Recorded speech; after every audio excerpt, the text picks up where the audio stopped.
Let's welcome to the Arnorsville playing field. Day 3. We have already had just over half an hour of play. So we apologize for the delay in the stream. And the score is now 236 for 6, Jamaica, having been sent in to bat. It's a short delivery, very short delivery by Roberts.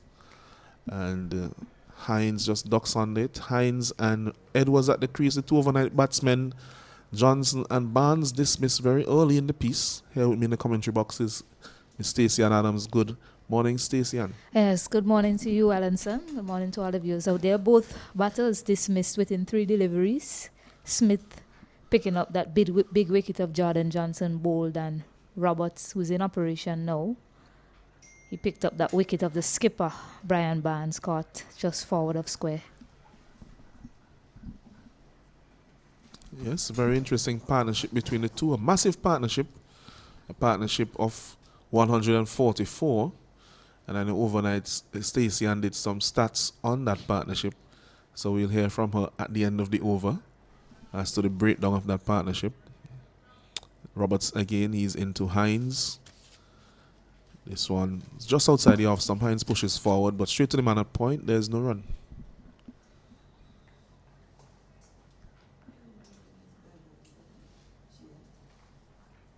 Yeah, Barbados certainly will be happy with picking up those 2 wickets. They've toiled hard yesterday, just after lunch, I believe. The score was on 78 for 4, and they managed to pick up 2 more wickets this morning after 144 runs partnership between those two yesterday. It's a short ball. It's an appeal for a catch, but the umpire seemingly believes it came off of the body of Alex Hines. Signaling to the dressing room, the umpire, I believe he's calling for them to have a check. But I don't think that came off of his helmet. Did it, Alanson? Looked like it came off of his body somewhere. No, it didn't come off his helmet. It was lower. It was too low to be off the helmet from where we were standing. So maybe he's just calling for some, yes, he's calling for some treatment just in case there was any damage done to the batsman there, Hines. Yes, but while we wait, just going back to that partnership yesterday, I mean, we've spoken a great deal about how faultless it was in terms of gap finding and picking up singles and 2s, turning singles into 2s and 2s into 3s. And so yesterday they had 139 overall, 144 runs partnership, and in that 144 runs partnership, 79 singles was scored, 17 2s, 3 3s, and just 4 4s. Exceptional from those 2 young men. The stat that I'm looking at is the 4 4s. It tells me that they ran a lot, 144 runs, just 4 boundaries between the 2 of them in that partnership, 79 singles. Really impressive stuff from the 2 youngsters yesterday. Yes, they ensured that the strike was rotating and that the bowlers had to adjust. Although the 2 of them are 2 left-handers, they have different styles in the batting, different heights as well as the batsmen. So the lengths will still have to be adjusted on the lines to suit, and they ensured that the bowlers had to make those subtle adjustments quite regularly by rotating the strike consistently. When they got together, Jamaica were only 78 for 4, and they did a marvelous job of repairing the innings and putting them in a position of ascendancy. Of course, now Barbados, this morning, they have taken 2 very quick wickets, so they have pegged them back just a bit, and they'll be looking to wrap up the remaining 4 as quickly as possible to give themselves a good chance of still having been in a good position in this game. Yes, and importantly, the 2 wickets of the 2 set batters were picked up early this morning. So 2 fairly new batters at this crease, Hines and Ryan Edwards. This one is short by Roberts outside the off stump, left alone by Hines. And just an idea of the feel that is there. There are 2 slips. There's a man at backward point. There is an extra cover. There is a mid-off, a mid-on, a square leg, just forward of square, a deep backward square leg, a fine leg in place. So it's a 5-4 field. 5 onside, offside fielders and 4 on the onside. As Roberts comes in again to, that's a lovely delivery, loud appeal, and a judge to be knocked out by umpire Bonari, and that's the end of the over. It's 236 for 6. We've had a lot of that this morning, Alanson, a lot of appeals, a lot of shaking of the head from the umpire saying no as well. And now they've decided to bring out the helmet. I believe we'll see a short leg in play. Off air, you were talking about having a short leg in play, particularly to Ryan Edwards, because a lot of deliveries were popped up to him. But, well, the helmet is actually for the keeper, Joshua Morris. So spin is going to be introduced. Nathan Seeley, the skipper, picked up 2 wickets yesterday. Seeley introducing himself very early. Don't know if Smith is a little bit tired from his short spell this morning, but I think the Pacers were bowling very well and they were keeping the pressure on the batsmen. And they are the ones who actually dislodged the overnight batsmen with good deliveries. And I think they were creating sufficient chances. But Seeley, he sees it differently. He wants to wrap them up even more quickly than what he's seen. And so he has reintroduced himself into the bowling. He's bowling for the first time this morning. He's bowling with a long on, long off. He has a straightish extra cover, a straightish cover point. Man backward of point as he comes in now. There's also a slip. This one is flighted, played back to the bowler. There's no run. There is a deep mid-wicket, a deep square leg, and a man at a short mid-wicket. As he comes in again to bowl to Edwards, comes forward, splices it off the outside half of his bat to the man at extra cover. There's no run.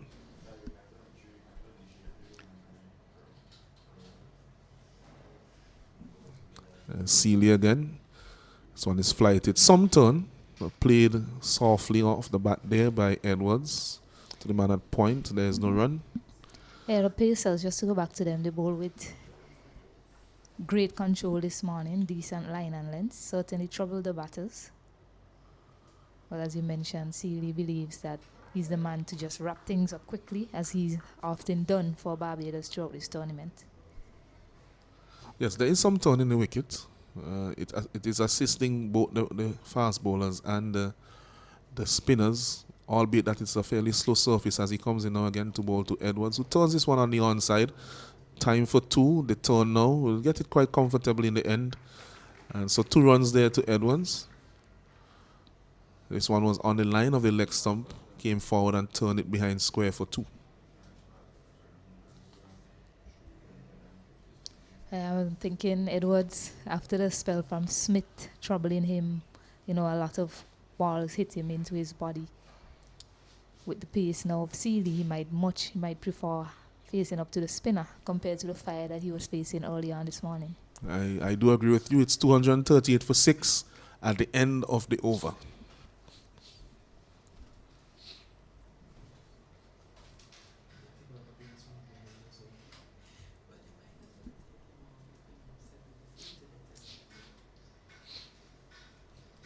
So another change in bowling. Saurav Warrell has ball in hand. So the tactics now is to employ the spinners, probably hoping that these Jamaican batters will get impatient and maybe try to play a big shot. We did see some turn yesterday from young Warrell when he operated.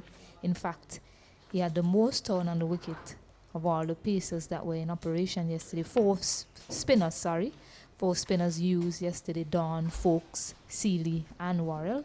And he got the ball to turn the most out of all of them. This morning he has the ball in hand. He's going to bowl to Hines. Just that one man in the slip catching, Joshua Dawn.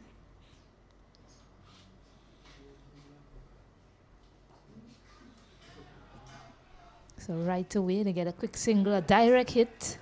Some interest from the fielders, but not out, says umpire Rajkumar. Yes, that one was a quick single taken there by the 2 batsmen. A direct hit coming in from the fielder there at point. But Umpire Rajkumar saying that he was safely home as the batsman scampered through for that quick single. It's not for the first time a bit of miscommunication between these two in terms of whether they should run or not. The non-striker was a bit... Yeah, the non-striker was a bit hesitant in taking that run, much like what happened earlier.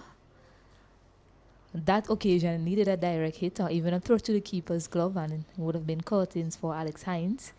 Fortunately, Ryan Edwards on that occasion got in quite safely in the end.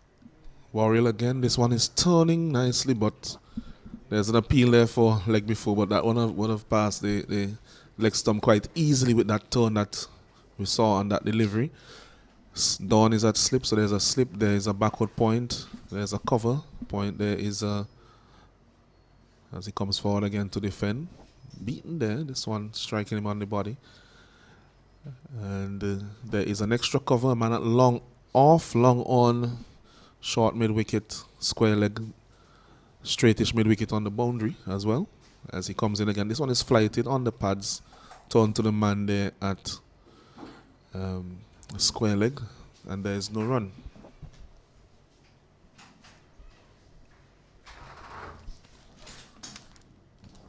Is there a case here for a short leg? Seeing that the ball is turning into the right-hander, Stacey, and I'll get back to you after this delivery. This one is flighted again on the pads. He's turning it for a single. Edwards gets there quickly and safely. So another run to the total. That question that you asked, I feel as if it's a rhetorical one. Because certainly, with the ball turning back in sharply like that, you will want to have a short leg in play just for any sharp opportunity there close by from these batters. And you did mention, I mean, much like he did to the Pacers, a lot of deliveries are popping up off of his battery, and Edwards is not playing it down with soft hands. So, and definitely an opportunity might present itself to a short leg there to the spin bowler. Yes, and that's the end of the first hour. We'll now have a drinks break, and well, actually 45 minutes. So we'll have a short drinks break now, and then we'll come back to you in a while with live action.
Yes, welcome back to the picturesque Arnisville playing field, where we have the Cricket West Indies Rising Stars under 19 competition.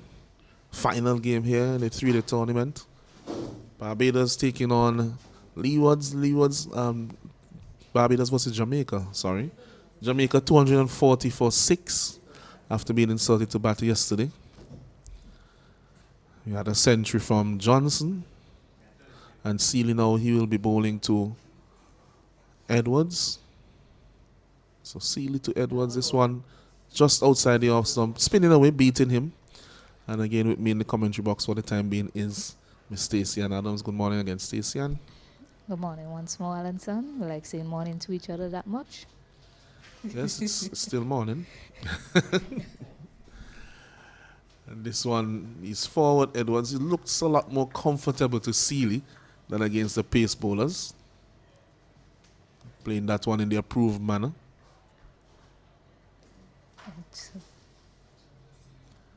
Sealy again into Edwards. This one is flighted, turning away.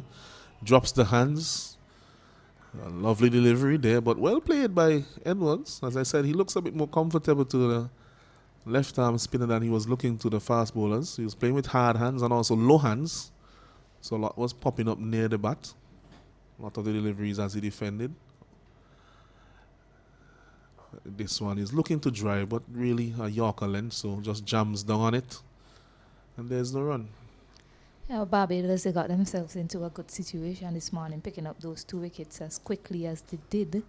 So it's on them now to wrap up the innings before Jamaica add any more runs to their tally. I mean, they've added 33 runs to their overnight score so far, Jamaica, and fairly certain they were hoping to press on the accelerator, maybe getting close to 300 and beyond before the first session of play. However, that was curtailed by picking up those 2 quick wickets, in particular being the 2 set batters. So it's on Barbados now to try to wrap things up as quickly as possible. 4 more wickets to get.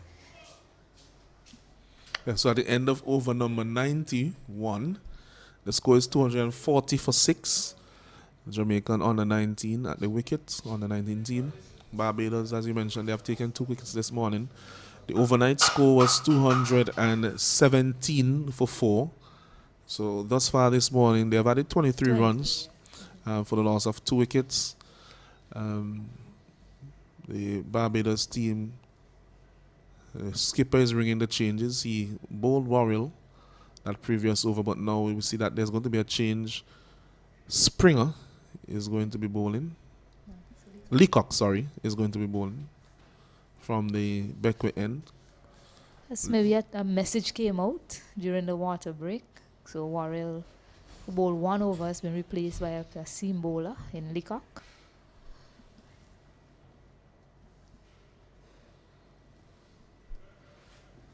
Interesting move. I was thinking to myself that they did take the pacers off quite early this morning, especially to Edwards, who was looking quite uncomfortable to the pace bowling. This one is down the leg side, left alone by Hines.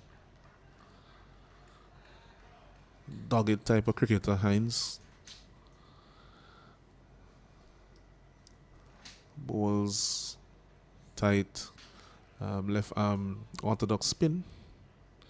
And a stodgy batsman in the lower order. Edwards, the opening fast bowler, left-arm bowler for the Jamaican team. They're at the wicket with him as Leacock now comes in again to Hines. This one is looking to cut, but leaden-footed, didn't really get the back foot across. Poking at that one.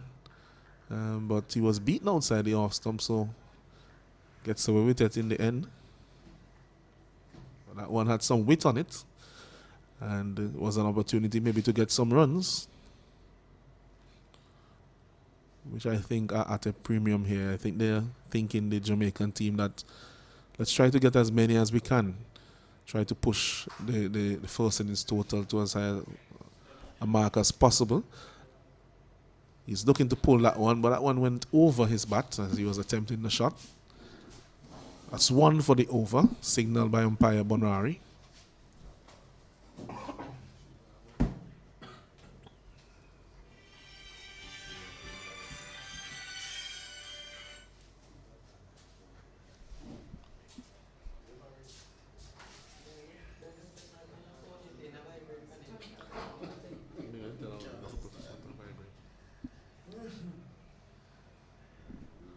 Leacock again into Hines. This one is driven to the man at mid-off. Nice looking shot.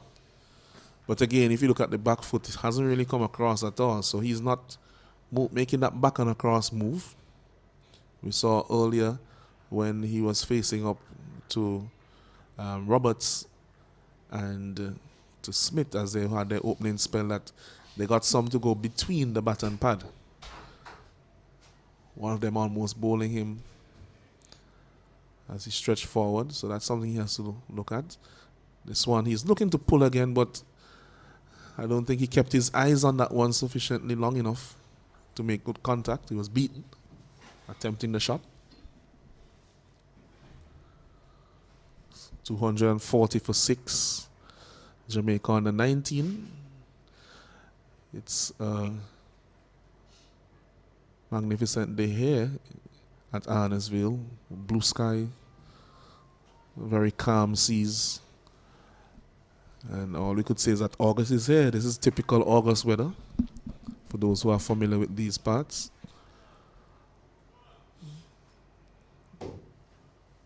This one is short outside the awesome. He plays it to the man at point, backward point, but there's no run. Yeah. And that's the end of the over. It remains at 240 for 6, the score. Yeah, good spot there from you, Alanson. What he has is a trigger movement, but his feet doesn't really get in position to play those balls that he's driving as well. That's what I noticed with him. I'm looking at him on my cell phone. And there's a trigger movement, but in terms of getting his feet in the correct position, it's not there. He's very much all hands, Alex Hines. Yes, yes, something that is obvious from where we are sitting, because we are almost over the bowler's arm from the end that Seeley is bowling now. So when Hines is facing facing the bowler from the opposite end, Leacock, we are able to see his movements quite clearly, as he's closer to us on when he's facing from the opposite end. As Seeley now, he comes in to bowl to Edwards. It's flighted, comes forward, plays it nicely down the pitch. There's no run.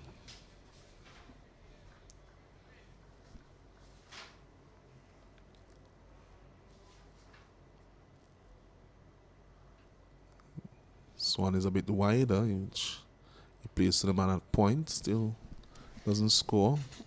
Yes, what I'm surprised with is that the Pacers, they haven't attacked the stumps more in this innings for the Jamaican team. That's quite surprising. Yes, especially bowling now to the lower order batsmen. This one is closing the face just a little too early and gets the leading edge, which goes down to the man at point. Looks like Folks gets around quickly, prevents any run. He's looking to turn that one into the onside against the spin, a dangerous shot. He has to be careful. Seeley comes in again. This one, he punches it off the back foot to the man who comes around there. Folks doing the feeling. There's no run.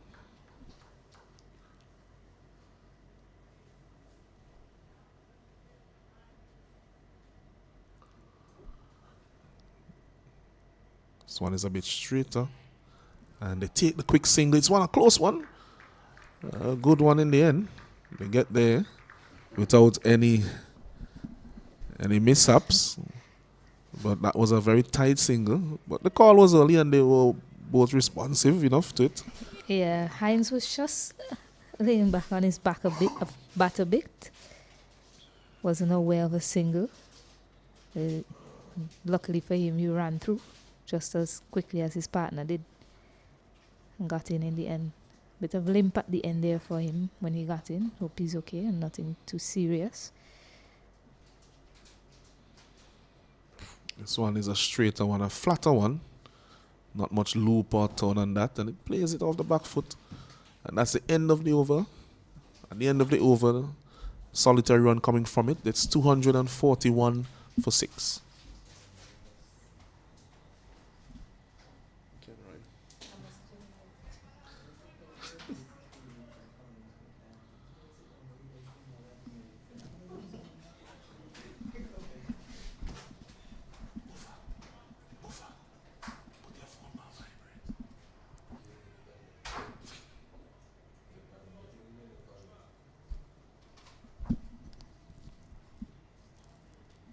So Leacock will continue to Edwards.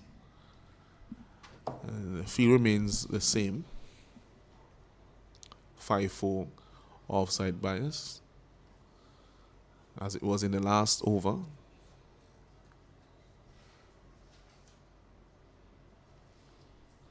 So I think that he'll be looking to bowl just outside the off stump. He has 2 slips in place and hoping for that nick to dismiss Edwards. Leacock comes in now. Yes, just on that line. This one is edge to the man at slip, but falls well short of him. Stops it from going past him, does Gadsden Bowens, and there's no run.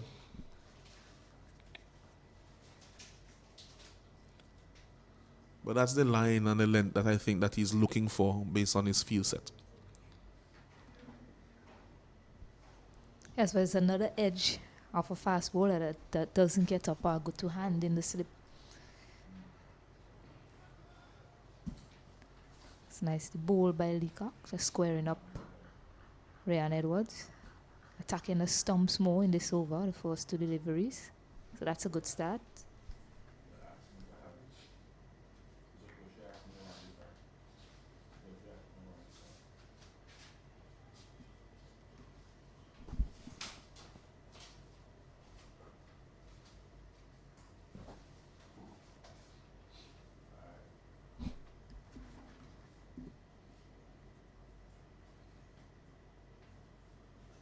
This one is edge, is it? No, just pops up square.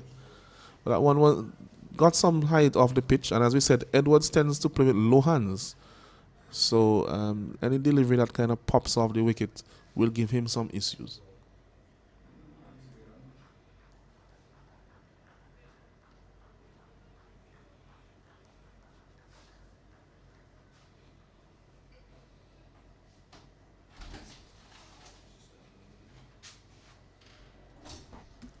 So just there I was thinking, for that you bowl shorter and maybe into his body a bit more, and you have the field set, the short leg close. The short leg, well. exactly. Because you have seen so far that he has popped a few that was straight in line, especially when Roberts was bowling to him. Roberts a tall bowler. Doesn't seem to be comfortable with that length, and I think one of the reasons is because of his technique, where he plays with very low hands, and he also kind of jabs at the ball. Doesn't allow it to come on to him. Yeah, he looks uncertain when it's banged into his body. This one is too short, goes over his head, evades it easily in the end. 1 for the over being called by umpire Bonari.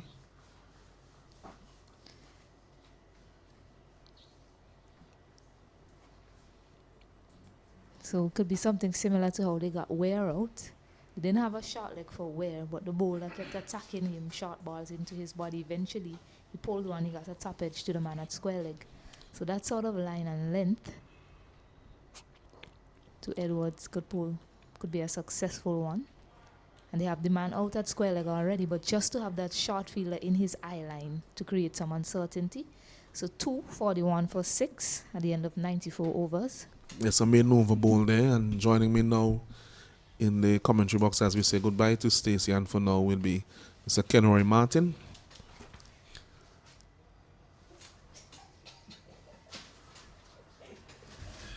Good morning to you, Kenroy. Good morning to you.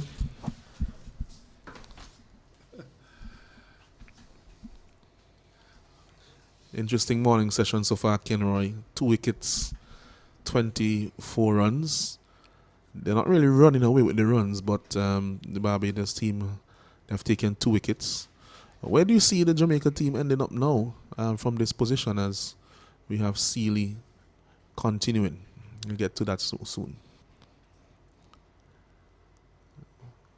This one is turned to the man at mid-wicket, and there's no run. The Jamaican team has lost their 2 overnight batters. And the approach that they have now presently, tells me that they want to get to 250 to 300 runs to get the maximum batting points. They're soaking up a few dot deliveries, not looking to score as much as they were scoring yesterday. So that might be a little damper for them. They need to score. This is day number 2. There's a day and some left in this game. They have to be careful, as that one slide past the bat into the keeper's glove. So I think that that's a plan for the Jamaicans to get those 300 runs, to get the maximum batting points. All right, point taken. You saw that one bouncing and turning there from Seeley as he bowled to Hines, who himself is a left-arm spinner. This one is flatter, straighter, punch to the man at short mid-wicket. No run.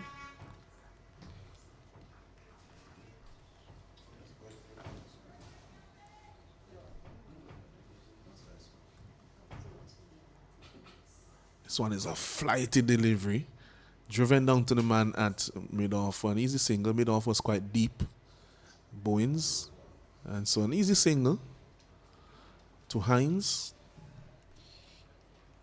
Takes his tally up to 8 runs. And Edwards is batting on 10 runs.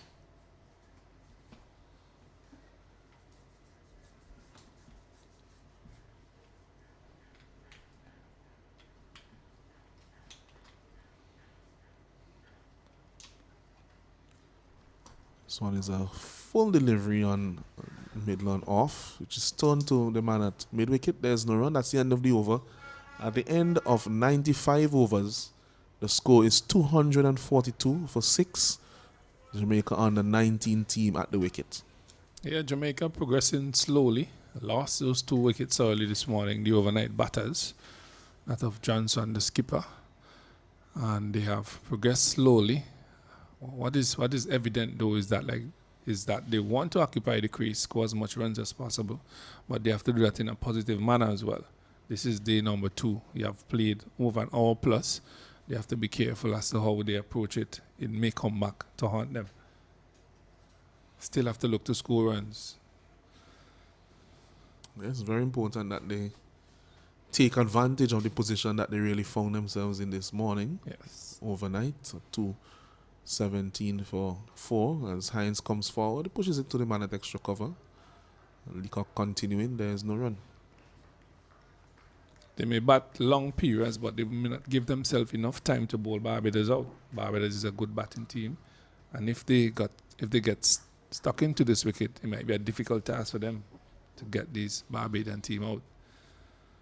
So they have to be careful as to how they do things from here on in.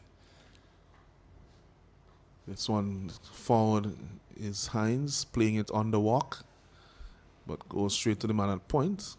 No run. Batter just looks sedated, not looking for anything at all. Just content on blocking those deliveries, not looking for runs. The other batters yesterday, they batted positive, they looked for the runs, and that was the difference in the game. You have to look to score, must look to score.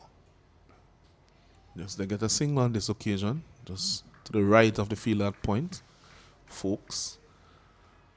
Well, I think of the 2, Edwards has looked to be the one who is trying to press the initiative, but he also looks the less capable batsman. So Hines just seems comfortable, very languidly does playing the deliveries. Doesn't seem to be in much of a hurry.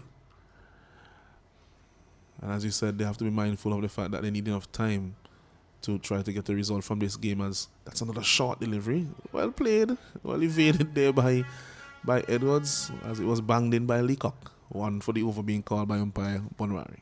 Yes, a good short delivery by Leacock, climbing across the shoulder, evaded by the batter. A really good pace. The wicket has picked up some pace this morning as well. See some quick deliveries being bowled by Roberts as well.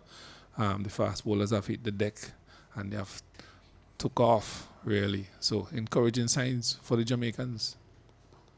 This one is on the back foot. Plays it. Doesn't look comfortable playing it back down the pitch, but does it effectively in the end, does Edwards. And there's no run.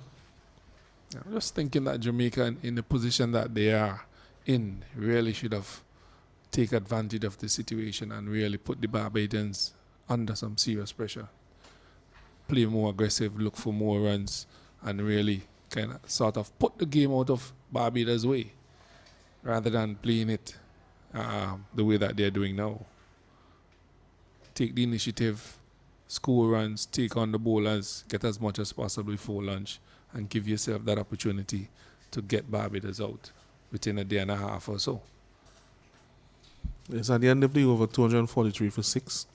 Well, they will have, it's scheduled to have 98 overs today with a 9:30 start. And I think probably what Jamaica needs to think to themselves is that they should probably try to bat up until lunch, there or thereabouts, and try to see how many they can get by that time to allow themselves an opportunity really to get 2 innings in. We have seen that this pitch is playing quite okay as you compare it to the one that we had in the last round.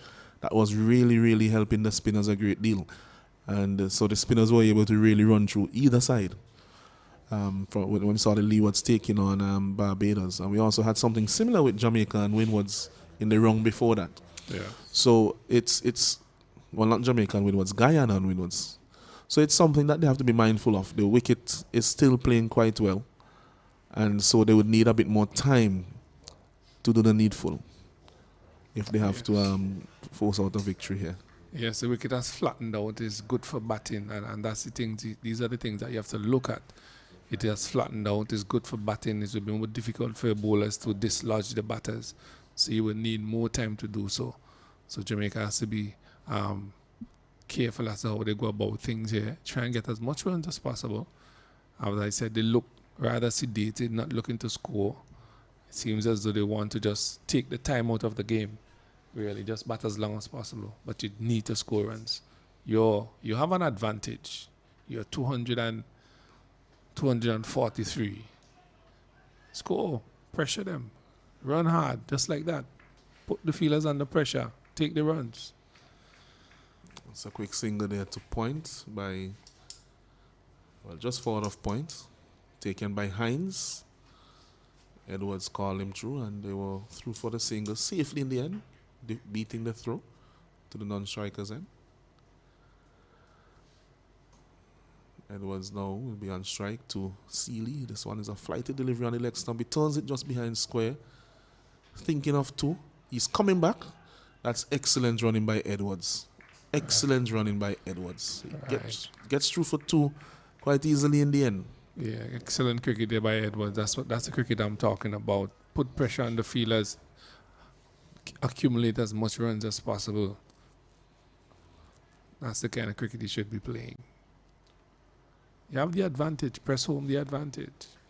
Yes, and as I mentioned, he has been the more aggressive of the 2 at the wicket. Edwards. Slight change in the field. The man at the backward square leg position on the boundary is coming in. That's where they just took the 2 runs. So he's now just on the edge of what would have been the 30-yard circle in a short form match. There's an appeal there, but angling down the leg side. That one was the straighter one. Didn't have any turn.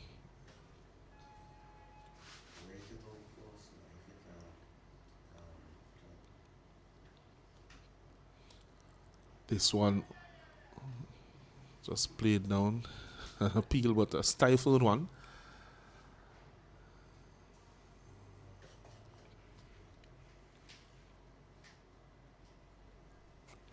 Here, Sealy again.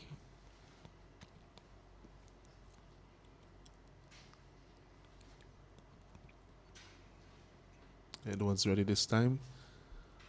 Comes forward, plays it. Bat and pad close together. High left elbow back to the man at extra cover. And that's the end of the over. It's 246 for 6.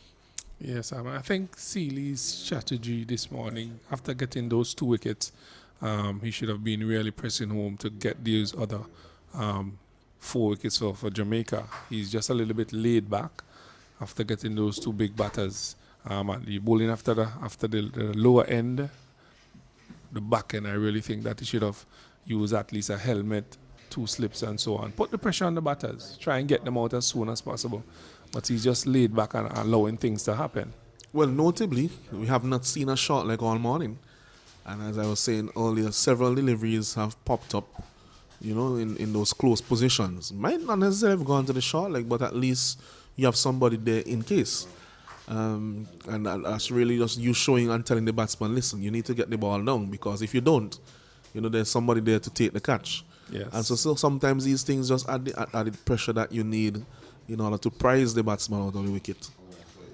And he has gone back now to Warrior after just a couple overs of Leacock. It's almost like he's looking for somebody. Not too sure why he took Warrior off after having brought him on in the first place, because he did bowl a good over to when he came on. Well, mixed strategies from Sealy. This one is flighted, played calmly to the man at short mid wicket, and again I'm begging for a short leg. Begging for a short leg with the right hander facing the off spinner. This one played to the vicinity of where the short leg would have been. That inside edge again. You have to be semi-defensive, semi-attacking in this whole scenario here. You have to look for wickets. You have to bowl them out. And that on edges. That one, looking closely at that, it seemed that he bowled that one with a different action. Ever so often, he bowls a delivery almost with a leg spinner's action.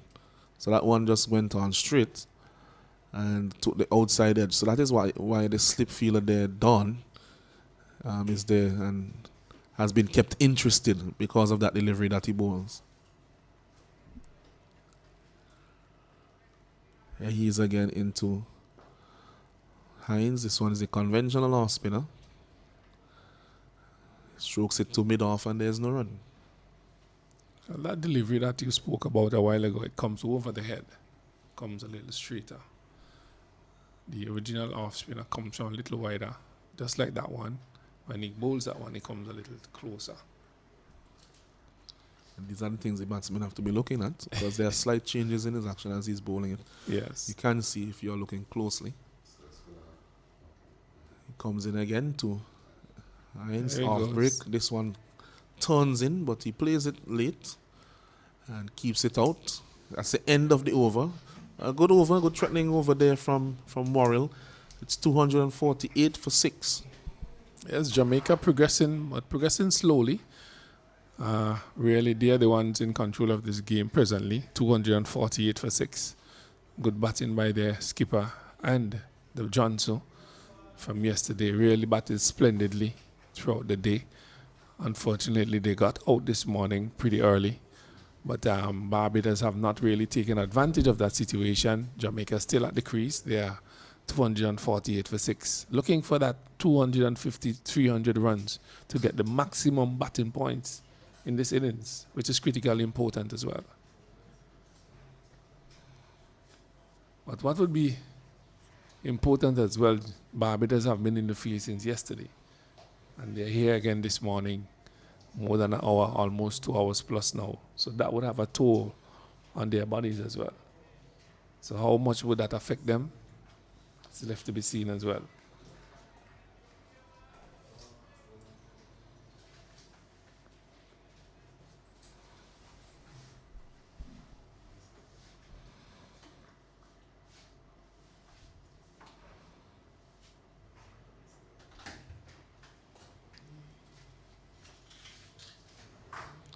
So Sealy is about to continue. He'll be bowling to Edwards.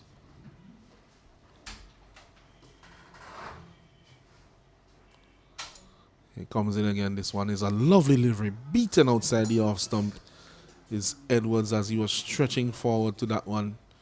That one coming in with the angle and turning away as it pitched.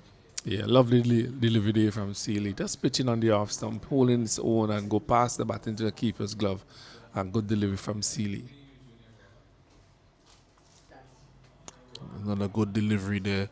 So maybe he has found that pace that he needs to pitch. Has found this pace as well in this over. And he'll be looking to keep it just around that same spot. Comes in again. This one is a bit fuller. Push to the man at mid-wicket. There is no run.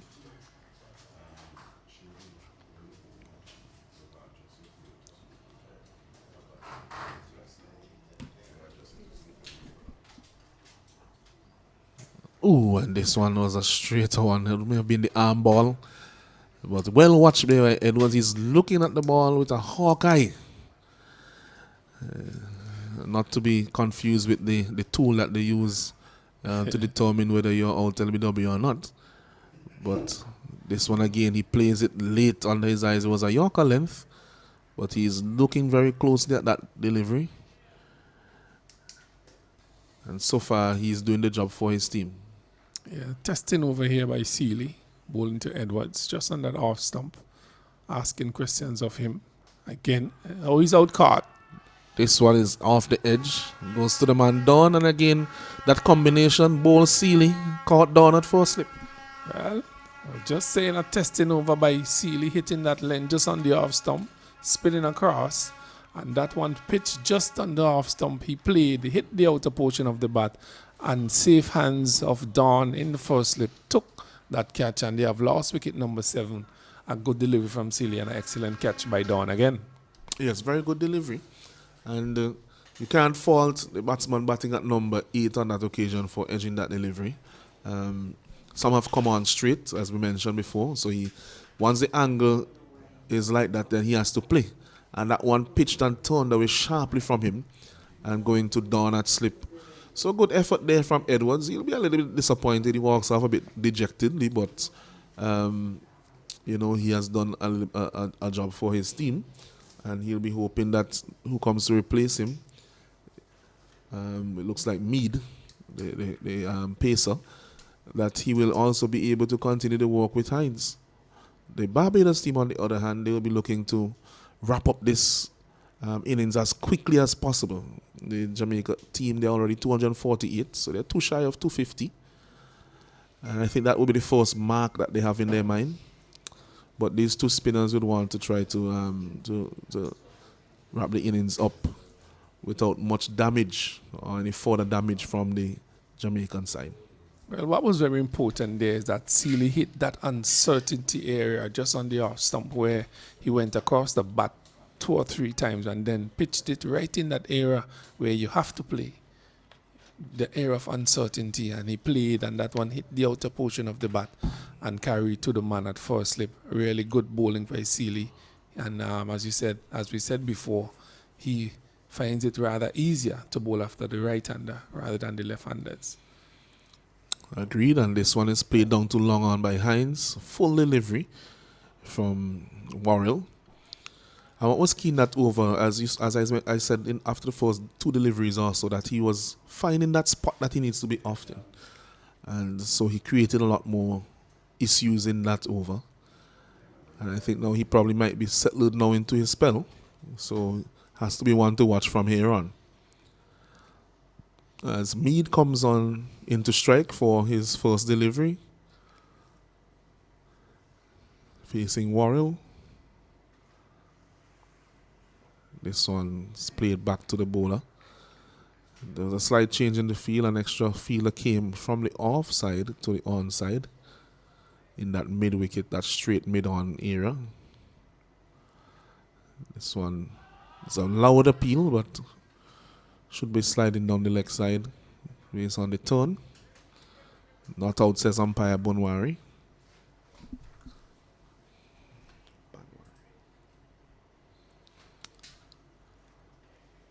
This time it's outside the off stump and well played there by Mead. Back along the pitch. There's no run.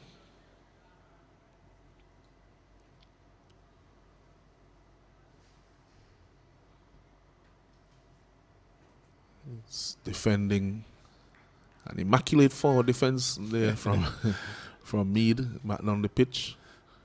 So as they normally say, he has closed up shop. Really tight defense from Mead. This time he's sweeping. Slight misfield by the fielder there, just behind square on the onside. Looks like Roberts.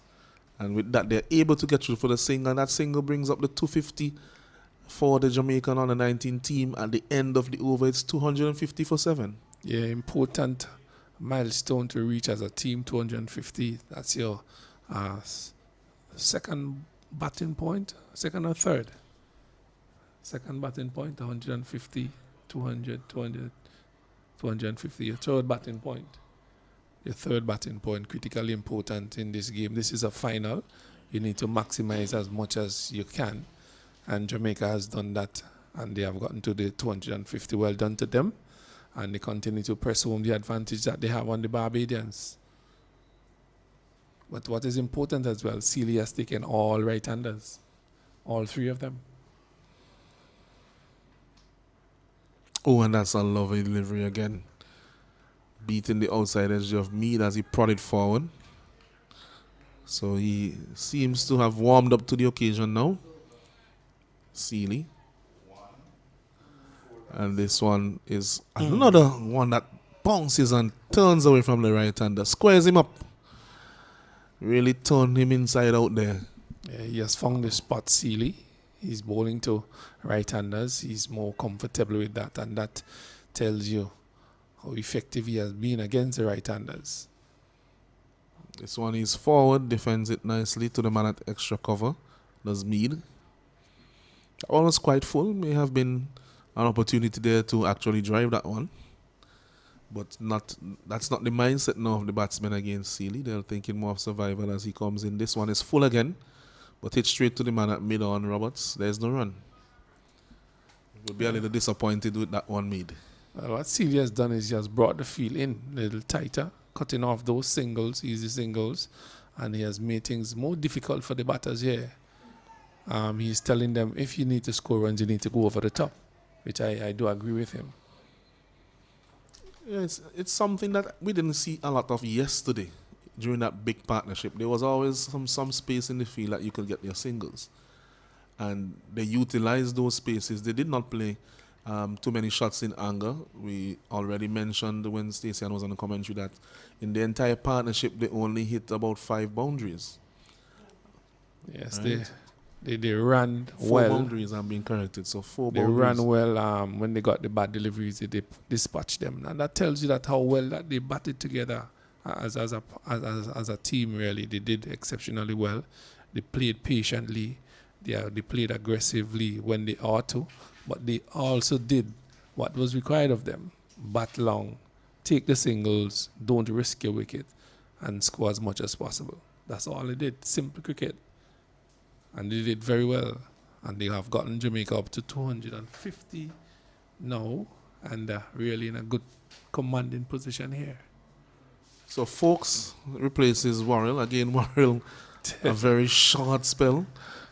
I don't think you allow a spinner, especially a spinner. Spinners need maybe a couple overs also to find their range, as we have seen from the captain when he's bowling. Don't think you allow a spinner to settle when you keep giving them these very short spells. Unless you're speaking of a very experienced, world-class spinner who is accustomed to that type of thing. I probably think Celia is thinking that there are 2 right-handers at the crease and he wants to introduce a leg spinner. He has done well against them, a left-arm orthodox, so he's now bringing his leg spinner to bowl from the other end. Unfortunately for the off-spinner, he has to leave again. You have to make way for him.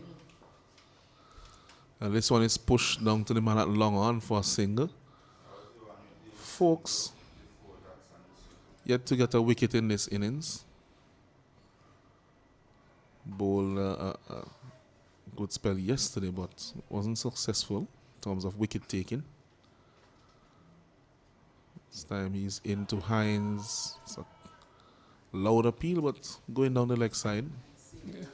I think that the fast bowlers from Barbados bowled well this morning on the surface. They really ran and hit the deck. Couple of balls took off. They hit a nice line outside the off stump, and they did well. Unfortunately, they didn't get the results that they wanted, as much wickets as they wanted. But I think that they bowled really well, these fast bowlers. Yes, I actually was thinking that he could have rotated them a bit more so that they could have bowled for a longer period.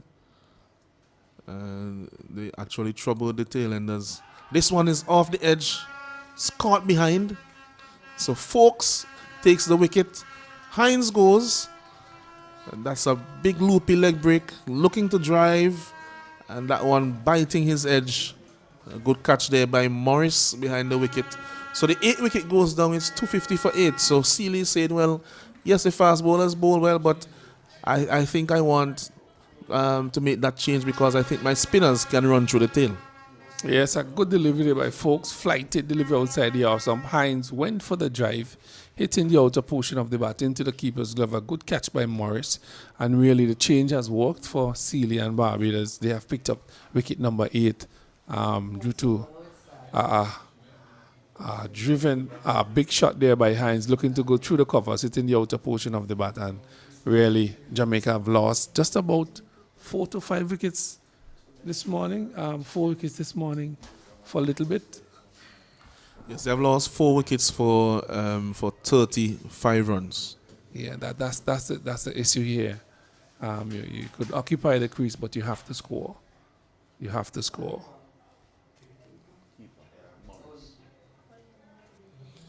All right, so at this time, we're going to have another change in the box as we have a new batsman coming in, Redwood. He will replace Hines at the wicket, and he will join his teammate Mead. And Barbados team will be very happy with the action so far this morning, having taken 4 wickets for 35 runs, as we mentioned. The threat of Johnson and Barnes, both of them removed within the space of just a few deliveries, 3 or so deliveries this morning. And that really changed the complexion of the entire situation for both teams. And so now we'll have a water break and we'll take a short break.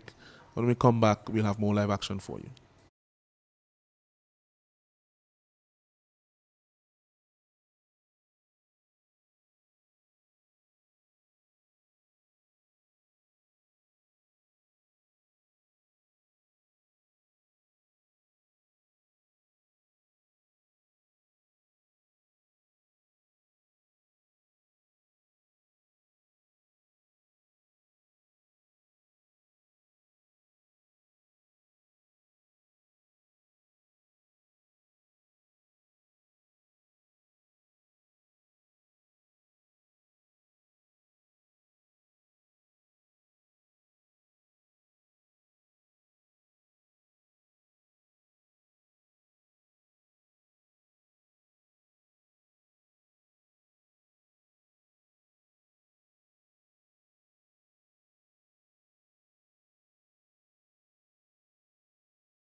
All right, welcome back to the Andersville playing field. Folks just taking the wicket of Hines.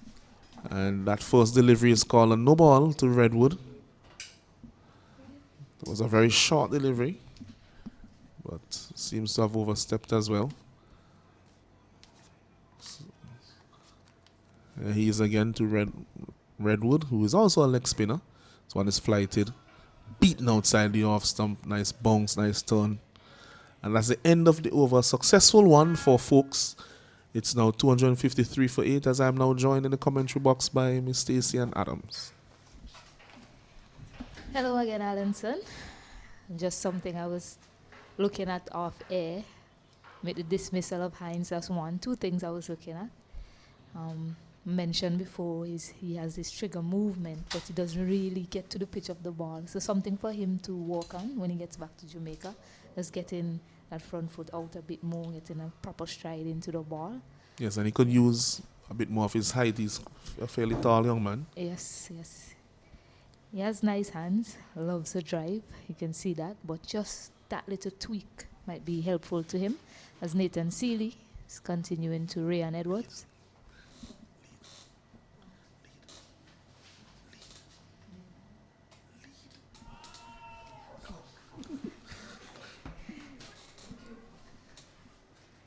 So it's Nasheed Mead on strike. I think Edwards was already dismissed. I beg your pardon.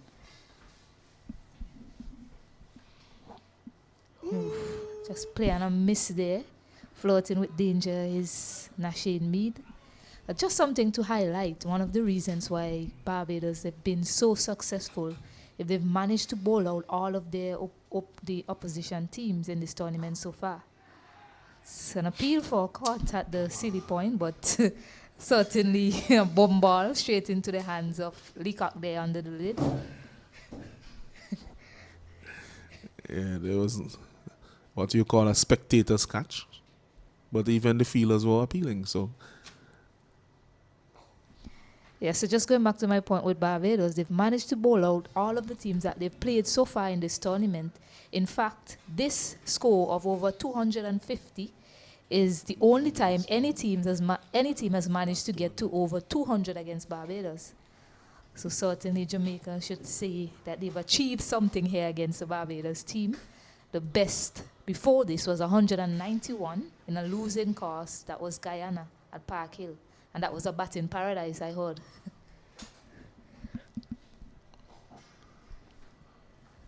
So it's over completed, a maiden one, 253 for it. yes, you made some good points there, Stacey, and regarding the successful tournament that the Barbados bowling unit have had, and the fact that they have limited the opponents to under 200 on every occasion except this one. And I think that that has gone a long way in determining where they are now. They have won all 3 matches that they have played coming into the final. And it also means that this is a good effort from the Jamaican team to be in this position now. Although they'll be disappointed based on where they started today at 217 for 4. It means that they will give Barbados a bit of a greater challenge than they have had so far from any of the other teams up to this point in the competition. As Jamaica themselves, I believe, when we see the 9th wicket falling, I believe that's when we'll see a declaration from Jamaica. I remember the game that they played against their first game. They got to 152 for 9 and they declared they didn't want to give bowling points to the team. So yes, might strategic see move, of course. Yeah, might see something similar here from them. We'll wait to see. It's all notional at this point as Swan is played with his pads, padded away. Yes, padded away like Padams. I'll say good morning to Mr. Jimmy Adams, former director of cricket.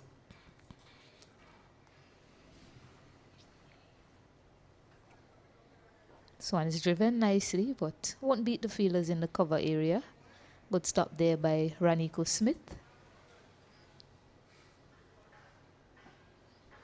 It's driven, but not with a lot of power on that occasion, so couldn't beat the fielders in the ring.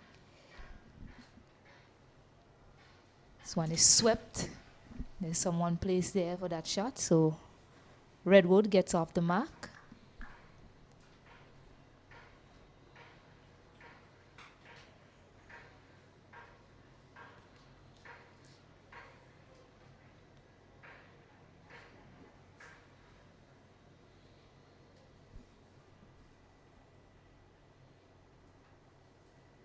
One is pulled. There's a fielder there. They'll just get one. In a half of the bat. Didn't really make good connection as the over is completed. So 255 for 8, Jamaica. Yes, looking at that over from Folks, they inserted a silly point, made a slight adjustment there by adding that man in that position. And I'm thinking that the same thing really should be done for the left arm spinner. It seems as if they will do it as well, based on what we see happening now. And I'm also of the opinion that for the off spinner, you should also have the short leg, because that's the direction of turn. Any inside edge or anything, that is where it's going to go. So something that they should really consider. Think about how they are likely to get the dismissals. Oh, this one, he goes for it. There's an appeal and it's given. So an easy catch there for Joshua Morris. And Shane Mead looking to send that ball somewhere into the region of the mid-wicket boundary. Has been dismissed. Yes, and that's the 4th wicket for Nathan Seeley. Again, he is in the wickets, among the wickets for his side. And that one had some bounce on it. And it seemed as if it came off that top edge as Mead was looking for the slog sweep over the mid-wicket area. Ambitious shot for the lower order batsman, but I think that in their minds they're thinking now that they perhaps have a timing that they're thinking of regarding the end of the innings. Well, no declaration, surprisingly. I know that they like to declare just before the team can manage to get bowling points. But they've decided to bat on. But maybe they're confident that the batsmen can bat for a little while, and maybe they will still declare after another few overs of the partnership. Maybe they're hopeful that they'll be able to survive for some time. As the new batsman comes out, Deshaun James.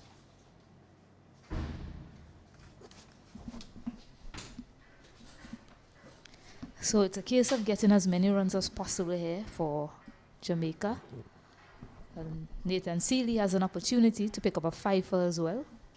It'll be his 4th in this tournament so far, if he does so.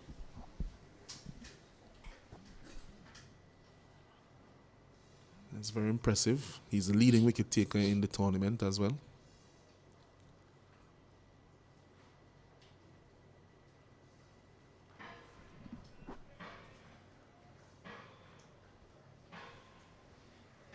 Yes, if he gets this wicket, he'll actually go up to 30 wickets in the tournament as well. Started on 25 in this match. Has 4 so far.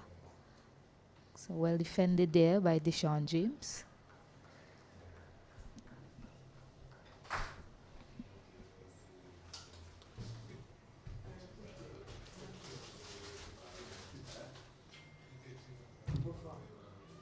It's quite surprising from a Jamaica perspective that one, they're still batting on, given how they have approached their innings after the dismissals of Barnes and Johnson. The innings never really got going again. It was just there and thereabout looking to survive, as this one is edged just past Joshua Dawn.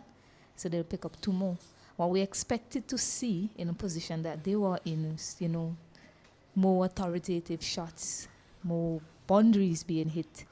Instead, Barbados was just able to get on top of them and pick up 5 more wickets this morning quite quickly for very little runs. Yes, the intent wasn't really there from the partnership, although I would admittedly say that Edwards tried to add some scoring to the innings, but of course within the limitations of his own ability. With that edge, a second slip has been added. Yes, and the bowling has been good as well, but not a lot of intent to score. Played on the back foot and the hustle, a quick single. So good awareness there shown by the 2 batters, picking up that quick single to end the over. It's 258 for 9. Yes, at the end of the over, that's the score, 258. Now they are in a position where they have added just about 41 runs this morning. They have lost 5 wickets, so 5 for 41.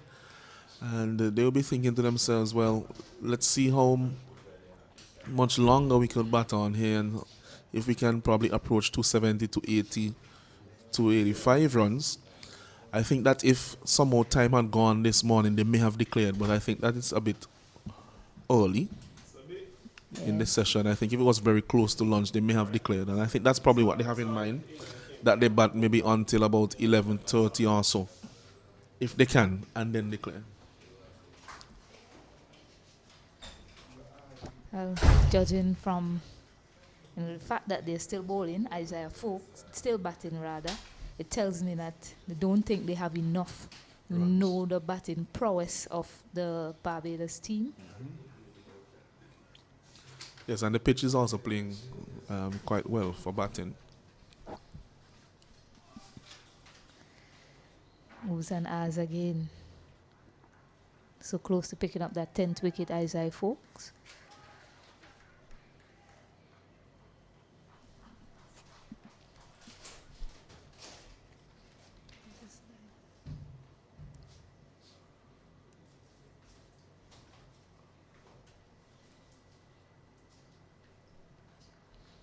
It's interesting though, the tactics of Barbados. Skipper, usually you rotate your seamers, but he's been rotating his spinners this morning. from the other end. So Warrell comes in for 1 over spells, and then Isaiah Folks is on with the ball. He picked up that wicket, so might not see him off the ball anytime soon, given that he picked up that wicket. Yeah, I think he was just searching for the wicket, and whoever took the wicket was going to stay on. And until somebody took one, everybody is going to just be in that revolving door.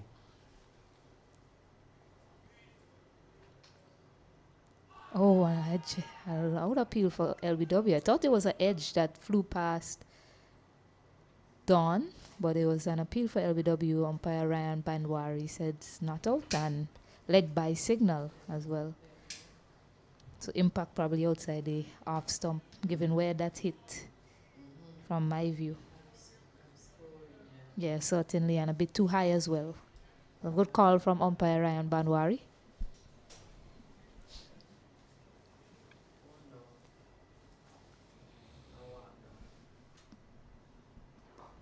Full toss. Driven but no run. So that completes the over. Just a leg by. 259 for 9. Yeah, at this stage, the Jamaica team, as you mentioned, I think they're thinking that they don't have enough. So they're thinking that they need to get maybe 270 to 80 from where they are now. And they'll probably feel a little bit better. But it's a case where the innings is just meandering. And they're not really getting a lot of runs.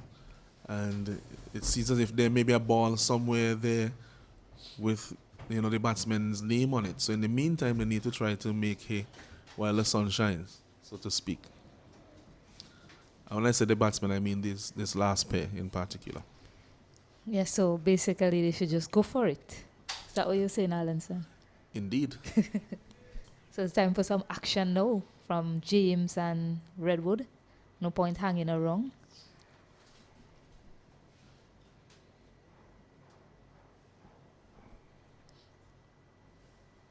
It's off the outside edge there.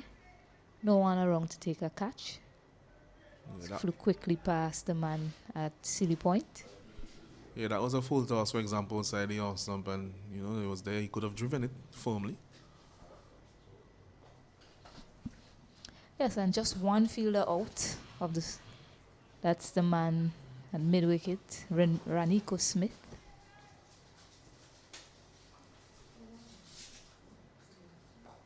This one he plays off his pads quite nicely, timed well. Should pick up 2. Worrell gives chase. So 2 more runs added to the total. So definitely has batting ability in Deshaun James. Yes, he's coming at number 11, but he doesn't seem to be an out-and-out rabbit, as they would say.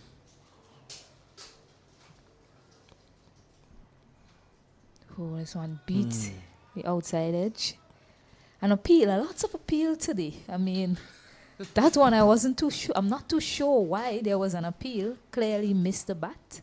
I don't know if they were appealing for the stumping, but that's the only possible thing I could think of. Missed the bat by quite a few inches.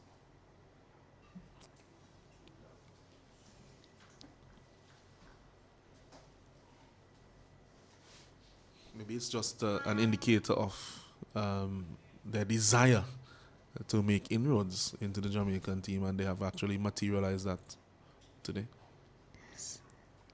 They get another single. Should be just a single. And that's 3 runs off that over. 262 for 9. Certainly, given how the wicket has played, Jordan Johnson scoring 100.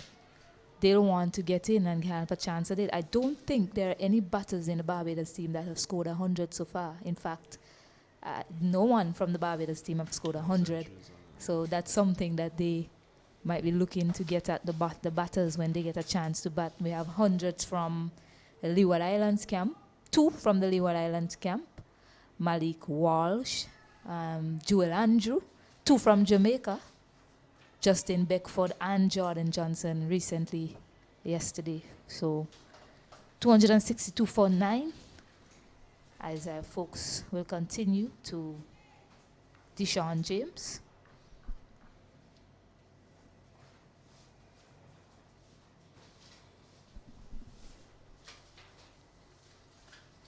This one is full.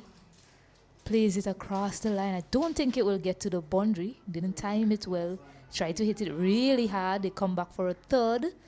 Good running from these two to pick up 3 runs there. Yes, good cricket all wrong. It was excellent throw as well from the man who did the fielding out there.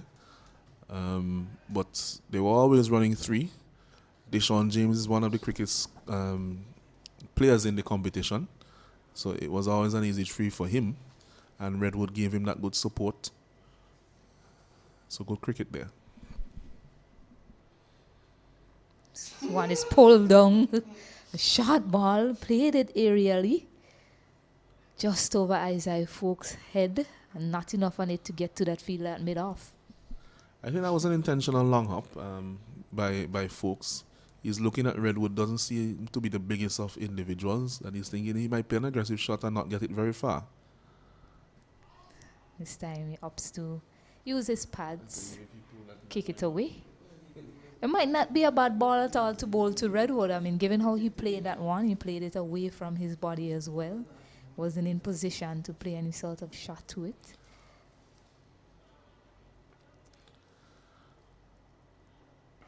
This one is fuller. Surprised I haven't seen that delivery bowl again, Alanson. I think I would have tried it at least one more time. Yes, I think it's worth it. Either that or an extremely slow and loopy one. See if you'll have a dip. He makes connection this time. Will it get to the boundary? Yes. Just gets there, and Redwood picks up a boundary. 269 now for 9. Yes, the leg spinner saying, well, I bowl leg spin, so I know how to play it. And he was there slog sweeping. It was a very good shot in the end. Sweeping that one on length as well as line. And he was able to get it in front of square and away to the boundary for 4.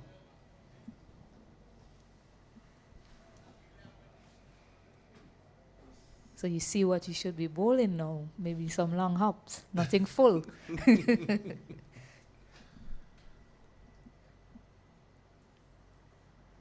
This one is pitched up again, driven. Oh, there's a mix-up.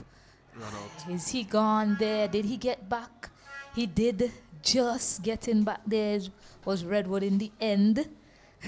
Lucky, fortuitous in the end by Redwood. Yeah, the throw was high, and that may have given him the opportunity to get back. He was way down the pitch, and really it seemed, by all accounts, that it was a lost cause for him to try to get back.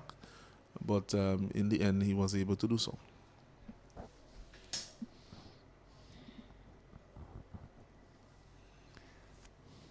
Bit of drama to end the over. 269 for 9. 108 overs bowled in this innings for the Jamaican team.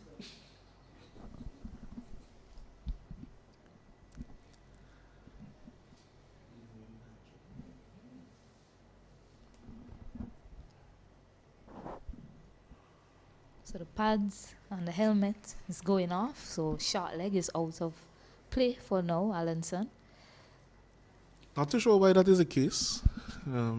Still bemused by that decision.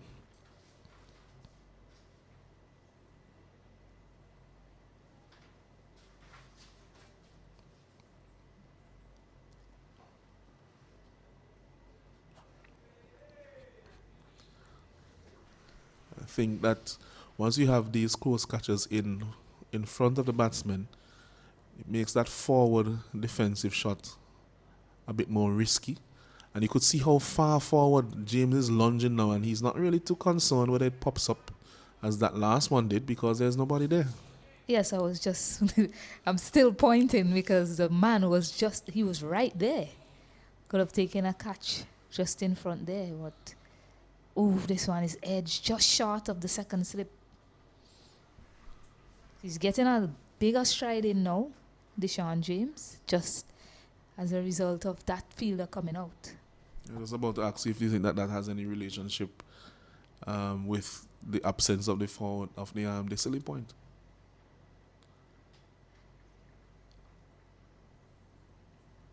Swan is wrapped on the pads. I believe the finger will go up. Yes, indeed. And Nathan Seeley has picked up another fifer And that's the end of the Jamaican innings as well. 269 all out, courtesy of the skipper, picking up another 5-wicket haul.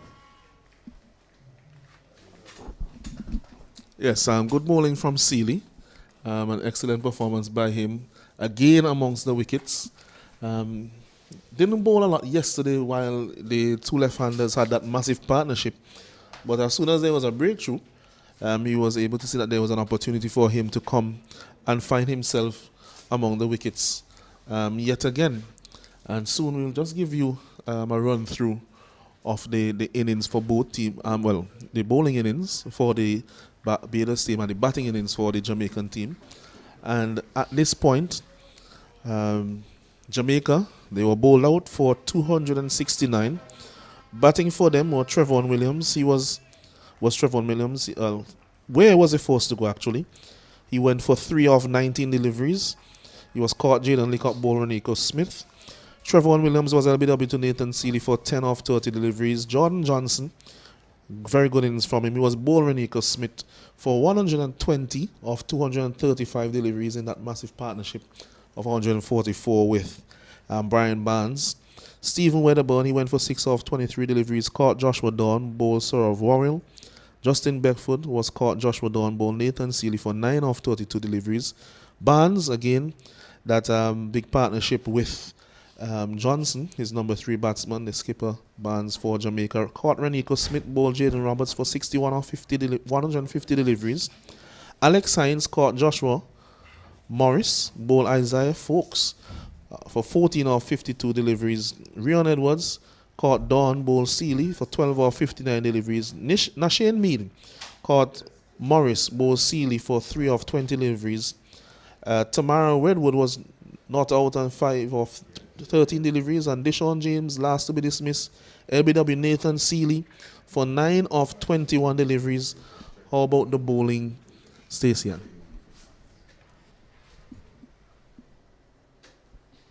Yes, so Ranico Smith, he started well. He picked up that wicket of Adrian Ware. His figures were 13 overs, 4 maidens, 23 runs, 2 wickets. Jaden Leacock, 11 overs, 3 maidens, 23 runs, no wickets.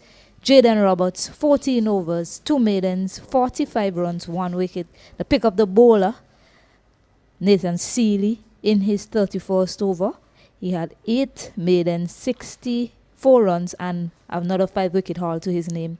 Saurav Warrell, 18 overs, 2 maidens, 49 runs, 1 wicket. Joshua Dawn, 5 overs, no maidens, 8 runs, no wickets. And Isaiah Fawkes, 17 overs, 3 maidens, 46 runs, and 1 wicket. So there you have it, folks.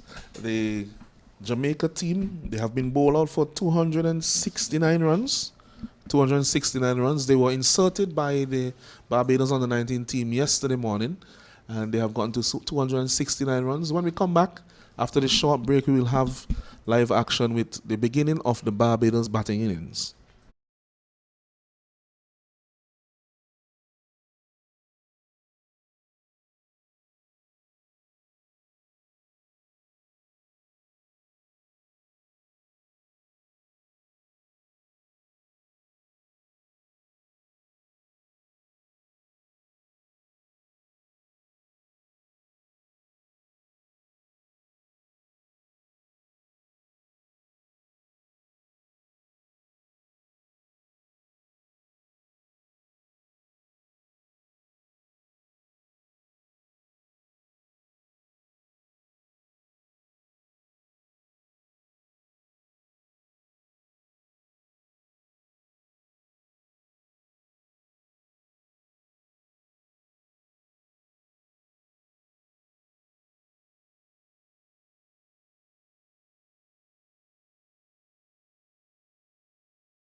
Welcome back to Arnesville Playing Field, where we're here in the finals between Jamaica and Barbados. Jamaica had their time at the crease. They compiled 269, and it's Barbados' time to make that reply.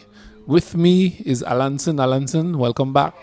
Yes, thank you, Kenroy, and good day again to our viewers. All right. At the crease, we have Brown and Brathwaite for Barbados, and with the ball in his hand is Edwards, the left arm seamer out of Jamaica. He would be bowling a first over of these proceedings here just before lunch, just about 15 minutes or so before lunch. These batters would have a test of what Brown Edwards have to offer as he runs away from us. Starts with what? Down the leg side. Keeper takes. Not much bounce on that delivery. Yes, Edwards, his arm action is quite low. Doesn't go up to the perpendicular, so he gets the ball to hoop in nicely with the in swing. But he also gets it to skid off the pitch because he's not one who bangs the ball into the wicket, as we saw in that last delivery to Brathwaite that went down the leg side. Yes, he's the sort of bowler that hits the side of the ball as he runs away from us. That's one is swinging in. Beautiful delivery there by Bong. You could see that one arcing into the stumps, but well negotiated there by Brathwaite. A really lovely delivery by Brown. I think that's one his top delivery, the Yorker. Yes, he gets the ball to really swing in prodigiously, as I mentioned before, because of his low arm action. It's already tilted to go in. And that one we saw Yorker length, in swinging Yorker, a la Wazim Akram. Yeah, I really saw that did a number in the air before it touched down. So good start here by Edwards. This one is a lifting delivery on the leg stump. He just nudges it off his hips, gets one. He's calling for a second. Good positive running by these two. So 2 runs, Barbados off, and Brathwaite off the mark as well. It's reminding you that they have to get 270. This is the finals of the West Indies under-19 Rising Stars 3-day tournament between Jamaica and Barbados. Jamaica at their crease scored 269, aided by a beautiful century by Johnson. Brilliantly played. Edwards. This one is a full delivery again, swinging in. Looking to rattle those stumps, Edwards, pretty early. Good delivery. Well negotiated there by Brathwaite. Yes, he's getting that ball to come in nicely. The wind will also aid him here at the Arnesville Playing Field. The wind would be blowing from off to leg for the right-handed batsman as he's coming in there. And that one was another Yorker length delivery, just fractionally outside the off stump. And Brathwaite jammed down on it. But he has to be careful here. The gap is left there for the drive, but the drive is fraught with danger, given that inward movement. This one is driven beautifully. Over pitch. Dealt with accordingly. Driven 2 covers. He's gone for 1. There'll be no more than 2. 2 runs to Brathwaite. Lovely looking cover drive. Yeah, that one was a bit too full from Edwards. He has to pull his length back just a little bit. He's getting the ball to come back in. But at that length, and also with that line, it will be a easy shot for the opening batsman to get away. I know he's looking to tempt them into that drive, but he has to pull the length back just a little bit. Yeah, I do agree with that. Just the length needs to be adjusted, but that ball is tailing back viciously. Again, that is a beautiful shot by Brathwaite, over pitch by Edwards. Lovely cover drive, just timing it really, not trying to hit it too hard. Another 2 runs to Brathwaite, so excellent start there for Barbados. I think Edwards probably saying I missed my length 1 or 2 times, but a good start there for Barbados and a good start for Brathwaite.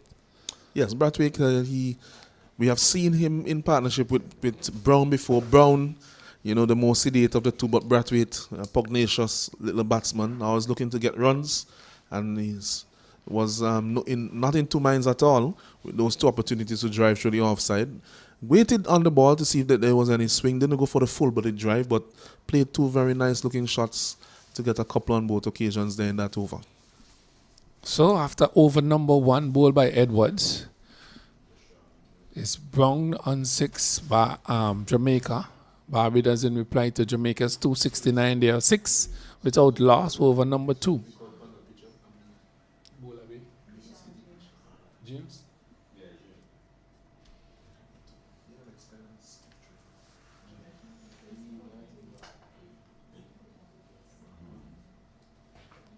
So James would be taking up the attack from the southern end, the Beckway end, as we see Beckway in the background. Coconut cheese just a little bit, just a little flatter. So there's a slight wind across the playing field. The sun is out in all its glory. No threat of rain today. 2 slips, a gully, square cover, short extra cover, mid off, mid on, square leg, a fine leg. James has this new red cherry in his hand. Bowling for Jamaica.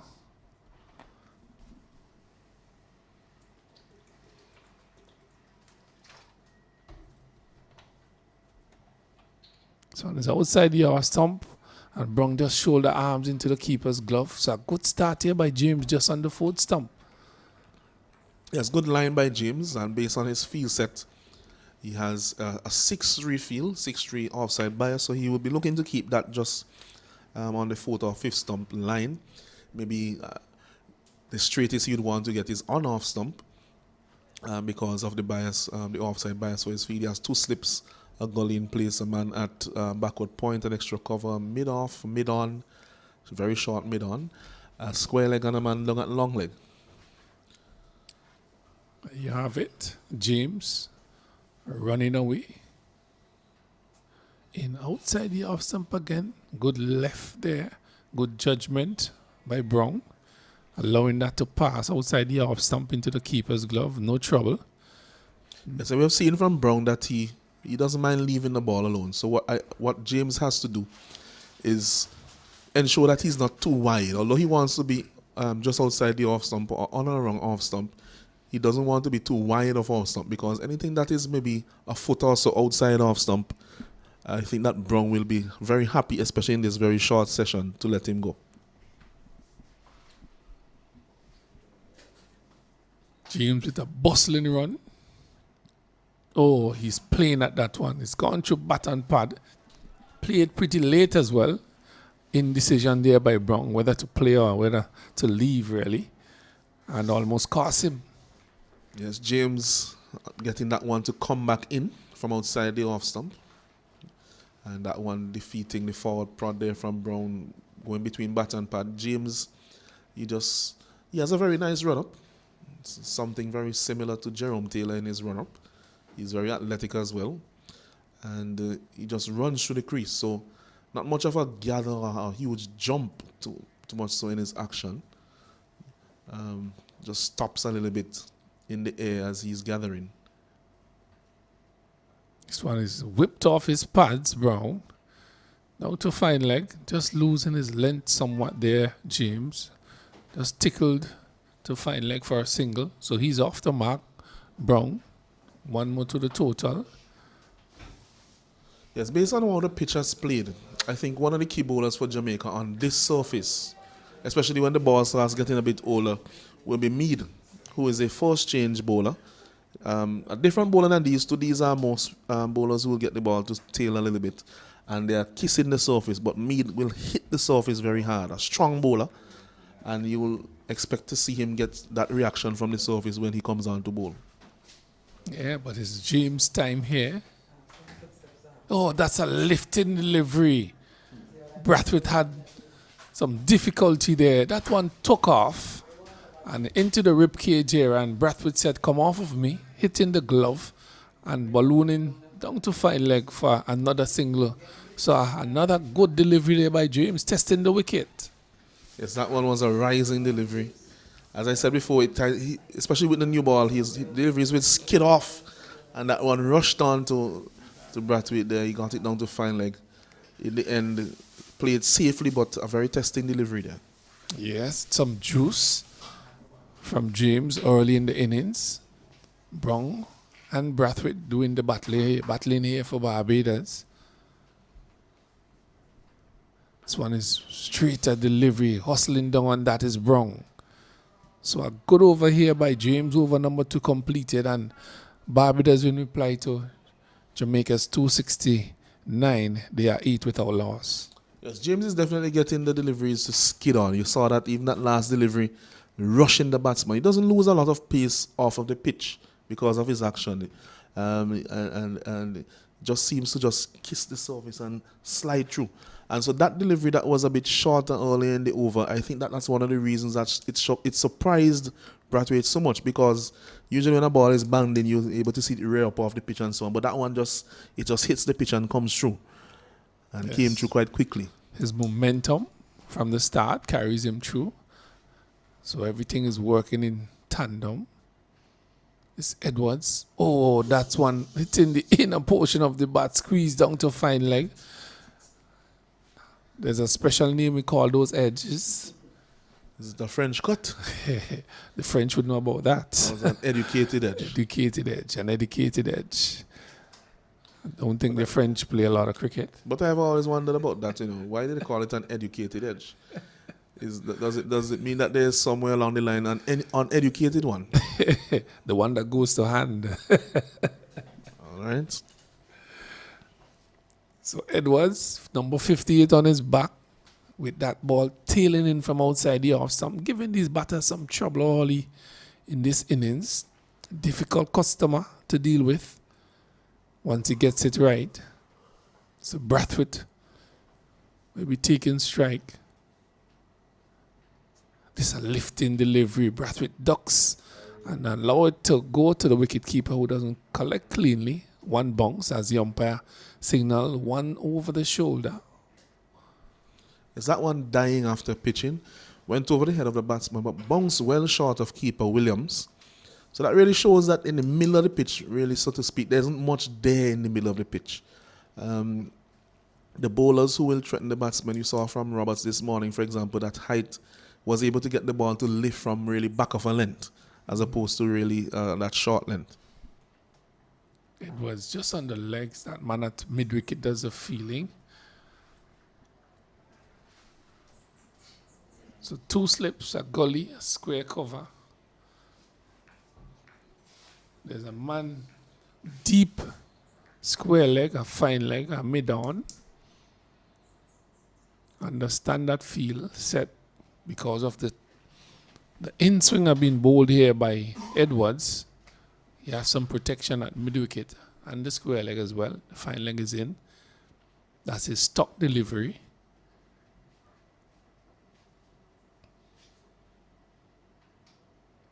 He's in and he's pitching that straight and he's meeting that with the full face of the bat.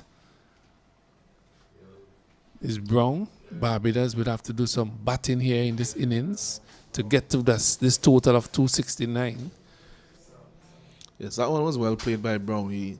He was looking at it very closely, waited until the last minute to play it, and he's playing very late, which is very good to see from him, considering that he is playing against a bowler who is getting some movement here at the Arnesville playing field.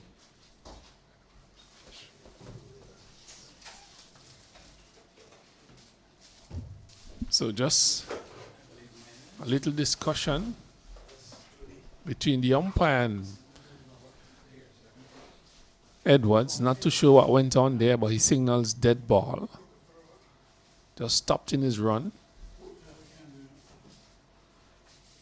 Perhaps something was said while he was coming in.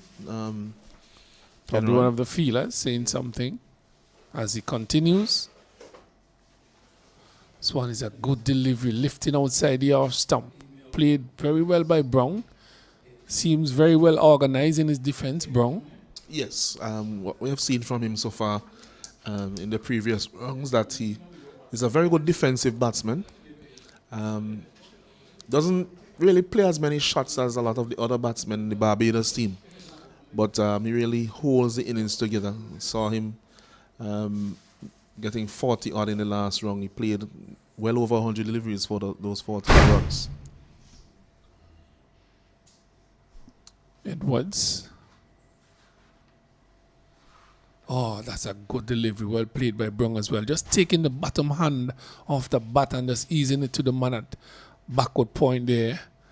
As the over comes to an end, another Edwards over. And Barbados in reply are 9 without loss. It's not a bad start here from the Barbados team. They will be very pleased not having lost a wicket thus far. 1 over left before lunch. And it seems that Redwood will get that over. So they're experimenting here with the leg spinner just before lunch. But this will be the last over before lunch based on the time that we have. And I think that the aim from the Barbados team will be just be to ensure that they don't lose any more wickets. I think that's the plan in this short session. Well, the Jamaicans are looking for one with the introduction of Redwood. Looking for all his scalp, either Brong or Brathwaite. But they would look to deny them of that wicket. Close to lunch, the helmets are out. So there will be some pressure exerted here by the skipper on these batters.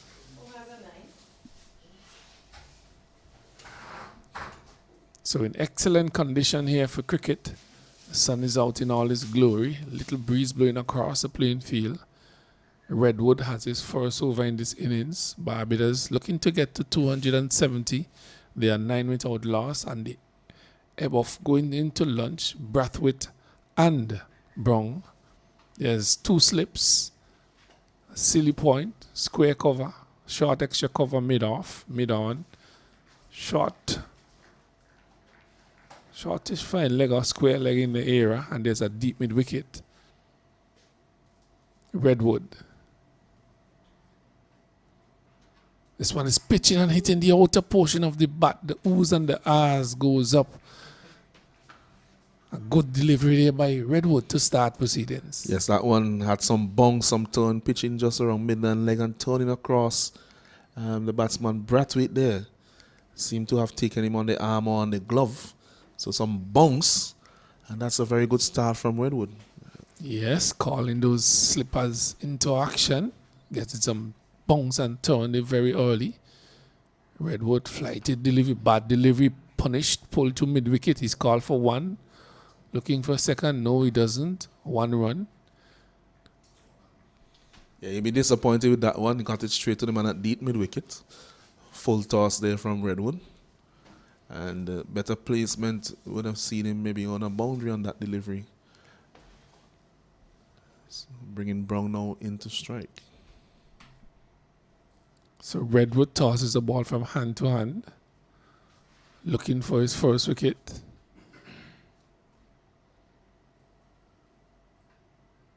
This one is, hitting the outer portion of the bat. The right arm of the umpire comes out. No ball being signaled. But he's definitely getting a lot of turn here, Kenroy. You could see that he's threatening the outside edge on several occasions. Just need to keep his front foot behind the line. Yes, committing that cardinal sin of overstepping that front crease. It's Redwood again, looking very dangerous here. This one is, there's a loud appeal. Beating the batter. The Jamaicans are confident, but the umpire says not out. And Brong is still there, steady as can be. But that was an excellent delivery by Redwood. Yes, a vociferous appeal by the Jamaican team. Almost a celebratory appeal. They were celebrating while appealing. But the umpire not having any of it, adjudicating that the batsman was not out. Again, flighty delivery outside the off stump. Just left alone by Brong. Keeper not taking it cleanly.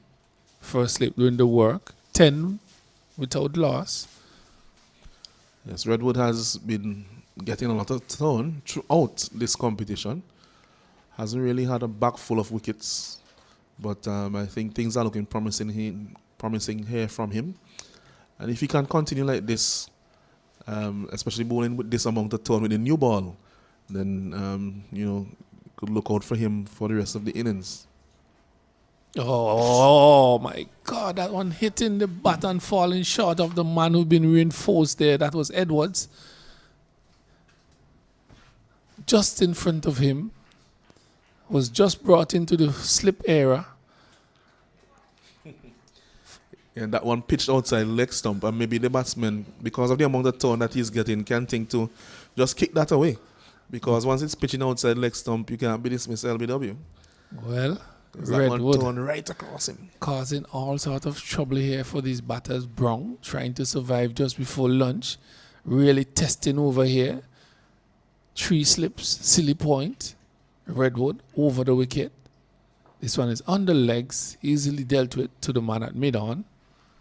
The umpires look at their watches and touches the bails and said, this is lunchtime. So at lunchtime here, Barbados versus Jamaica. Barbados in reply to Jamaica's 269. They are 10 without loss. Brathwaite is on 9 and Brown is on 1. Yes, so Brathwaite, 9 of 10 deliveries not out. Brown, 1 of 15 deliveries. Excellent over just bowled by Tamara Redwood. 1 over, no maidens, none for 2 from him. Deson James, just a solitary over as well, none for 2. No maidens from him. And Rian Edwards, 2 overs, none for 7. So that's the current situation here now at the Hannesville playing field. Well, we'll be back here at Arnesville after the luncheon interval to bring you more coverage of the West Indies under 19 Rising Star 3-day tournament finals between Jamaica and Barbados.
Well, good afternoon and welcome back to Annisville Playing Field, where we are here witnessing this final game between Jamaica and Barbados. The final of the West Indies Under 19 Rising Stars 3-day tournament between Jamaica and Barbados, being played here at Annisville Playing Field in the lovely island called St. Vincent and the Grenadines. Proceedings that took place earlier today. Jamaica was bowled out for 269 and Barbados in reply are 11 without loss. The first delivery has been bowled after lunch. Edwards bowling to Brathwaite, and with me is Stacey and Adams. Good afternoon, Stacey, and welcome. Good afternoon, Kenroy. Good afternoon to all the viewers. And Ryan Edwards, if you look at the stats, he's the best fast bowler in the tournament. He's the only fast bowler in the top 10. A top 10 that's dominated by spin bowlers in this tournament. He has 14 wickets to his name so far in this 3-day format. Well, Edwards is looking for another scalp, that of Brathwaite or Brown, to make it 15. But it's left to be seen. There's 2 slips, a gully, a backward point, a cover, short extra cover, mid-off, square leg, mid-on. That one is outside the off, some going the other way. His top delivery is coming back, but that one went away with some pace as well. So, bowling with some pace here, Edwards after lunch, probably had a healthy lunch. I wonder what was in those plates. But seems to be just treading back, taking his time, probably still settling. That's the same thing you had on your plate, maybe? Well, perhaps? some corn and... Similar? Some corn and callaloo, a little meat. This one is down the leg side. Keeper not taking it cleanly. Probably still being affected by that lunch. It was good. Barbados versus Jamaica here. After lunch, very important period of play. Start of Barbados innings and the start of their reply to that total of 269. 11 without loss. Brathwaite and Brown at the crease for Barbados. The sun is out in all its glory. Not too jealous of the cricketers there right at this time. Oh, that's a good delivery outside the off. So I'm just swaying away is Brathwaite and allowing it to pass. Testing out the middle of the wicket on that occasion. Umpire signal 1 for the over. So Brathwaite, a handy bat at the top. Not afraid to play his shots. He's had a lot of starts in the tournament. Has a half century as well. So he along with Achilles Brown gives them good starts at the top. Well, they would need more than good starts today. They would need to carry on to get to that total. That one is down the leg side again, not taken by the keeper. Just losing his radar there is Edwards.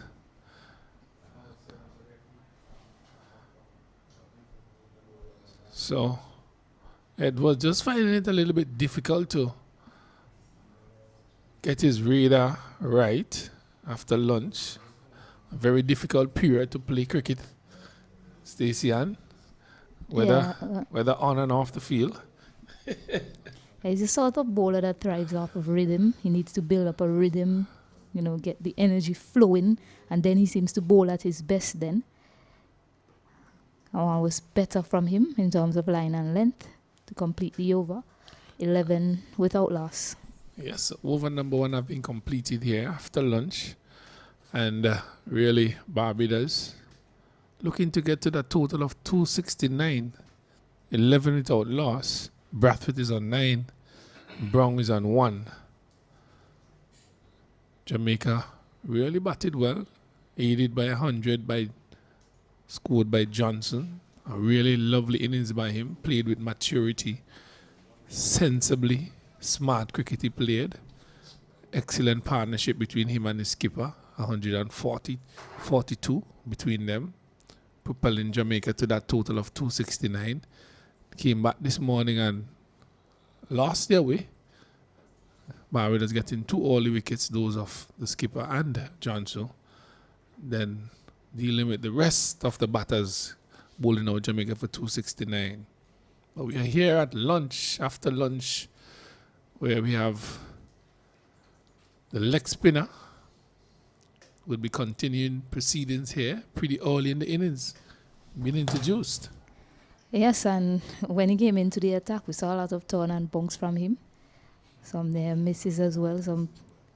So they have 3 fielders in the slip cordon and a man at silly point to Achilles Brown. Achilles Brown has 158 runs in this tournament so far. Runs out the top 10 in run scoring. Has a half century as well to his name. So Redwood, first delivery after lunch, driven up to the man at cover. Created some problems for these batters just before lunch. Some bunks and turn really ripped that delivery.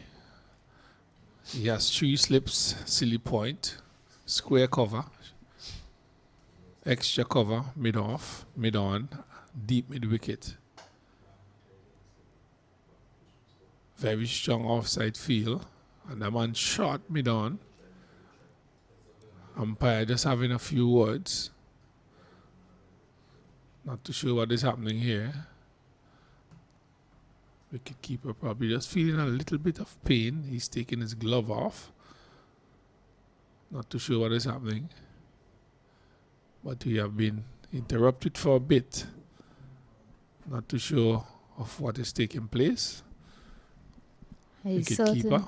certainly in some pain. It's not moving well also. Justin Beckford is jogging off. Maybe he is the next keeper in this Jamaica team. Let's see if he gets better. Some stretches might do it, hopefully. Physio runs out as well to give some assistance. Well, it has been a long tournament, getting close to the end. Those muscles are pretty much sore. The youngsters, they have toiled during the 1-day tournament and also the 3-day tournament. Takes a lot out of the body. Takes a toll on you at times. Have to be extremely fit, especially the conditions which are existing in the Caribbean. Hot, wet. And it's mainly hot today, thankfully. Yesterday we were interrupted by rain. Today it looks like we'll get a full day's play. He seems to be okay. He's up on his feet once more.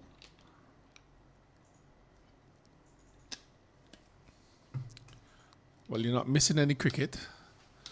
Just some treatment being given to Bedford. Make sure that he's okay.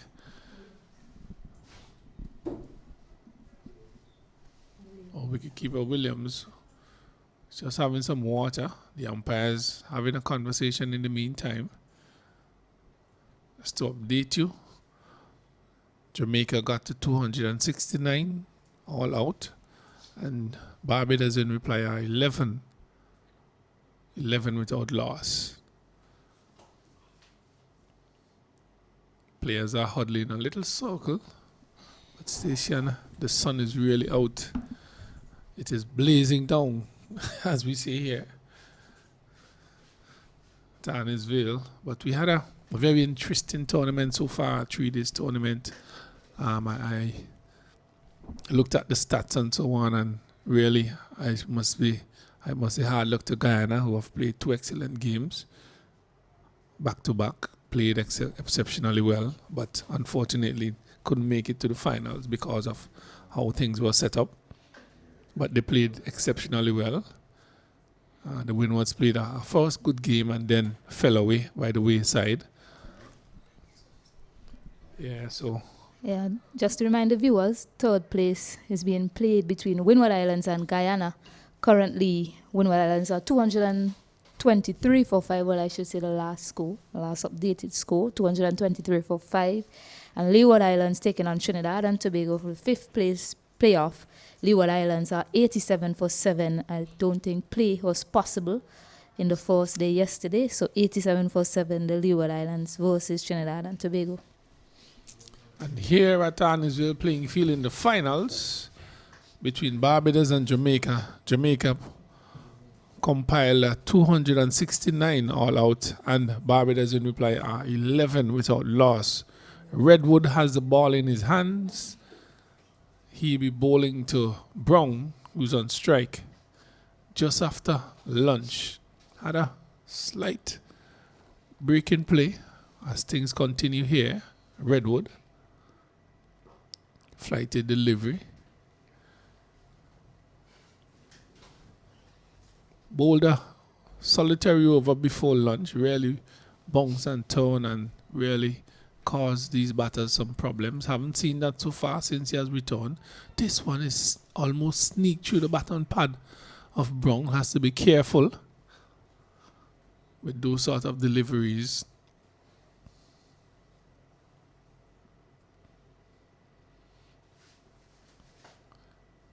So the fast bowler's giving way to Redwood very early in this innings.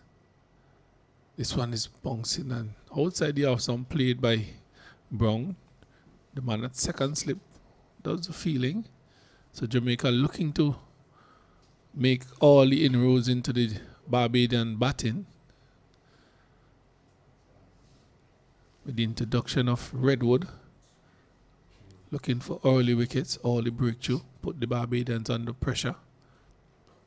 So a short delivery outside the off stump. But a short extra cover does the feeling.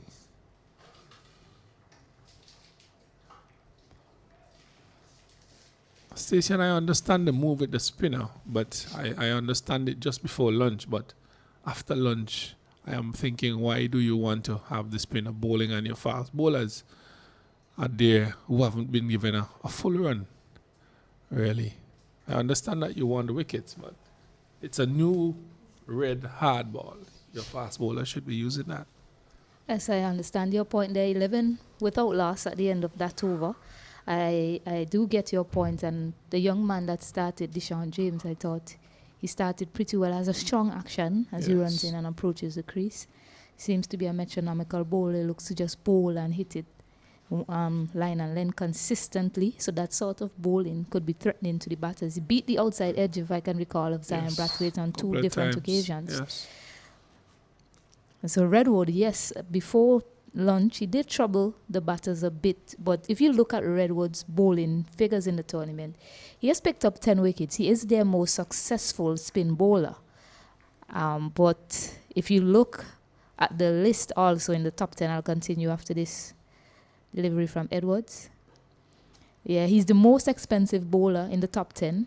His average is 30, and he has an economy close to 4. I mean, close to 4 isn't bad, but given the situation, the sort of tournament that we've had, close to 4 is like going at 6 runs per over.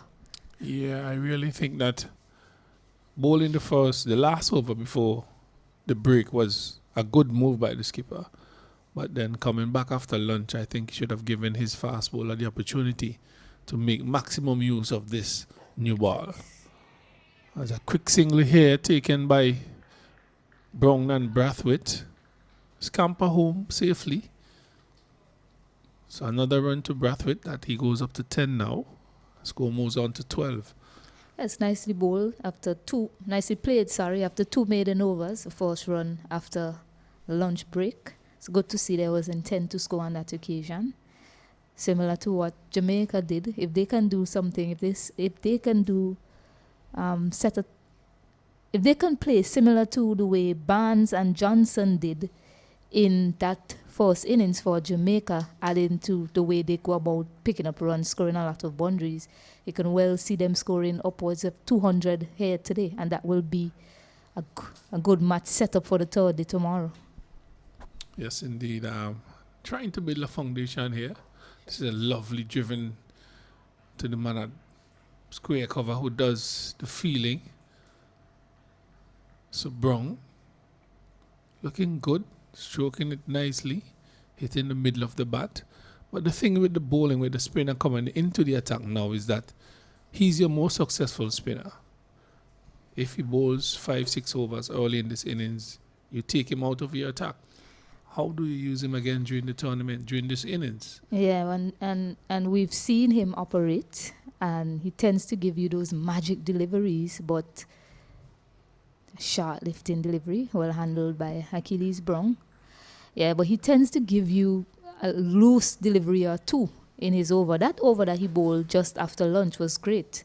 There wasn't any loose deliveries in that, but it's something we've come to know with Redwood, and it tells by his average in the tournament so far that he tends to give you an innocuous delivery or two in his over. And the things you have to look at as well, has he given you wickets up front? Have he bowled a new ball like he's bowling it today? During the tournament, who are the persons who did that for you? You have to stick to these things. Unfortunately, it is not there. You have your fast bowlers just waiting. But I really think that they should have given the young man James the opportunity to bowl this new ball as he's supposed to. As there's another single been taken there by Brown, just nudging it off his legs and taking an easy single to continue turning over the score for Barbados. Well, it was just 1 of 2 overs. This is the third over after lunch, so we just might well see a change in that end, bringing back a pacer. Maybe given how he went before lunch, they decided something is there, let's give him another go. And if nothing is happening, then they look to bring back in their pacer. That's my guess anyways. You have to ask the question. This one is a full delivery, Brown. Squeezing it out, Brathwaite. Edwards. We're accustomed to see him bowling those deliveries. The over comes to an end. It's 13 without loss. As I was saying prior, you have to know whether your bowler could be effective in a situation. How effective can he be, really? And how well has he done in the situation and circumstances? Is it that your fast bowlers are not capable of breaking through? Is it the spinner who gives you the breakthrough? Who? And I think that Jamaica is probably missing a few things in the script very early in the picture. Well, they're sticking with Redwood, and I guess they're probably looking to rotate their pacers from one end. We know how Alex Hines bowl when he eventually comes into the attack. He just bowls at one end basically, keeps it there and thereabout. Not a lot of runs are scored off of him. But Redwood is indeed a wicket-taking option, but it is if he can be consistent.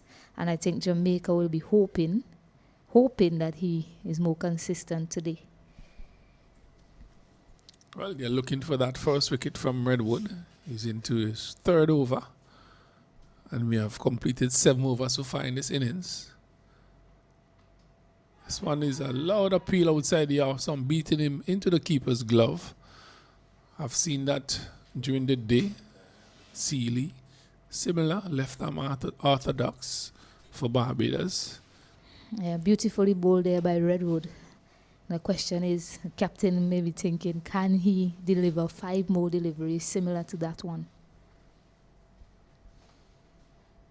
Yeah, showing that confidence. This one is a short delivery turn into the mid-wicket area. He's called for 1, they call him for 2. Should have been 2 there, but they settled for 1. So another run to Brown. Things just rather quiet here at Annisville. Beginning of this Barbadian innings. They have batted pretty well as a team, Barbados.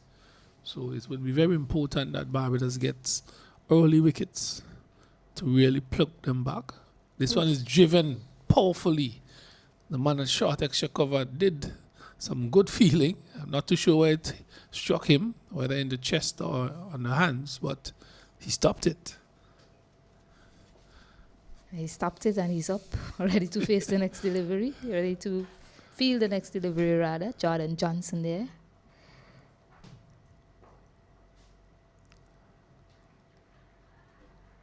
So Brathwaite looking the more attacking of the 2 batters. He's looking to score. 2 slips, a silly point, square cover, short extra cover point, mid on, deep square leg.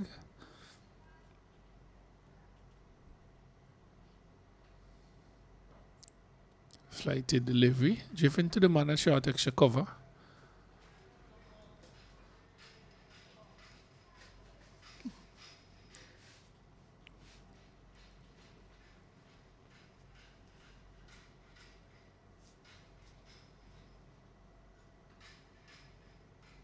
Then again, this one is short. Come back, punches it and calls for single. So good run in between these two. Good positive run in between these two here. That brings over number 8 to an end. And Barbados in reply to Jamaica are 15 without loss. Something that would be interesting though, to see out of both teams, which team scored the most runs between Jamaica and Barbados during this tournament. Well, Kenroy, you were not here earlier, but this morning I was telling Alanson I had to go home last night and go through go through the sheet of the scorecard yesterday, basically the over by ball, and I was thinking to myself as I looked down to the scorers, was there easier way to do that? To find out how many singles was scored yesterday in that partnership, and how many 4s and 2s a single taken there. So I did that yesterday just to see, because I was curious. It was a brilliant partnership between them, and we recognized that it was, usually it's a boundary-laced sort of partnership when it's so high, but that one was filled with a lot of singles. So I was curious and I had to find out. And I went home and I did that. So now you're sending me now tonight to go home once more and do a tally and just to see who has scored the most runs in the tournament overall. I think our statisticians could help us with that. Yeah, I think that one might be much easier actually. Yes. See who was batted pretty well as a team. Barbados and Jamaica. This one is played lovely off his pads, rolling his wrist. Textbook style, balanced, look really nice. It's Brown. 2 runs to him, 2 runs to Barbados. So they are getting things here going for Barbados, setting a nice platform so far. And these two have looked really good for Barbados. Solid. Yes, both batters quite comfortable at the crease and confident in their shot selection. Their decision making as well has been clear. So those are good signs for opening batters or any batter, really. And we did mention that the wicket, the surface, is a good one to bat on. Yes, it has flattened out nicely. The ball is coming on to the bat. We started with a little balloon bounce because of the moisture inside of it, sideways movement as well. But it has flattened out very nicely and is a good wicket for batting. The bowlers could get something out of it as well. That one, as I just spoke about it was into the deck, over the shoulders, into the keeper's glove, really. So, really interesting competition here. I know both teams wants to win, and I could see that coming from all the players, whether they're fielding or batting. Jamaica wants to do the double. Barbados wants to have this 3-day championship to walk back home with. Really. Well, not to walk, but to fly. And if they do that, they'll be unbeaten as well in the tournament. They've won all 3 of their matches played so far. This one is looking to get through that defense. One swung a bit through the air, actually. Yeah. You have seen that from him this morning. Some movement through the air there from Ryan Edwards. Yes, known for that. That ball coming back, swinging dangerously into the pads, has that is stock delivery. Edwards has bowled it consistently. Look to York you, really. Does it very well, Edwards. No wonder he has the most wicket for the fast. But this one is a short lifting delivery. As he walked down about 3/4 way and say, I'm still here. I'm bowling fast. And he says to Brown, I'm not going to be pitching all of those balls up to your crease. I am still here. This wicket has some life in it. But well played by Brown. Well negotiated. It's a good aggressive bowling here by Edwards, showing the intent.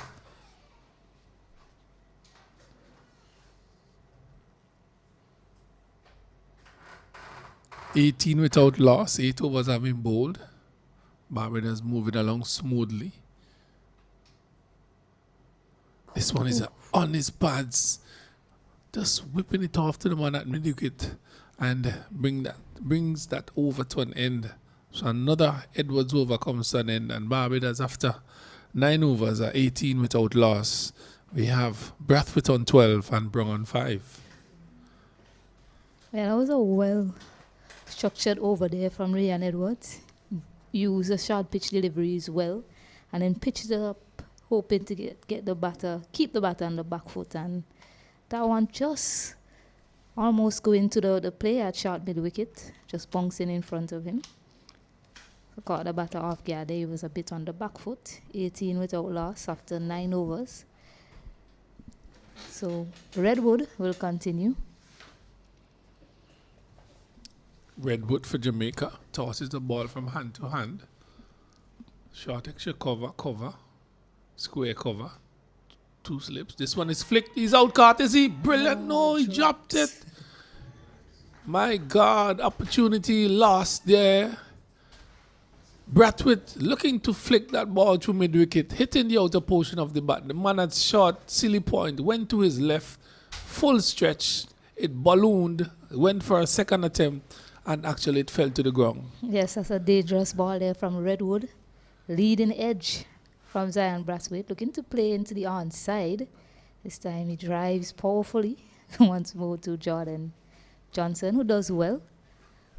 Really thought that he had that in his grasp, but unfortunately he hit the ground and it fell out, and really opportunity going begging, but that would have been an excellent catch by the man at Silly Point. Yes, that was a big effort from Justin Beckford there at Silly Point. Again, short outside the off stump, so Brathwaite looking a little bit more aggressive, saying, whatever I'm doing here, I'm not playing this nice boy cricket. The ball is there to hit, I'm going to hit it. Looking more aggressive in those 2 last deliveries, but was really deceived by Redwood a while ago. This one again flighted. Would love to see some air on those deliveries. A little bit more air. Flat through the air there is Redwood. Has 2 slips. As it continues, Jamaica versus Barbados finals. Somebody's looking to fly home with championship. Good flatter delivery. He encroaches on that front crease again, and the right arm of the umpire comes out and signals no ball. Second time for this inning so far. Redwood have overstepped.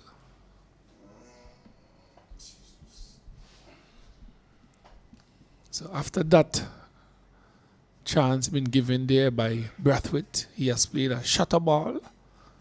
Has to be careful. Redwood again, flighted delivery. Push back to him. As Redwood being used as well, might be something to do with memory. I mean, in the white ball tournament, I don't know how they fare in the red ball tournament against Spain, Barbados, but oftentimes as he whips this one into the onside, he'll pick up a single. Oftentimes with the introduction of spin, that's when they start to collapse, the Barbados team. So I don't know if that's what Jamaica's ploy is. They'll just use spin at one end and pace at the other to the Barbados batters, because they seem to love the ball coming onto their bat. Well, those are things that you could do in respect of cricket. And after 9 overs, Barbados in reply to Jamaica 19 without loss. Brathwaite on 19, Brong, he's on 5. 10 overs have been completed, and really, as the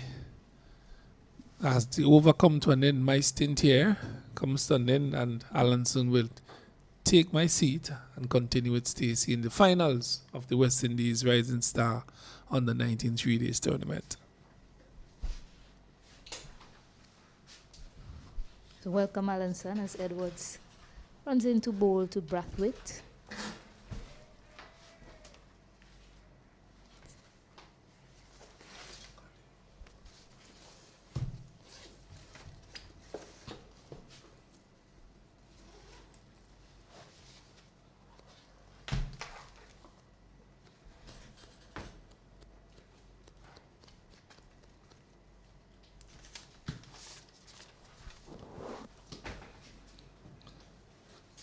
Good afternoon, Stacey, and good afternoon to our viewers.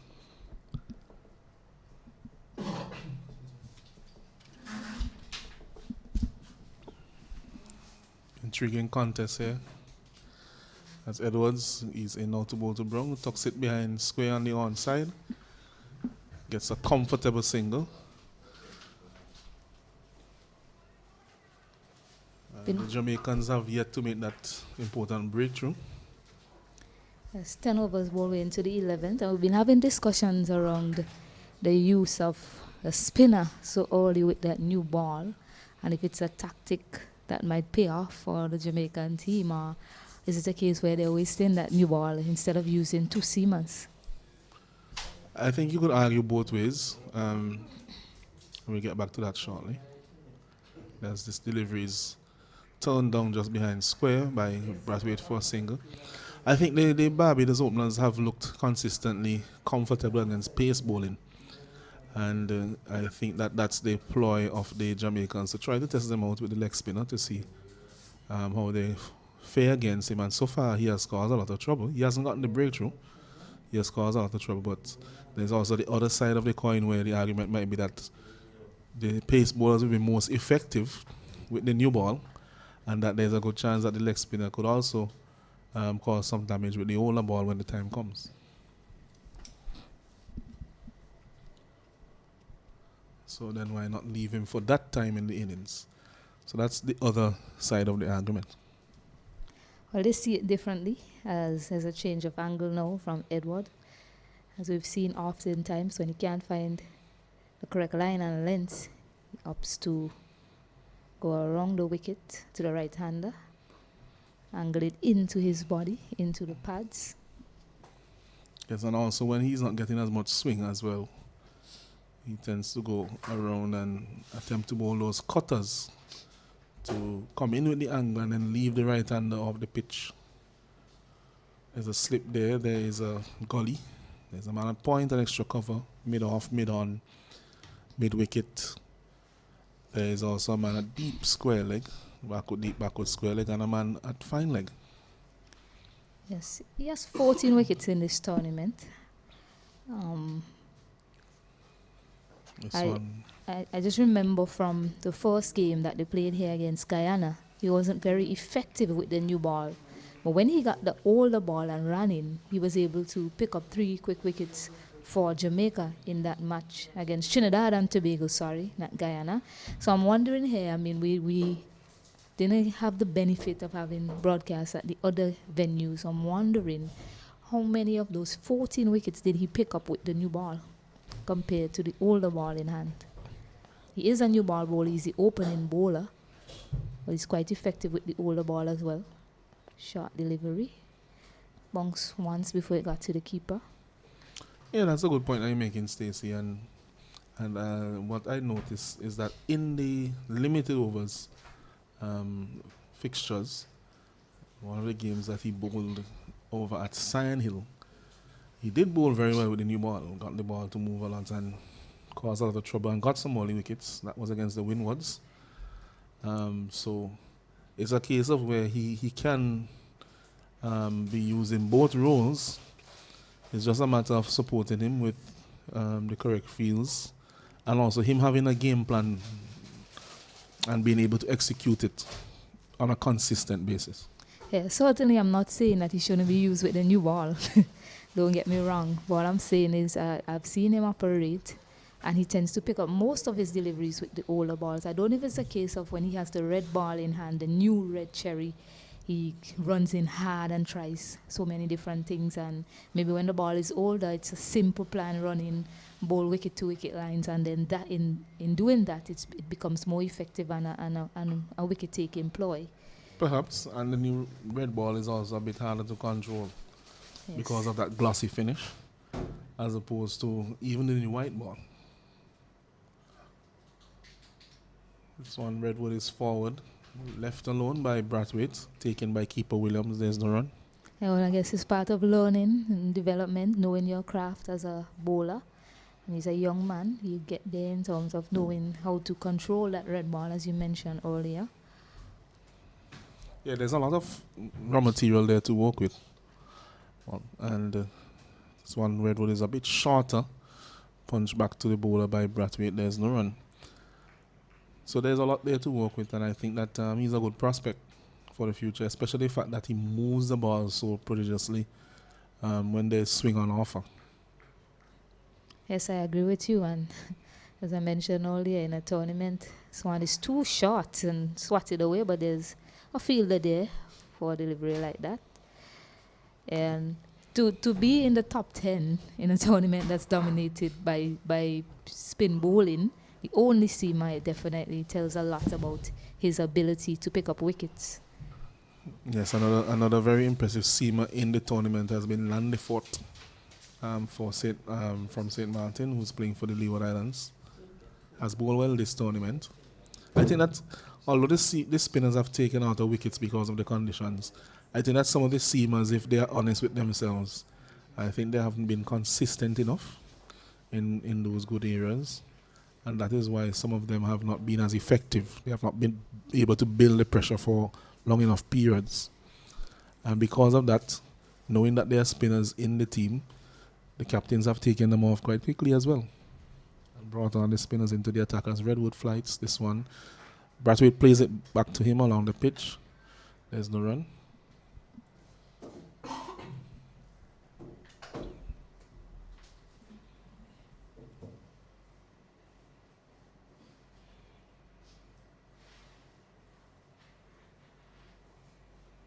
It's another flighty delivery. Looking to whip this one on the onside, but getting a leading edge back to the bowler along the ground was Brathwaite, and at the end of the over, the score is 25 without loss.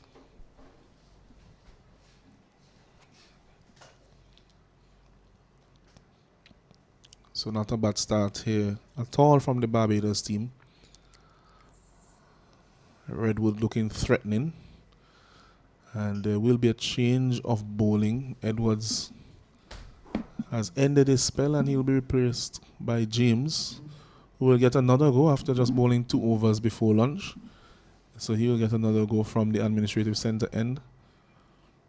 And I'm looking forward to seeing Nashane Mead bowling on this pitch as well when he gets his opportunity.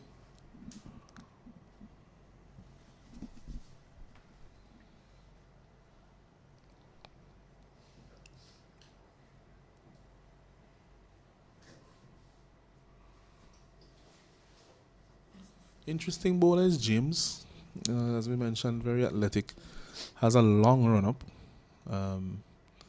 and he approaches the crease nicely, can get the odd ball to come through quite quickly, quite chest on as well, so gets natural movement into the right hander, and this end will help him with that, so you should be aiming for around the 4th, 5th stump bowling from this end.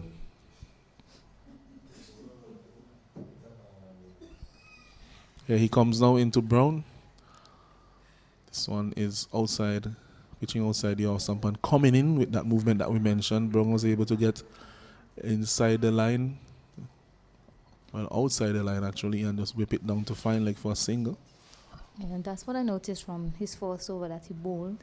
He was able to get some to come back in with the angle and troubled Brathwaite a bit, but then he gets some too straight, and then it's easy for the batters to just help themselves to a single or 2 on the onside. There's just a bit more control needed from Deshaun James in terms of where he lands those deliveries, and he'll be a handful. Agreed. Another lovely day here at Arnesville as James comes in now to Brathwaite. This one is Fuller, comes forward, covers up on off stump. That's exactly where he wants to be, just around the 4th stump, causing the batsman to play forward, but not full enough for him to drive.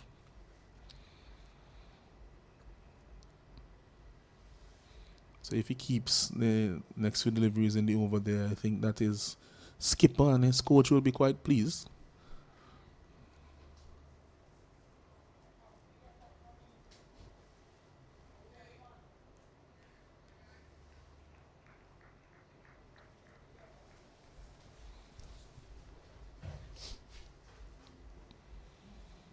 It's James again into Brathwaite. This one is a bit fuller. Driving and he's caught! caught at extra cover by Beckford. In the end, it was a fairly lazy shot from Brathwaite. He wasn't to the pitch. He was looking to loft this one with the drive. Didn't get over it. Hit it at a catchable height to Beckford, who takes a spectacular catch at extra cover, and that's the end of Zion Brathwaite.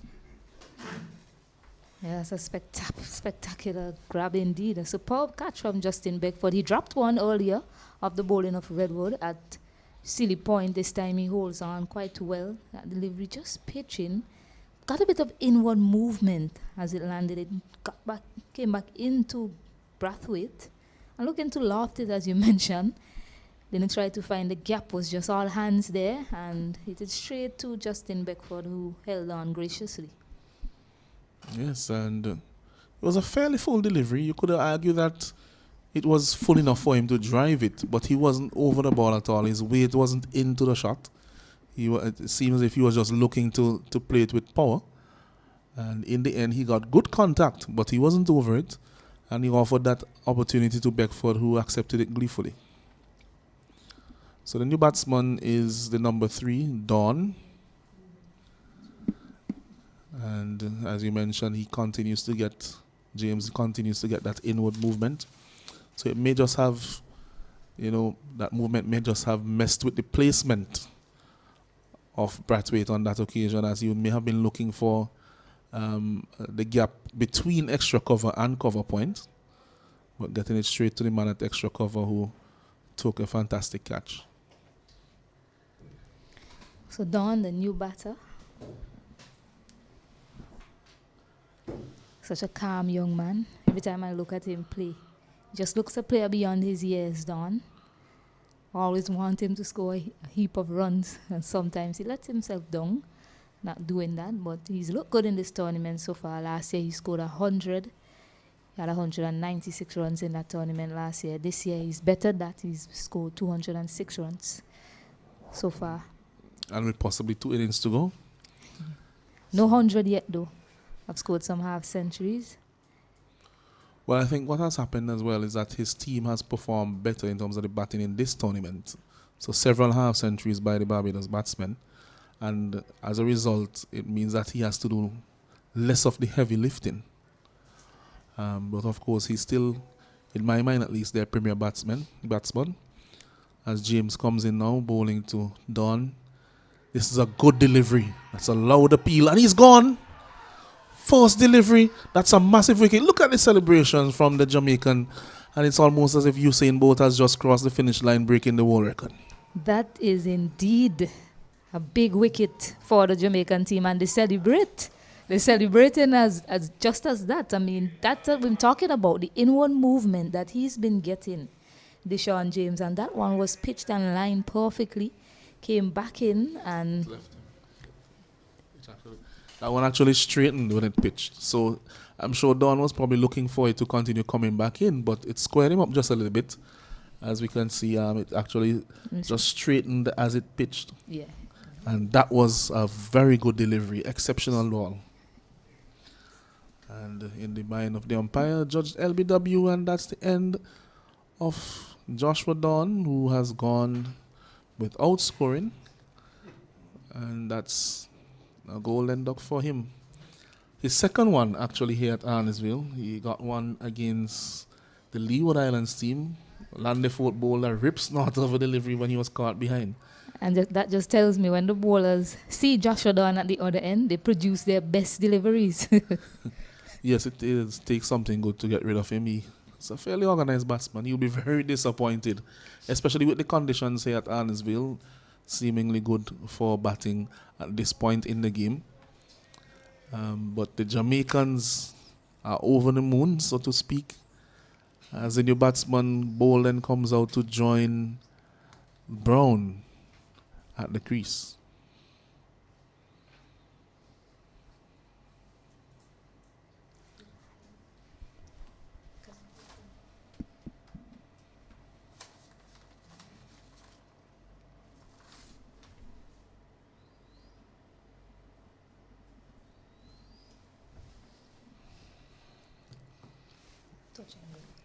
So Bolden, the new batter. That was a big wicket for the Jamaicans. Are they done celebrating? I feel like they're still dancing out there. The way they got into a huddle, all of them, they ran almost as if they were about to run around the park as if they won the trophy. Well, they may feel that getting that wicket is a big hurdle towards that end result that they want. The Barbados team will still say that, we have lost 2 quick wickets. We are 26 for 2 in a bit of trouble here, but we still have a lot of batting in the shed that can extricate us from this current predicament. And they'll be looking to do so, starting with Bolden and Brown, who are at the crease now. There are 2 slips in place: a gully, a point, an extra cover, a mid-on, square leg, and the man on fine leg as James elects to come around the wicket. So he's starting around the wicket to Bolden, and he's on a hat-trick, James. So let's see this hat-trick delivery. Maybe another slip for the hat-trick delivery. Well, let's see. This one is outside the off stump and he's beaten. Looking to punch. And he was very close to getting a third and getting his hat-trick there. But a good delivery there again by James. Yeah, late decision by Nima Bolden to play at that one. I thought he was going to leave it for a moment. Decided to play an aggressive shot to it. And just missing the off stump. Also, just missing the edge of that, of Nima Bolden's bat. So Deshaun James bowling with some fire and passion, causing some problems to the Barbadians batters. It's James, 2 wickets in this over for him. Brought back into the bowling. And I'm sure that when Kenroy Martin comes back on the mic, he'll be saying that James should have been bowling all the time. As he comes in now outside the off stump, it's shorter, it's cut. Not convincingly, but it will get 4 runs.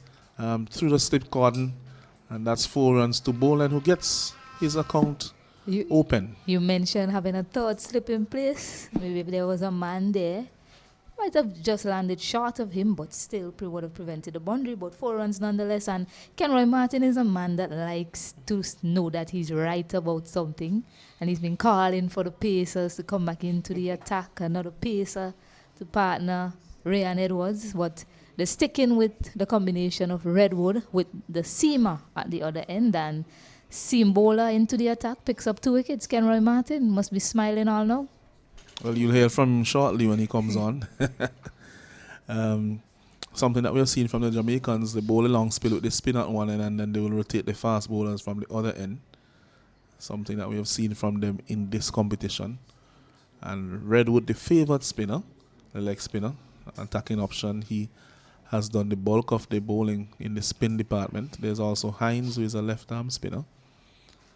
As Redwood, he will continue now to Achilles Brown. Slip in place, silly point. This one is a full toss. And it's hit out to the man at mid-wicket. That's something about Redwood. He's not as consistent as some of the other leg spinners that we have seen in the competition. Yes, and that's why the field is set the way it is. It's a debate we were having at one time in the first match. He produces those brilliant deliveries in between his spell, but ever so often, as we keep mentioning, the loose ones as well. So it's good that the captain has the protection for him on the leg side boundary, just for the error ball, which he delivered, but it was just 1 in the end. Yeah, well, it's clear that they are aware of his strengths and weaknesses. And they have the field set accordingly, so kudos to them. He's now bowling to a 5-4 field, 5 on the leg side, or 4-5, you would say, 5 on the leg side, 4 on the off.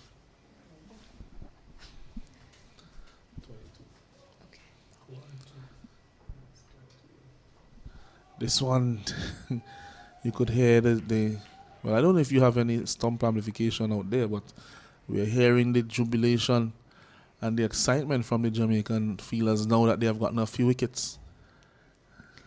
At the first 3 deliveries Bolden has faced, he's tried to play a shot off every one of them. 1 he connected for 4, 1 he missed narrowly.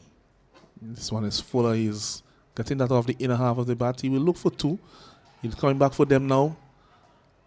And then the throw is wayward, but a very aggressive mindset Bolden is showing at the crease now. Yes, definitely not afraid to play his shots. And he's showing that 3-4 balls he's faced, and he's attempting to play a shot of every one of them. Well, he's probably thinking that as a left-hander, it's my duty now to probably put a bit more pressure on the leg spinner because he has been bowling basically unchallenged throughout most of his spell. But he has to be careful. This one is a bit fuller. He's driving, but straight to the man at extra cover where there's no run. Yeah, and if he can do that successfully, it will unsettle the plans of the Jamaican team because they are looking to have Redwood operate at this end and rotate the seamers at the other end. They do have Alex Hines to turn to, but he's largely been a containing bowler more than a wicket-taking option for them in the 3-day format. And they've turned to Redwood when they want a wicket. And wickets, that's what they're hunting up in this innings. So that one again was tossed up on the off stump and driven by Boland.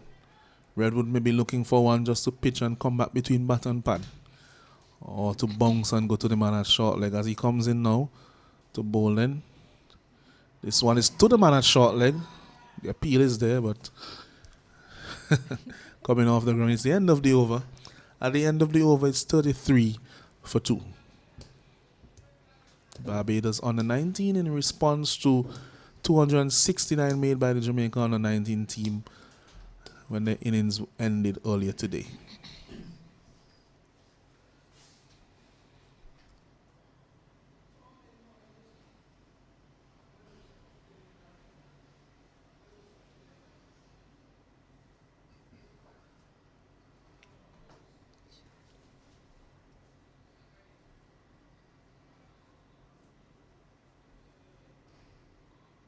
See that there's a substitute is on the field, Michael Clark, number 77. Just checking around, glancing around the field to see who he may have come to replace. It might be Edwards. Don't think I see him on the field, number 58. Yes, I see him walking around the edge now. Yeah, he's off the field.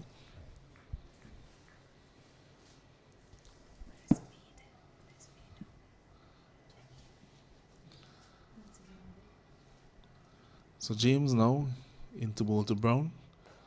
Brown covers up on the off stump.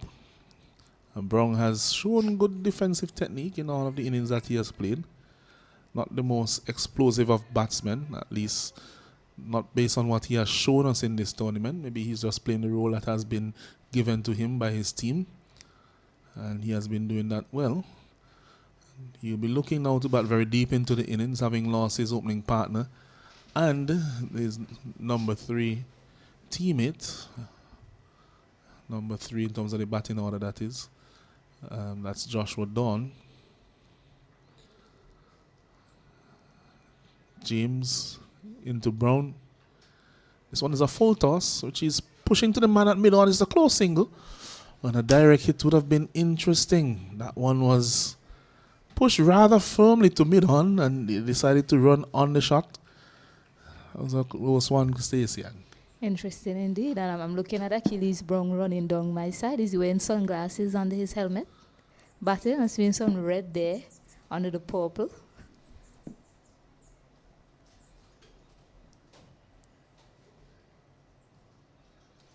Well, it's a bright day.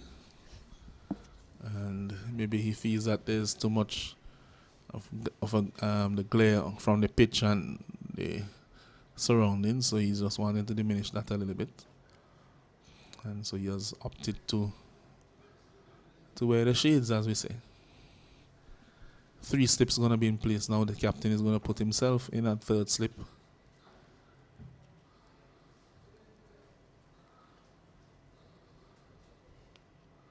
So Barnes is at almost a 4th slip, really. You could have 2. You could say that he's at 4th slip, or that there are 2 gullies. So 2 slips, 2 gullies. This one is turned straight to the man at square leg. There's no run. Yeah, I prefer to see that gap close, to be honest, Arlington. I firmly agree with you, especially to James. If you had a bowler who was bowling a bit more slowly, then I could understand. But James is getting the ball to skid through reasonably well out there. And so it's likely that an edge may go finer than squarer. Yeah. And we saw that actually. Poland playing a loose shot to James. Second ball he faced to him and it went through that gap. Actually, the gap is even wider now.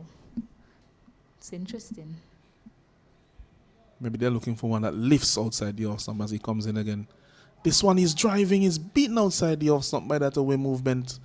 That characteristic away movement from James. And he's causing some problems here. Yes, and Boland is looking to drive. He's looking to play his shot and makes me wonder why they're still not closing that gap.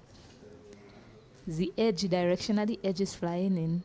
It's either going to one or two of those men in the slip, the keeper, or possibly if wider to the third slip. If he flashes hard at it, he might go to point. But they're sticking with two gullies, I believe that is, and leaving that gap open, an inviting gap. Yes, James into bowling. This one is a wide tempter. And if they're going to bowl over there, I think that might be one of the reasons why they have the gully in place, Yes. because you can drive that one through gully. Yes, if he bowls that line, Yeah. then those two fielders can well come into play. But I'm much forward to see him continuing to bowl that line and length that he's found so well to Nima bowling. On two occasions beating his bat. Yes, I think that opens more options up for dismissal, including the same one with the same feel that they have. But they'll also bring the cart behind and the bowl and so on into play, because that's a lot closer and tighter to the off stump. As he comes in again to Bolden, James. This one is a lovely delivery on the off stump. Played nicely to the man at mid wicket there by Bolden. That's the end of the over. At the end of the over, Barbados on the 19 are 34 for 2. And I believe that it's going to be drinks now, so we'll take a short break for the drinks.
back here at Annisville playing field where the battle continues between Jamaica and Barbados. Barbados have slumped to 34 for 2.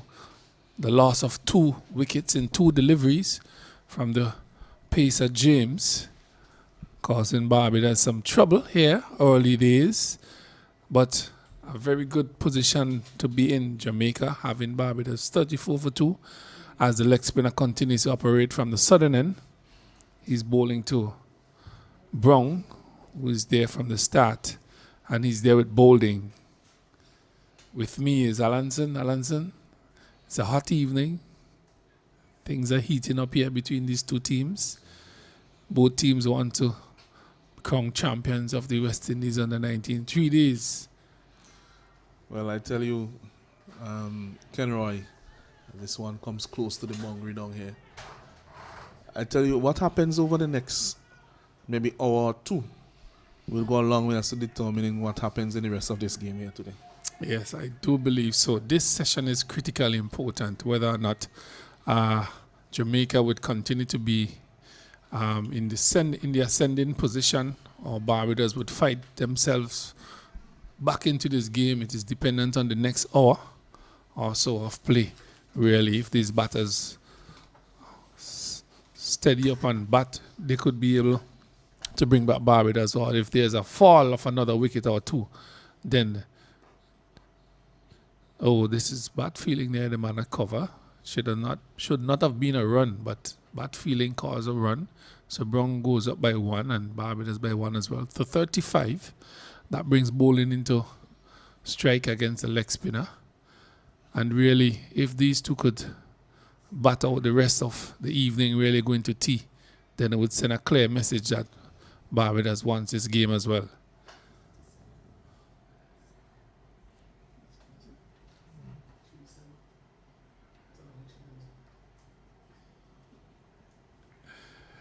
So another single, an offer.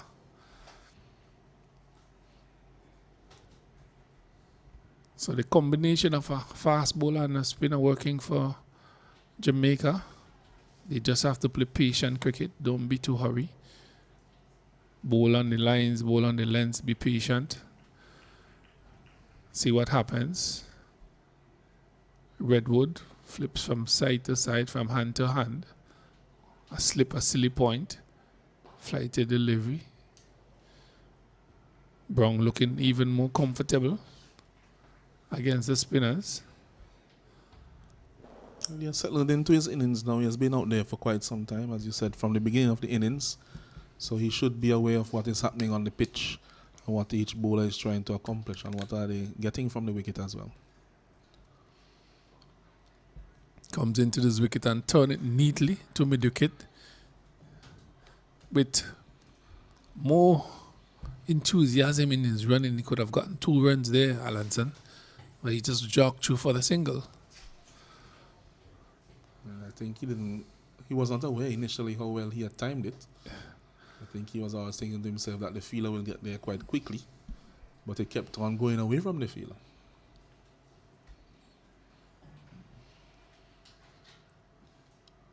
Full delivery, Bolden driving that through covers. He's gone for 1. The big man is after it. Comes back for 2. Bolden look as if he's in a really aggressive mood. He's not petting or powdering. He's playing very aggressive. 2 more runs to him. Yeah, that's how he bats. That's the nature of his play. Although even in this innings, it seems as if he's a bit more aggressive even than he usually is. But he knows that his side are basically up against it at this point in the game. And he knows that, time would not be sufficient to get them out of the position, but also they need runs because of the fact that Jamaica has already made 269. So he doesn't think that batting for another hour or 2 and being maybe 60 or 70 or 80 for 2 will necessarily get them out of the position. He's thinking to himself that we have to put back some pressure on them. And the best way to do so is by scoring as many and as quickly as you can. Well, the fast bowler with the number 19 on his back continues. 41 for 2. Barbados in reply to Jamaica's 269. James picked up 2 wickets thus far. It's bowling to Brown, who's been there from the start. 2 slips, a gully, square cover, short extra cover, mid-off. Mid-wicket, fine leg, mid-on. This one is a straighter delivery, driven nicely through mid-wicket, well-timed. He's gone for 1, comes back for a second. Brown seems to be very strong off his legs, really. And he plays that shot with a lot of confidence. Yeah, that one was a bit too straight. A fuller delivery. Maybe looking for a Yorker length delivery on that occasion, but half volley on Midland leg and very easily tucked away. He may even be a little disappointed that he didn't get it for 4 because it was there for the taking. Yes, James have to be very careful with his line and length, not getting too straight. Has to hit that 4th stump, just outside the off stump. As he runs away from us. He's beautifully played through the covers. Is Brown. That one is running close to the fence. Pulls up just in front of the boundary. 2 more attractive runs here scored by Brown. Yes, that was a lovely shot. And that one was actually not a half volley. He played it slightly on the up and also accounted for some of the movement. So he didn't play it with the straight bat, but almost with a flat bat, and got it just forward of point for 2 attractive runs. Yes, Brown really looking good. Getting into his innings, getting into the flow of things. The wicket have settled down nicely. A placid batting wicket this is. Once you apply your trade accordingly, you would be able to make runs, be patient, wait for the bad deliveries. You would be able to get runs on this wicket. And if you bowl within the right areas, you would be able to get results. This one is on the legs and he turns it nicely. Would the fielder cut it off? Yes, he's running around. Does a very good job of doing so. Nice arm as well. 2 more runs to Brown. So some fine cricket here by Brown and some loose bowling by James. Yes, that's Mead on the long leg boundary. Was around quickly and kept them down to 2 runs. So that was a full toss on leg stump and duly paid through the onside. Just getting it a little bit straight, I think, would have gotten him a boundary, but it was able to be cut off in the end by the man in the fine leg position, Mead. So it's a very hot day here at Annisville. It's hard, the breeze blowing across. The flags are not fluttering on the left side. This one is on the legs again, just wrapping him somewhere on the left leg. Wicketkeeper comes around, picks up. Just some white clouds above us. We could see the blue skies. So the sun is out in all its glory. These players are decked in their whites. The Jamaicans in their yellow caps.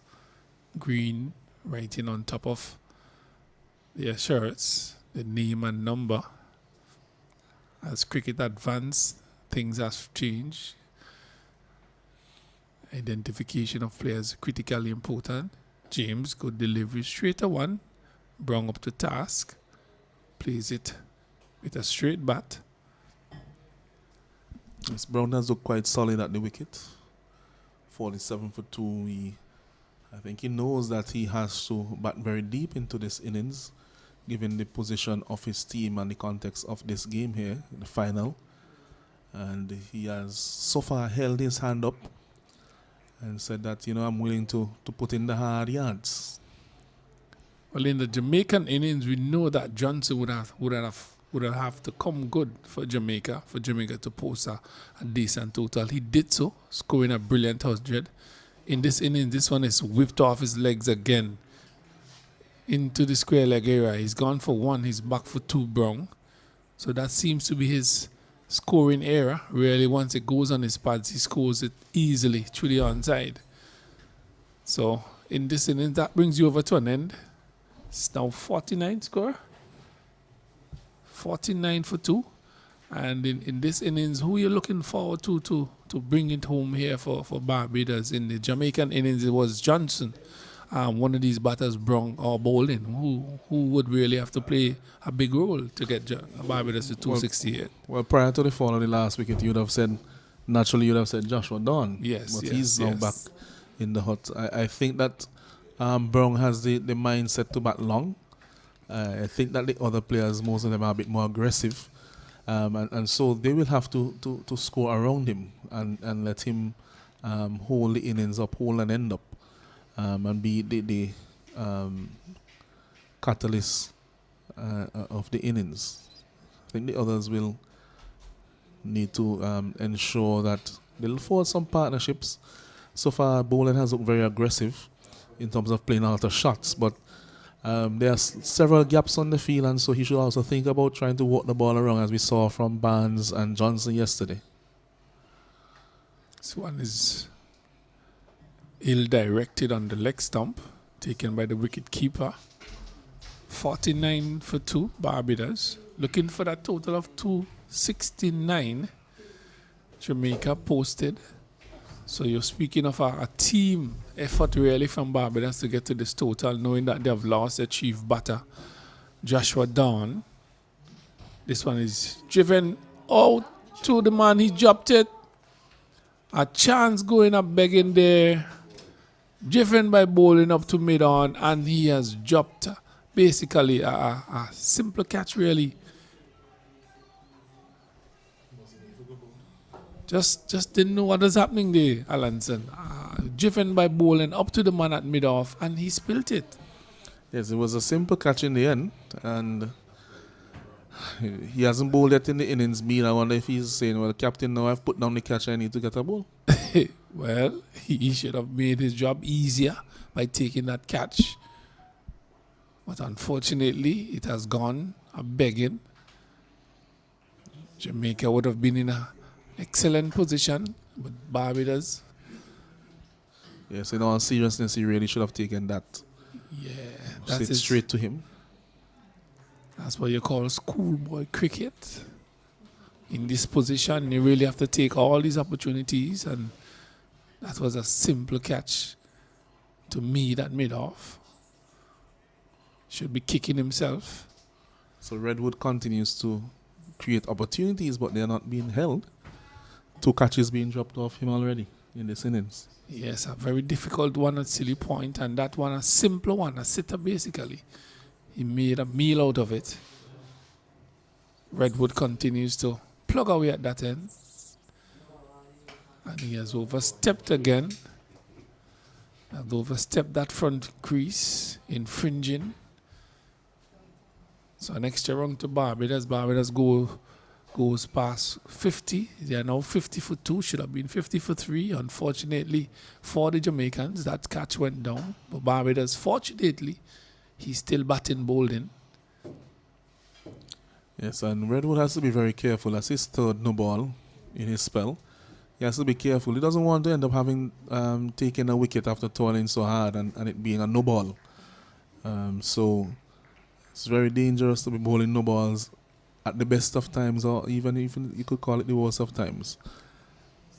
So he needs to keep his foot behind the line, especially as a spinner. Should be easier for him to do so. So another Redwood over comes to an end.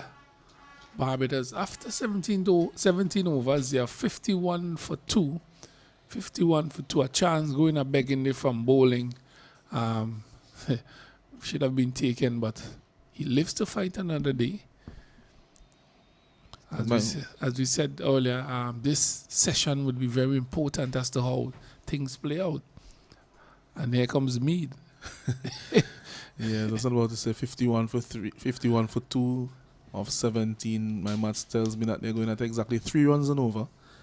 And now, having dropped that catch, the skipper has remembered that Mead is on the field.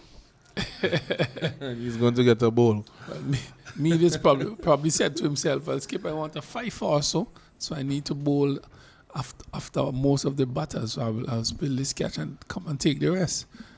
Made his work pretty harder, much harder. He has the 20 on his back. He's a very disciplined bowler, Mead. Bowls tight, a heavy ball. He needs to do that here. And I think at this time is a very good time to bring him into the bowling attack, where Jamaica needs somebody to bowl tight and look for wickets as well. He's that sort of bowler. Create the pressure and then take a wicket. Yes, doesn't bowl a lot of bad deliveries. And every now and again he gets one to go through at a reasonable pace. A bowler who seems to depend a lot on his shoulder and arm strength as he comes in now to bowl then. First delivery to bowl then.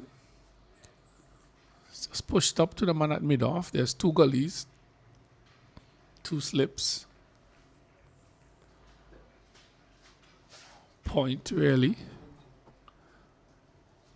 The covers is empty. There's a mid-off, a square leg, a fine leg, mid-wicket and a mid-on. So the cover area is pretty much empty. As Mead bowls his second delivery. This one is jammed into the pads there. He's bowling from around the wicket. Bowled in, finding it difficult to get bat onto that one. The full face of the bat, just edging it into his pads. Space between bat and pad. Mead is looking to go through that area.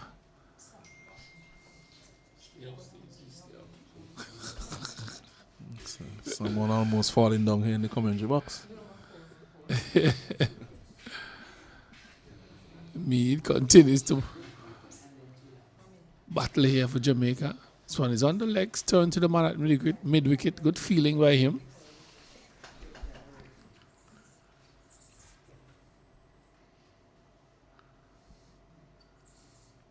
It's a quiet time here.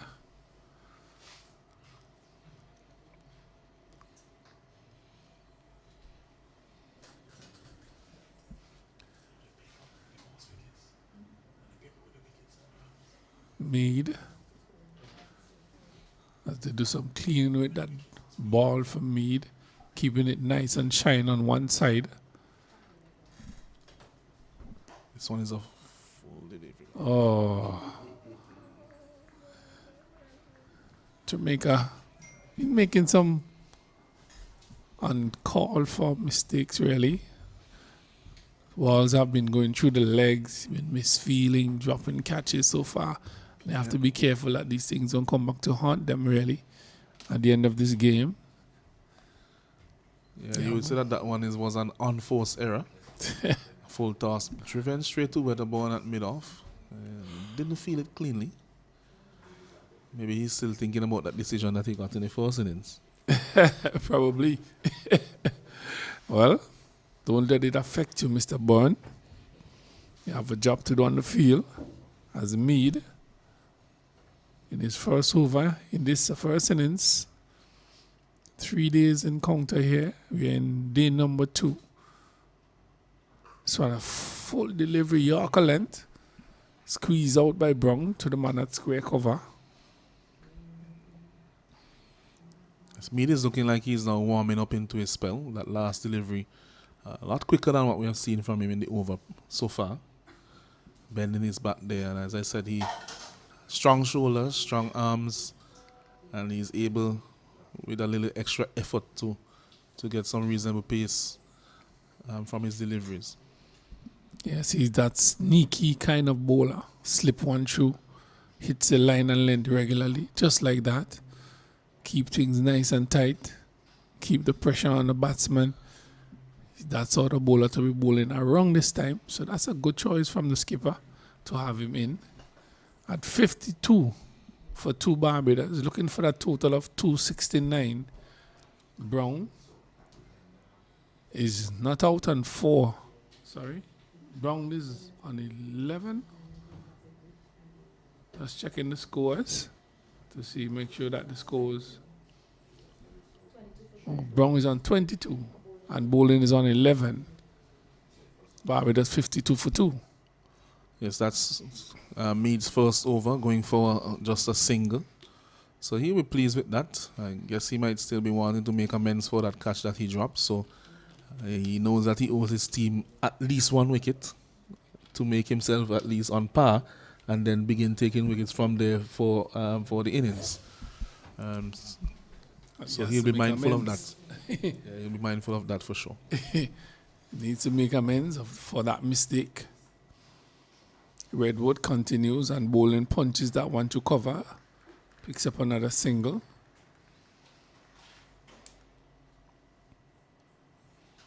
Jamaica still have Hines to bowl. A few more options in their armory, Jamaica. But just playing things as it is now with Redwood. Two Chance got begging off his bowling so far. This one is on the leg stump, swept. Again, another single. Mistake. Guess the fielding coach is not too happy with these guys at this time. At this point, they're not in a bad position. 53 for 2 is what they have the Barbados team in that position, and they have made 269. But just a little bit of loss of concentration you have seen in the field from some of the fielders in the last few minutes or so. They need to hold their concentration during this period. This one is a full delivery and he's sweeping it. He's gone for 1, 2 square leg. Comes back for 2. That's all he would get. So 2 more runs to bowl in. Yeah, that was a full delivery, and Boland, as we saw from him in the previous round, he loves to sweep, and it's a shot that he will play continuously, and he will definitely use that option quite often, as he did on that occasion. This one is a flatter, faster delivery from Redwood. Bringing bowling on his front foot, jabbing down on that one, finding a man at short extra cover who does the fielding and return the ball to the bowler, Redwood. So there's a flighted delivery and bowling is driving handsomely through covers. It's gone for 1, would not get any more. So he looks pretty good on the drive bowling. He's been striking the ball lovely through the covers. Gets to the pitch of delivery and does a fine job hitting it on the ground as well.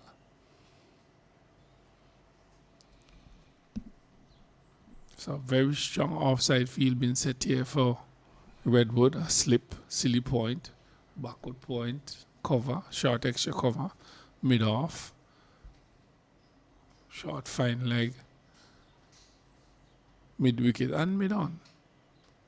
So when it's flighted outside here, Stumpy pushes, bounce and turn the first slip, catch it, but not out, says the umpire.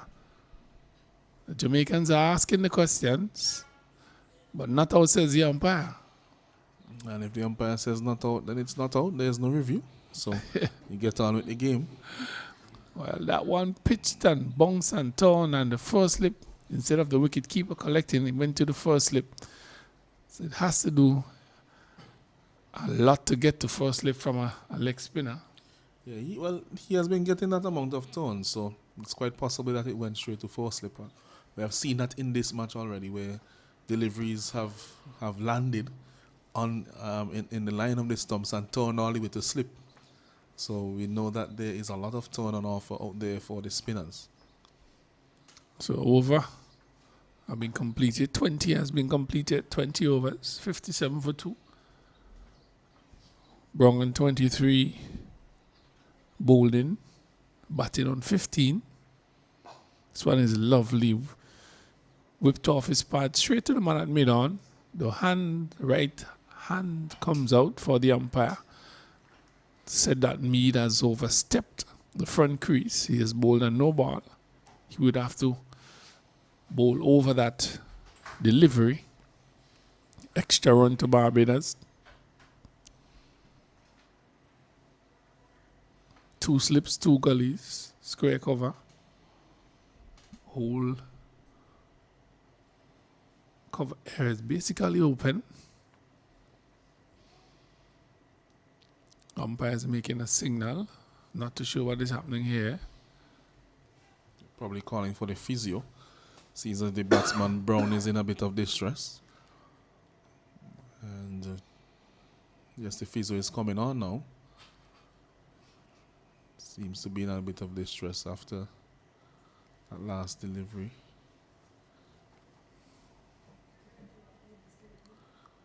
So we have to show exactly what is happening here, Kenroy, in terms of what actually is the condition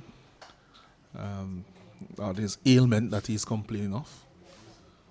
Well, in the meantime, the players are having some refreshments, and we would have some here as well, and we would come back to you to continue describing the actions here between Jamaica and Barbados in this finals of this 3-day tournament.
So welcome back. All seems to be well with Achilles Brown after that short delay. Mead right away, causing some issues to Nima Bolen. He's back into the attack. Well, continuing that is.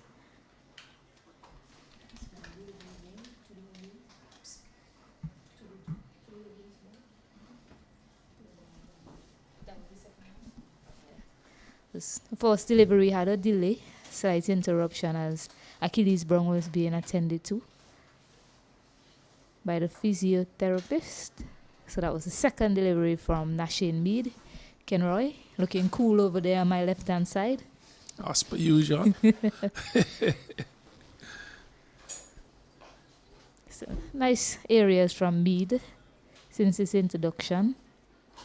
So when the sun is inside, Kenroy, I think I see Achilles Brown. He has on something under his helmet, blocking the vision of the sun. It's not that hot in here, is it? Is it that hot in here, Kenroy? Well, the sun, it reflects from the outfield into the glass window, so I'm protecting the eyes somewhat.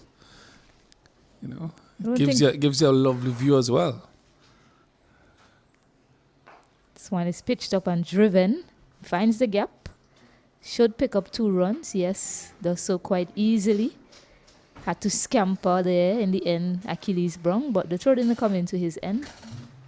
So certainly he's wearing something on his helmet, batting with some sunglasses. I believe I've seen players like Chris Gale, another opening batter, bat with sunglasses as well. Yeah, it lessens the effect of the sun on the eyes, and it really helps you at times. You know, so. Have you ever done that in your career, Kenroy? Never batted with it. I feel it with the sunglasses. There's nice areas from me. Just need to consistently keep it there to bowl in. Seems to be the type of batter that loves to keep scoring. We've seen him play a number of shots in his innings so far. Was dropped from Mead as well after bowling of Redwood. So Mead will certainly like to get this wicket. Well, he would like to make amends after dropping bowling, a simple catch at made off the bowling of Redwood. 2 chances go begging off his bowling. Mead continues. He's pulling that one. Yeah, nice connection there from bowling. 2 short and pulled away with confidence to the onside boundary. Well, there's a saying, catches win matches. And sometimes when you drop those catches, they come back to haunt you. The man who has dropped the catch has been punished after bowling a short delivery by the man who's been dropped. Yeah, and that's what I've been saying. You need to be consistent to bowling because anything loose is going to put you away. He's the type of batter that loves to score. Reinforcements now on the onside. A fielder come out of that slip cordon and goes to the onside. Short mid-wicket. Stacey, and he has rushed up to 21 so far. Yeah, he's the sort of batter once he's in the wicket, similar to Jordan Johnson. You know, they're going to score runs once they're there. They're not going to stay there. They're not going to be stuck. The scoreboard will definitely keep taking over once a player like Bolden is at the wicket. So one is driven nicely. Found the gap to precision. This will challenge the boundary and it gets there just in the end. So back-to-back boundaries now for Nima Bolden. He's on the charge. Well, full delivery outside the off stump. He crashed into it through covers, into the fence for 4. Short one, he pulled it through square leg, into the fence for 4. So 2 very attractive shots here by Bolden after being dropped really by the man who's bowling. And really positive going here by Barbados after losing 2 early wickets. They are now 68 for 2, and we're hearing the horns from those family members in the stands for Barbados. I haven't heard them earlier, but they're here now and they're sounding. Yeah, they certainly love those boundaries, Kenroy. Who wouldn't? To sweetly time boundaries off the bat of Nima Bolden, showing his power and then his class on the other occasion. So the score was raised up to 68.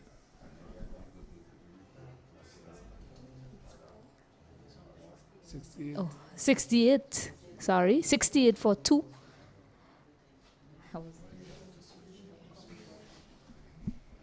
Yes. So a change of bowling. Alex Hines. Oh, that one kept low. A huge appeal. It's not out. A belated appeal from the bowler. The keeper and the slip fielder went up, but his appeal was belated. So Alex Hines is replacing Tamari Redwood. 2 chances off his bowling, as Alex Hines is more consistent with his line and length. So full delivery, and as I said that, he bowled a fuller delivery. But the batter not able to capitalize. So I'll just be quiet. I'll just keep quiet and not compliment any of the players. I was complimenting Don, talking about how well he's playing in the tournament. And but just to say, Don has attracted some deliveries that really basically unplayable. Unfortunately, in the last 2 games, he got 2 jaffas. and unfortunately he got out. So can't blame himself. Cricket is a game of glorious uncertainties, but he really got some good deliveries coming into these finals and the one before against the Leeward Islands. Definitely, and it's because he's such a classy batsman. With his pedigree, the team, they all know about it. Then it showed in the way they celebrated when he was dismissed. And when you're a bowler facing up to dawn, you definitely have to bring out your best. And I think that is what happened on both occasions. He was dismissed without scoring. Well, Barbados have to battle without him here this evening. Try and get to the evening. Bowling and Brown doing the job so far. Bowling been given a life. He has to make use of it. So Hines brings his first over to an end. Yes, a maiden over to finish. 68 for 2. Team Barbados.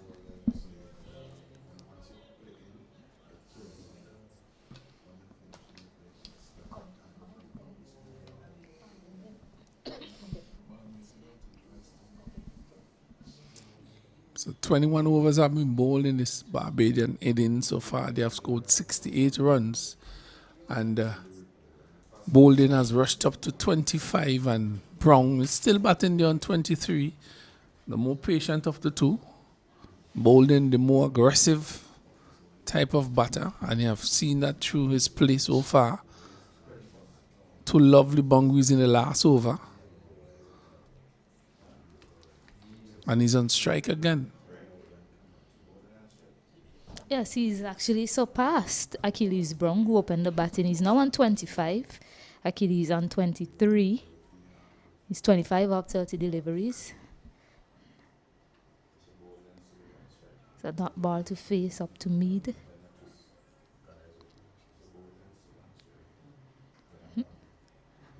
So they took that man out of the slip column and brought him on the onside, shot mid-wicket.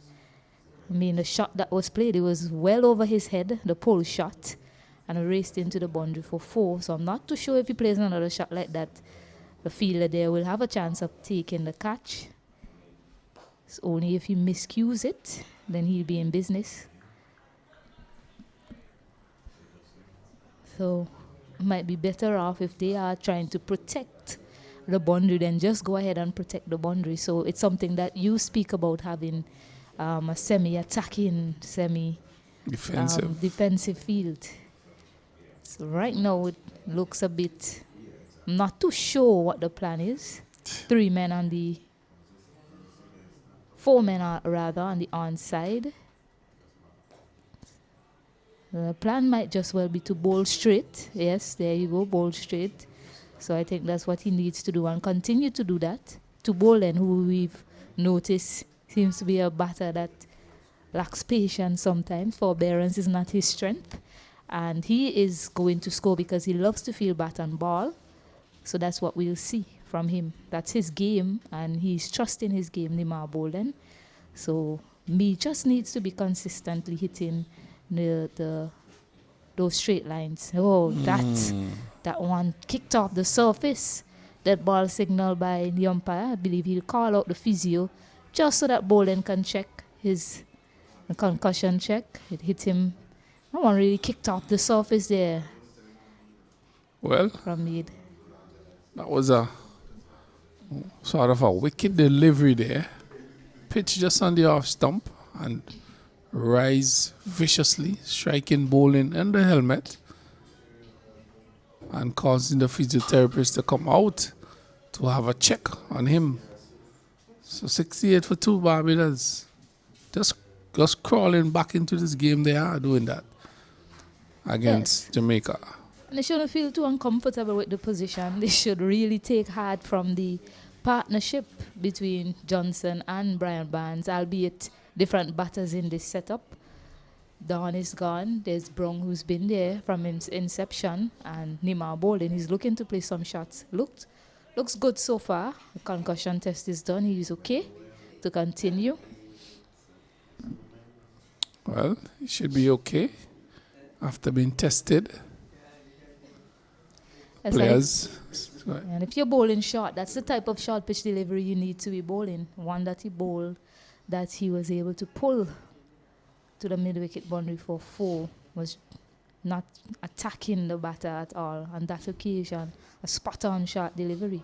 Well, that one really lifted off the surface. It wasn't banged into the middle of the wicket at all, but from that length, he got it to really rear up and hit Nima Bolden in the helmet. So he's okay to continue, thankfully. We'll have action for you soon.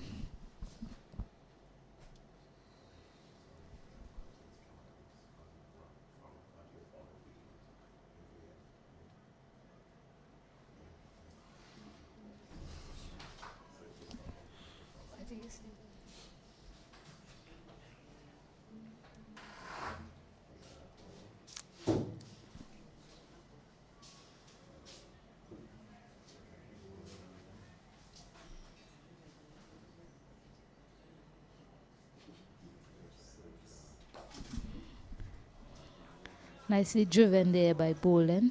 So definitely playing well today, coming out of the middle of the bat. You certainly like that. Yeah, that's a good place to be hitting your balls, in the middle of the bat bowling. Growing in confidence as he continue batting here for Barbados. And 25, he has gone past Brown, who has been there from the beginning. As you mentioned before, that Brown would have to bat, and the others bat around him. So a maiden over from Mead after being spanked for a back-to-back boundary in his previous over.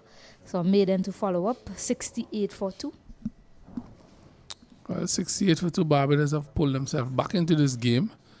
And we mentioned it before that this period of time, this period just before tea, would tell us exactly where we are at with this game between Barbados and Jamaica. It's critically important that these two bat through until then. If not, if you lose a wicket or two, then Jamaica may be in the position of ascendancy in this game. But at present, it is evenly poised, evenly balanced. Yeah, both batters are settled. Looking to go big, I'm sure. Jamaica, what they have, the advantage that they have is that they have runs on the board. 201 more runs to play with. So they'll be hoping to pick up some wickets quickly. That one was a bit loose. No shot attempted there. Was slow, and attempted a slower ball, I believe, there from Alex Hines. We've grown accustomed to him really firing it in as a spinner. That one was a much slower from him.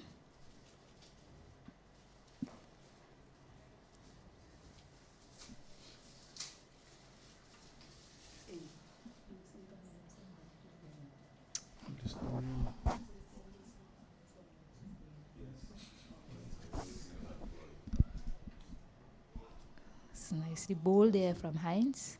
On the back foot on that occasion, Achilles Brown.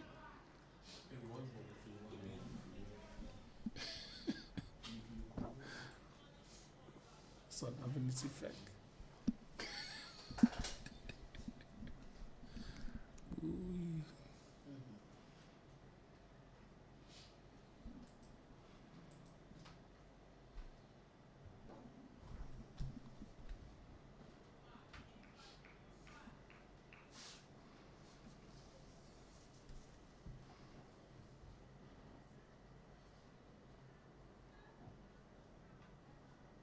Swan is sweeping into the body of Beckford, was it? Good stop in the end, I should say. Well, he was in the way of that ball, so he stopped it.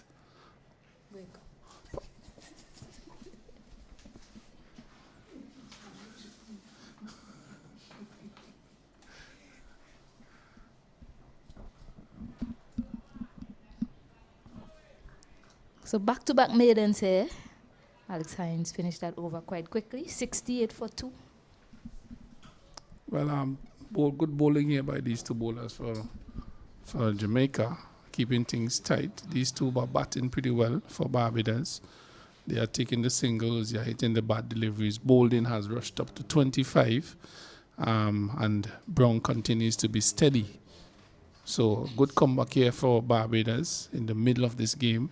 And it's very important that they put on a good partnership to really set the platform for the others to come, or somebody between both of them has to carry their bat, just like how Johnson batted in the Jamaican innings and really carried his bat through the innings and played wonderfully.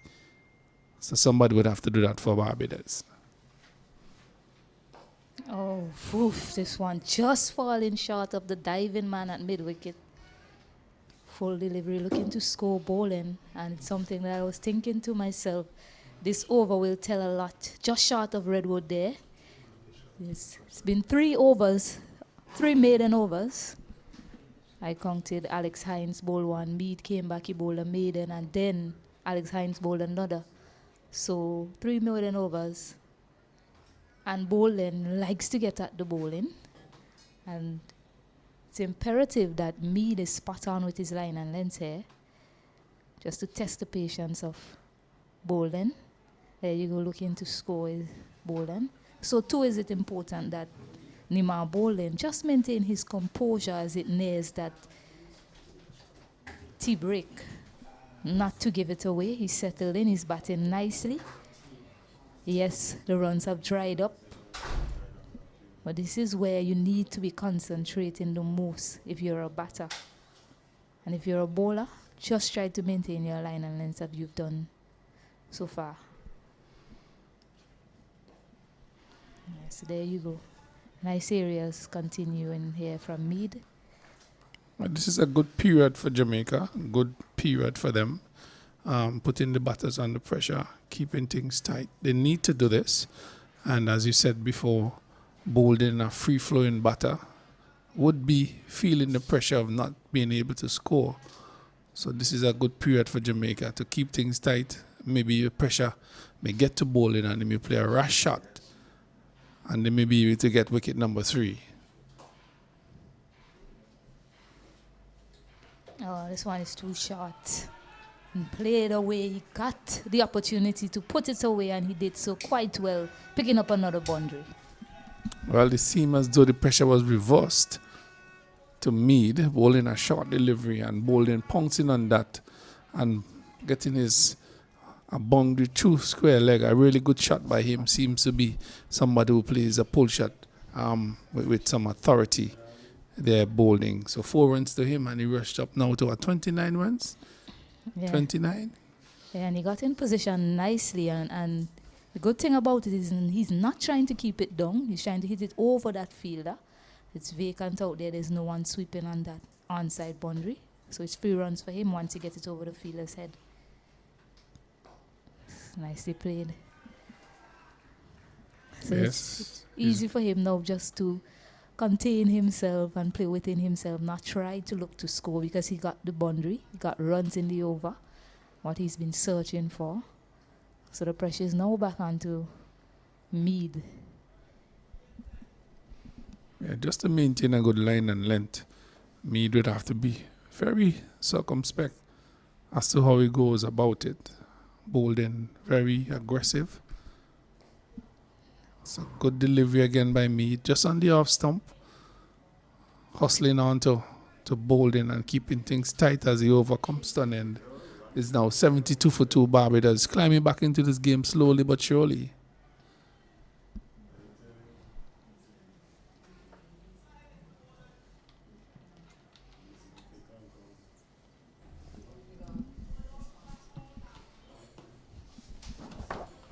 Yeah, pressure created and pressure eased just the same in that over. You know, you sensed something was going to happen. And bowling didn't have to do much as he got that loose delivery there from Mead and put it away quite well. So Alex Hines to continue.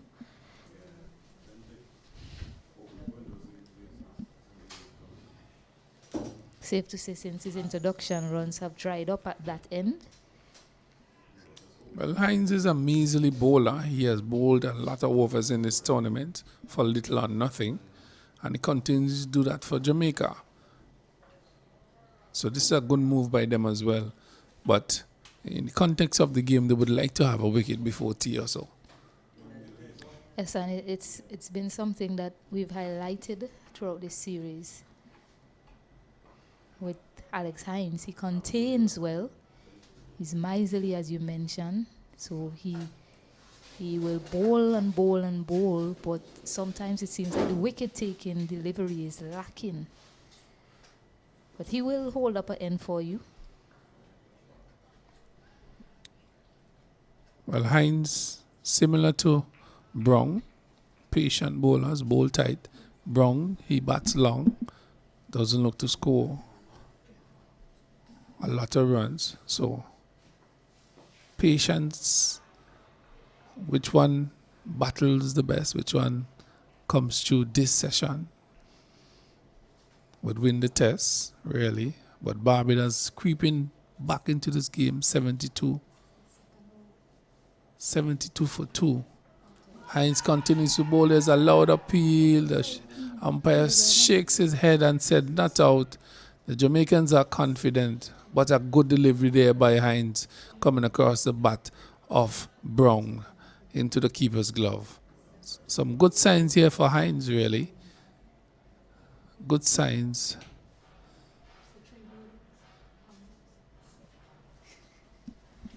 Yes, so I see that he's bowled 1 over on the screen, but I think this is his 3rd over actually. I've just been checking the scorer, and it's been 3 maidens from Alex Hines from that end. Quite impressive from the young man. Something that he continues to do. He's been doing that for Jamaica, creating the pressure from one end while the other bowlers bowled and pick up wickets. Yes, I wonder if it's a case of so much respect being paid to Alex Hines that the batters don't try to score off him. Do you think that's the case, Kenroy? Reputation of Alex Hines? Yeah, measly bowler, bowl tight, keep things tight, and he creates the pressure while the others try and get the wickets. Similarly, Brown, the man who bats through the innings, very patient. He just stays at the crease, 1s and 2s, knock it around, and the others bat around him. Yes, and as we near tea, as a change of bowling, Justin Beckford is going to have a bowl.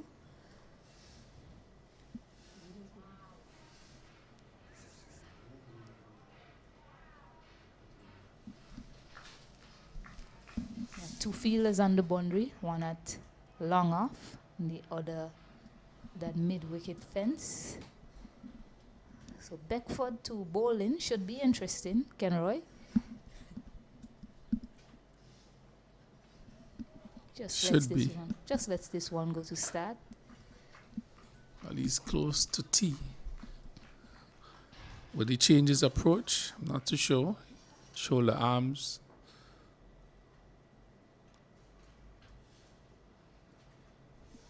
He's getting some movement there, Beckford. Yeah, that one pitch on the leg, some kept low and torn across him into the keeper's glove. So some torn offer there to Beckford. Jamaica looking for their 3rd wicket. Sweeping this time was ill-directed. The sweep shot was on, but he missed it. Didn't make connection on that occasion, bowling.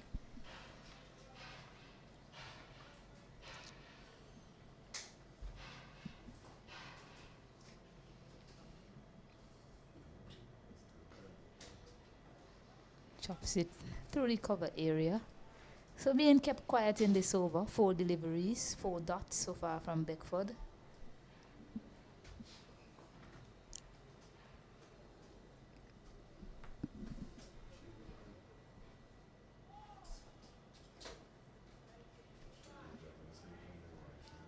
I think it's a good sign to see Bolden leaving deliveries, Kenroy, the way he's been playing, his approach to the innings, but it's good to see that he recognizes that is close to tea and he's playing the match situation well so far.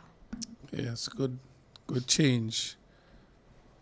As the umpires goes to the stumps, touches the bails and say it's tea time here. At tea time, Barbados are 72 for 2 in reply to Jamaica's 269, and they would have a tea break, and we will also have a break here in the studios, and when they return we'll continue coverage here in this game where Jamaica is taking on Barbados in the finals of the West Indies Rising Star 3 days tournament here at Arnesville Playing Field.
Yes, welcome back to Cricket West Indies Under 19 Men's Rising Stars Tournament. It's the finals of the 3-day format. We also have 2 other games being played, Windward Islands versus Guyana and Leeward Islands versus Trinidad and Tobago. But we are fully focused on the finals here. We're coming to you live from the resplendent multi-island nation of St. Vincent and the Grenadines, and action awaits you post-tea at the picturesque Annisvale playing field. And some bad news for the Barbados fans. Achilles Brown was retired hurt. Joshua Morris, the new batter. Achilles Brown was batting well. Hopefully he'll be able to continue later on in his innings for the Barbados team. Hope the young man is okay. He started tremendously well along with Nima bowling just before lunch, losing 2 quick wickets. But they've managed to rebuild things for Barbados as Alex Hines is about to continue. 3 maidens for him so far. 3 overs. Kenroy Martin, good afternoon to you. Good afternoon, Stacey. Good afternoon to the viewers of this broadcast. Jamaica seems to have gotten something in their tea, so they are pretty happy. Hines continues. Oh, Morris has just joined bowling for Barbados. Barbados have pulled themselves back into this game. 72 for 2. Brown was batting exceptionally well. Unfortunately, he has to retire hurt. oh. That one is a Morris- leading edge that flew over Jordan Johnson's head. Also passing Adrian Ware. Morris off the mark. Not convincingly, but off the mark nonetheless. Well, that one dropped in no man's land. Morris finding it a bit difficult against Hines, looking to turn that one through the onside, hitting the outer portion of the bat, the outer edge, and falling in the covers area where nobody is. And really a fortunate situation for him. Yes, He gets and off the mark. finally, a run scored off of Alex Hines. His 20th delivery, bringing a run. The other games that are being played, Guyana taking on Windward Islands. 3rd place playoff. Windward Islands were bowled out for 244. Guyana in reply are 12 without loss. This one is driven to the field at short cover. And the Leeward Islands men, they were dismissed for 118. Trinidad and Tobago, definitely in pursuit of quick runs, playing some TNT ball. In pursuit of quick runs, they've lost. This one is driven to the covers. They'll pick up 1. Don't think they'll get 2, although there's a fumble by Meade. Yeah, so Trinidad and Tobago in pursuit of quick runs, they are 43 for 3 in the 9th over. They were 21 without loss up to 2. So we're talking about baseball and pack ball, but Trinidad and Tobago, they train their hat in the ring, showing that they too can play that type of aggressive cricket, but they've lost 3 quick wickets as well. Well, there you have it. News from the other side. That one is played officially past them on that short leg. So Morris is finding it a little bit difficult here to get a start for Barbados. But a good over by Hines again, keeping things tight and causing some issues. It's an entertaining over, I must say. Close calls in that over from Joshua Morris. A 74 for 2, 28 overs bowled. 2 runs coming off that over as well. And just to remind the viewers, Achilles Brown, he has retired hurt on 23 of 77. And it is with hope that he'll be able to continue in this innings from a Barbados perspective and from a love of cricket, really, because he was batting really well. And we don't want to see anyone hurt. So hopefully the injury that he's carrying is not anything that can keep him out of the contest any further. So Rayon Edwards has the ball in hand. We had a conversation earlier, Kenroy, myself, and Osneth. And we were saying, looking at the first game they played here, Rayon Edwards, he was brilliant with the older ball in hand. He wasn't quite successful with the newer ball. And I was wondering how it has been for him throughout the rest of the tournament bowling. He is the leading wicket taker as a paceman in this tournament. 14 wickets to his name. Oh, this one is too full and ill-directed and well taken there by Trevon Williams.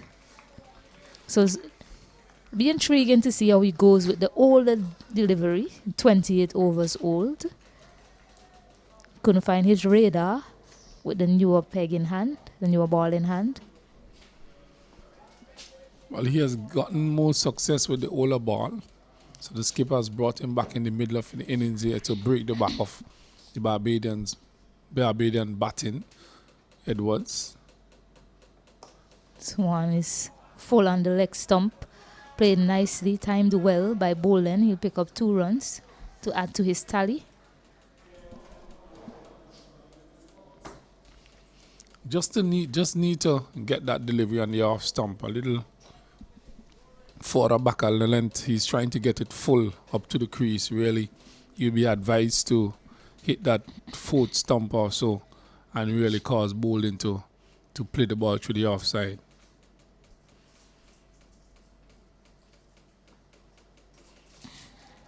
It's a nice line. The captain is really asking him to attack the stumps, bowl it as straight as possible. The feel that he has set 1 man in the slip cordon. The players are around the bat on the offside and the onside as well. Well, that's a better delivery there by Edwards, just hitting that 4th stump going into the keeper's glove. Jamaica has to be very careful as they go about things here. Barbados have pulled themselves back in this game nicely, bowling, batting positively. Can't give the batters too much runs. They have to be tight. They have Hines bowling from one end. Edwards have now been introduced. And really, if they allow themselves to bowl extra deliveries and bad deliveries, they could find themselves in some serious problem at the end of this day. Jamaica. Yes, 4 no balls, I think, stand to be corrected in this inning so far. 3 of them of the bowling of Redwood. This one is pitched up, looking to drive, getting the inner portion of the bat, going to the onside. Straight to Redwood, that man I was just speaking about. 3 no balls from him in this inning so far. A spin bowler, a leg spinner. And what you don't want is to pick up a wicket and then you see the umpire has that outstretched arms. I've seen it happen already in the tournament. A white ball version of it. Nathan Edwards picking up a wicket and it was deemed to be a no ball. Nice lines there from Edwards to finish. A 76 for 2. 2 runs coming off that over. Yeah, good over by Edwards coming back there. When he bowls a new ball, it tails back into the batters. When he bowls the old ball, it comes back in. It goes the other way, It goes the other way. So he has the ability to take the ball in and out, away from the batters. But he does it with the new ball, it comes back in. With the old ball, it ducks back. Yes, and it's one of the things that we were wondering if it's a case of with a newer ball, it might be more difficult to control. He is a young man, still learning, as we've established on the 19 players. And he has a lot of potential, Ryan Edwards. Definitely a lot to work with there in terms of ability to move the ball. This one tossed up by Alex Hines, driven by Morris. Morris finding it difficult to get a start here. Hines extremely tight, making things even more difficult for him. Oh, an appeal, but wait to see the signal if you got bat onto that, or if it's pad. Yes, so leg by signal by umpire Ryan Banwari. So Morris is at the other end, which I think is good for Barbados because Alex Hines has caused him some problems since he's got to the middle.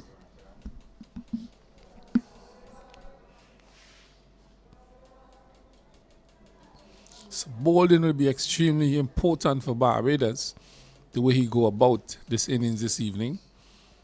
Continue batting the way that he is. And also, who would you pick to be the bowler for Jamaica to get these wickets? Those remaining 8 wickets for Barbados. Well, I'm not in a position to select the bowlers. That's the captain's job out there. And it appears as if he's looking to rotate his spinners from one end and the pacers from the other. So we might see some change as well. Ryan Edwards replaced Mead.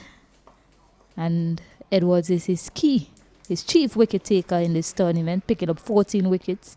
And I will mention it because it's very important. The only pacer in the top 10 amongst all the spinners there, 9 spinners in that top 10. Oh, oof, that was a brilliant effort there from Redwood. Caught me off guard. Dive into his left, getting a hand to it, but just couldn't hold on.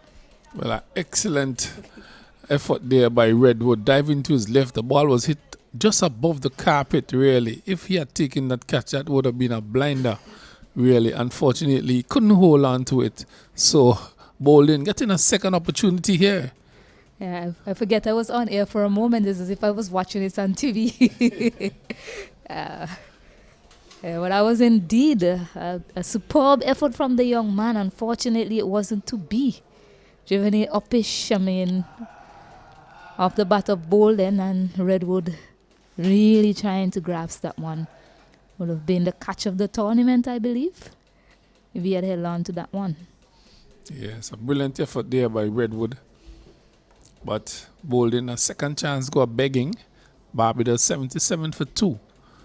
And Bolden has 32 of those runs. He has just been joined by Morris. Morris replacing Brown, who has retired hurt. Had a good knock as well. But unfortunately cannot continue. So Edwards, who's now changed his approach, he is coming around the wicket to Morris.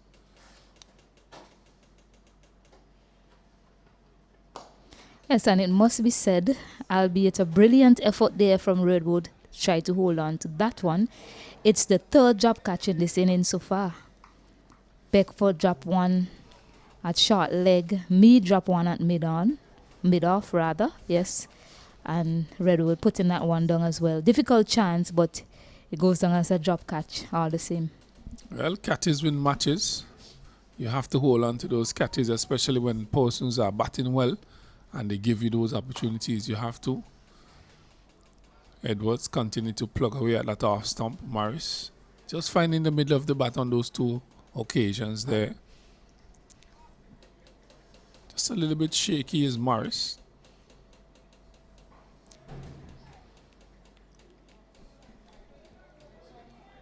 But I think this is a good move by the skipper to bring back his leading fast bowler to bowl at this time.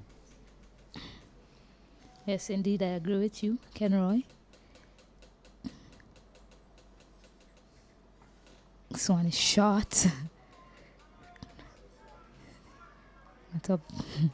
Did not connect with that at all. He's lucky to still be there, and it didn't travel straight to that fielder there, Beckford. A bit edgy to start Morris. Leading edge flew over Jordan Johnson's head. He has struggled since he came to the crease, really, Morris. He has not timed the ball. He has not looked the parts thus far. Seems to be struggling in confidence, trying to get that middle of the bat.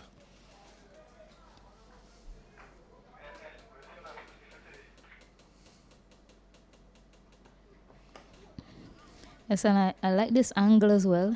Edwards getting into the action.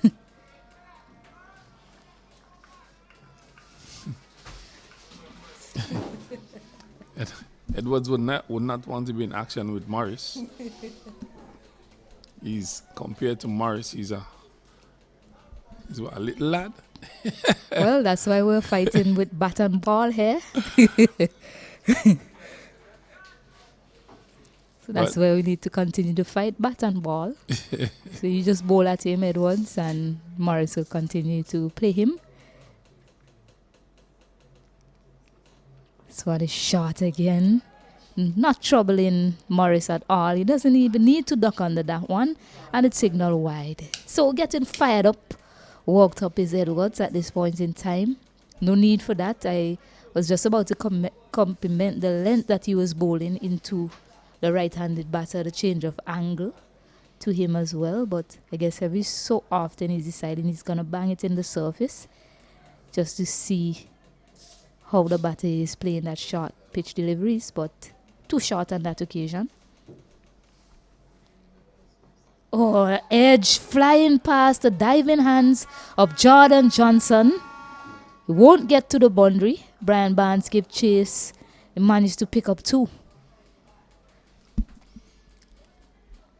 Yes, that ball in the right area, just outside the off stump, just on the foot stump, and Morris fished at it, hit the outer portion of the bat, going to the right of Johnson, and 2 runs, 2 streaky runs here for Morris. Really doesn't look as confident as he ought to, but 2 more runs to him, 2 runs to Barbados. It's fair to say chances are being created in this innings. 3 drop catches, some near misses, half chances, just not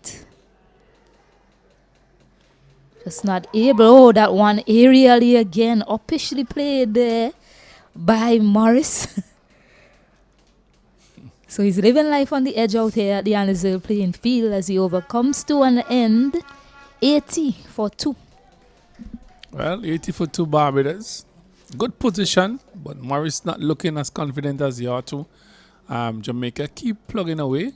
Hines from the southern end, and now Edwards, who have been reintroduced. Keeping the pressure on these batters is critically important. These next 2 hours will let you know exactly what is what in this game. Evenly balanced here, and Barbados looking to get to that 269. 80 for 2. So Hines to continue. When Jamaica look back at this innings, if Barbados are to surpass them and get a healthy lead, this one is whipped into the onside. The field is out there on the boundary. Jordan Johnson. Just one, and he comes in with the ball as well. And you're going to have a tighter set field for Morris. Seems they want him on strike. So all of the fielders are coming into the circle to Morris. And so I was saying, if you look back on this innings, 3 drop catches, some chances not going to hand as well. Fielders not in the right position, Kenroy. It's something that they look back on and rue, really, if Barbados are able to get past them and get a lead. This one is a bit shorter. Nice use of the crease. Able to get 1 on the back foot. Playing it out to the onside.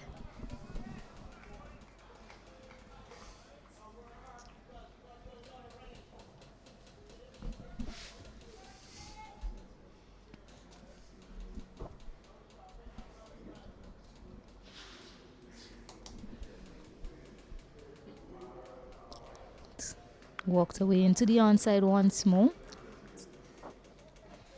And like deja vu, Johnson is running in again with the ball as Morris is now on strike. All of the fielders once more converge.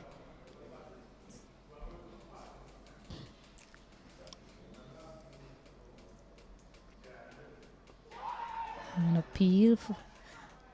An appeal by the keeper, really. No one else is really appealing. The bowler walks back to his mark. Well, Hines just turned around and walked back to his bowling. Mark wasn't interested in that at all. But the keeper went up with an appeal as skipper continues to exert pressure on Morris. The poor confident shot played there by Morris to end the over.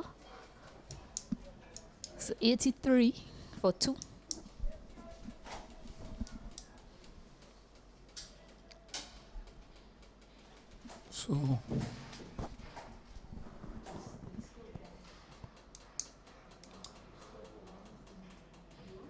So Jamaica, at their turn at the crease, they got 269.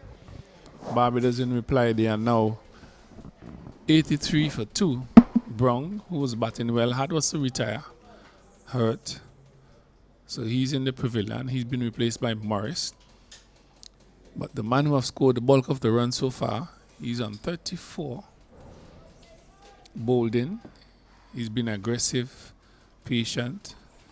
He had some chances, making use of them as Edwards continued to bowl here in his second spell.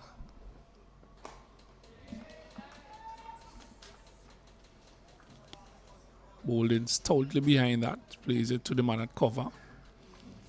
Jamaica searching for that third wicket. Edwards bowling with one slip. Backward point. Just on the edge of that square. A cover. Short extra cover, mid-off, mid-on. Square leg, mid-wicket, and the fine leg. On the legs, whipped off nicely. Bowled in. It's going close to the fence. It hits the rope. Does it? Just hold up in front of the rope. Good feeling there by that youngster. So 3 runs to Bolden. 3 good looking runs off his legs. And he continues to do well here for Barbados as they continue to march on here. Looking for that total of 269. Yes, very strong off his pads is Nima Bolden. A good chase by the 2 fielders. Didn't give it up. Was able to pull it back just before it hit the rope. So just 3 runs there. And I think they would prefer Joshua Morris on strike. New to the crease. Still getting accustomed to conditions. And the bowlers, they found their line and length perfectly to him. Giving him a bit of a bother. Both bowlers actually. There was the edge of Ryan Edwards bowling in the last over. And one that was hit a bit uppishly. So that's why we're seeing Beckford. I believe he's running into the second slip where that edge would have gone before in the over to Edwards after bat of Morris.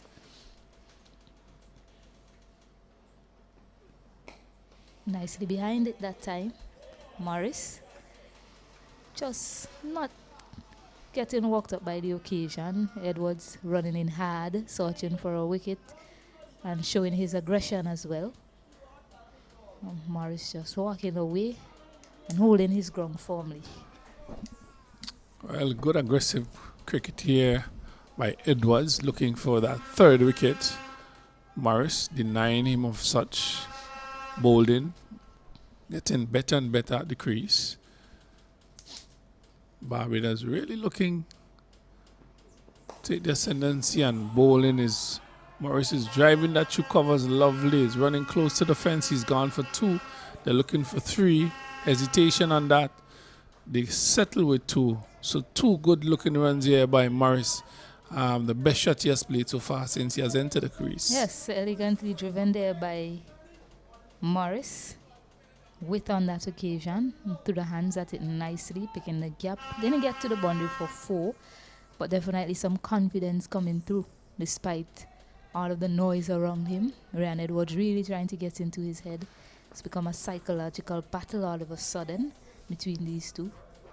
And Morris holding form, not being bothered by it. And it's the sort of thing that we want to see. We're playing cricket. Bat and ball is what we want to see do the talking. Morris just pulls out of that. Not quite ready as Ryan Edwards running. And I don't think he'll be happy about that for sure. Not think. Certainly won't be happy by that. There's a bit of chatter going on between Morris and Edwards. Seems to have it out for each other. Jamaicans backing up Edwards, Morris and his partner. Just having a chat in the middle. Umpires just looking a little curious, but a little bantering. That's good for the cricket. Keep the aggression inside of the cricket. Don't get out of hand. Jamaica on the field. They have scored 269. Barbados in reply are 88 for 2. Yes, I agree with you. A little aggression is good, and the bowler, he's really trying to pump himself up, but certainly not the way to be doing it.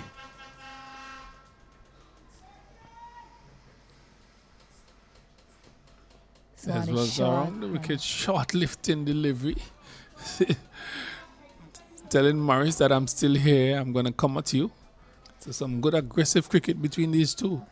Yes, and it's very important that both of these players, batter versus bowler, bowler versus batter, that they keep their emotions in check. And Edwards is running in hard, he's getting walked up. He's showing aggression, as you mentioned, a bit of banter going on out there. But still, we need to stick to the cricket. This is what we're here to do. This is what these players are here to. Nicely behind that one is Morris.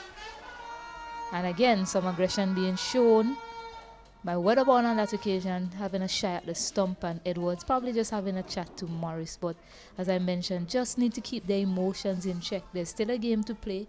There's still a game to be won. Yes, you desperately want a wicket, but you have to respect when the batter is bowling well at you. The batter is batting well, sorry. So too does the batter has to respect when a bowler is bowling well. And Morris, he was right behind that one, respecting that good delivery, not looking to play an aggressive shot as the Jamaican players expects him to. So 88 for 2 to end that over. Cricket, the game of glorious uncertainties. You never know what could happen, when it could happen, where it could happen, and amongst whom. But it's also called the gentleman's game. Well, Stacey, you know why it was called a gentleman's game? can you tell me about that? I'm a woman, so The name speaks for itself.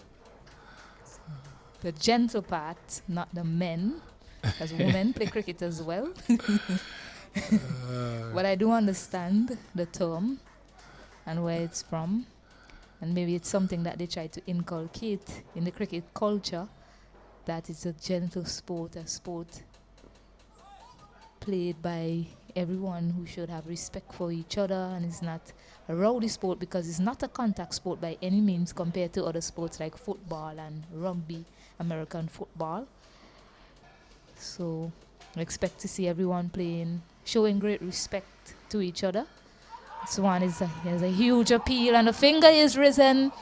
Alex Hines finally breaks through, and he went off in appeal on that occasion. So it tells me that that pitch and hit spot on, straight. Nima Boland stands there in disbelief, not too sure if he's disappointed by the decision or himself for going back. But the umpire has risen his finger, and he has to go. Bolden trapped LBW from Hines, came back looking to whip it through mid-wicket, missed it completely, and the umpire index finger comes up, and Jamaica has taken their third wicket, that of the danger man, out LBW for 37. So Bolden goes back out LBW, and really a disappointing finish for him here, and the Barbados have lost their third wicket. Yeah, Bolden he has to drag himself off the field, really. He's so disappointed at disconsolate looking. Bolden is walking off. He's really dragging himself off the field, Ken Roy. He had a good start. He wanted to stay there. Unfortunately, his stay at the crease has ended, and the skipper, Nathan Seeley, hopping, jumping to the middle, is the new batter. Well, Seeley has to play a captain's innings here. Morris, who have just came to the crease, he started to look good, struggled at the start, but Barbados have just been pegged back somewhat after setting themselves up rather good. They were 88 for 2, they're now 88 for 3. Brown, who has retired, hurt, still in the pavilion. They have lost their chief scorer, Bolden, to the bowling of Hines. So they now have to rebuild here to get to that total of 269 set by Jamaica. Yes, Jamaica really in the ascendancy. And I must compliment the young man, Nima Bolden, although he was just dismissed. I mean, the way he started didn't look as if he was going to last long at all, Ken Roy, to be honest. But he curbed his aggression, he put away the loose deliveries, and really showed great match awareness. Played the situation well. Oh, this is a loose delivery, and Nathan Seeley helps himself to a boundary. No ball as well.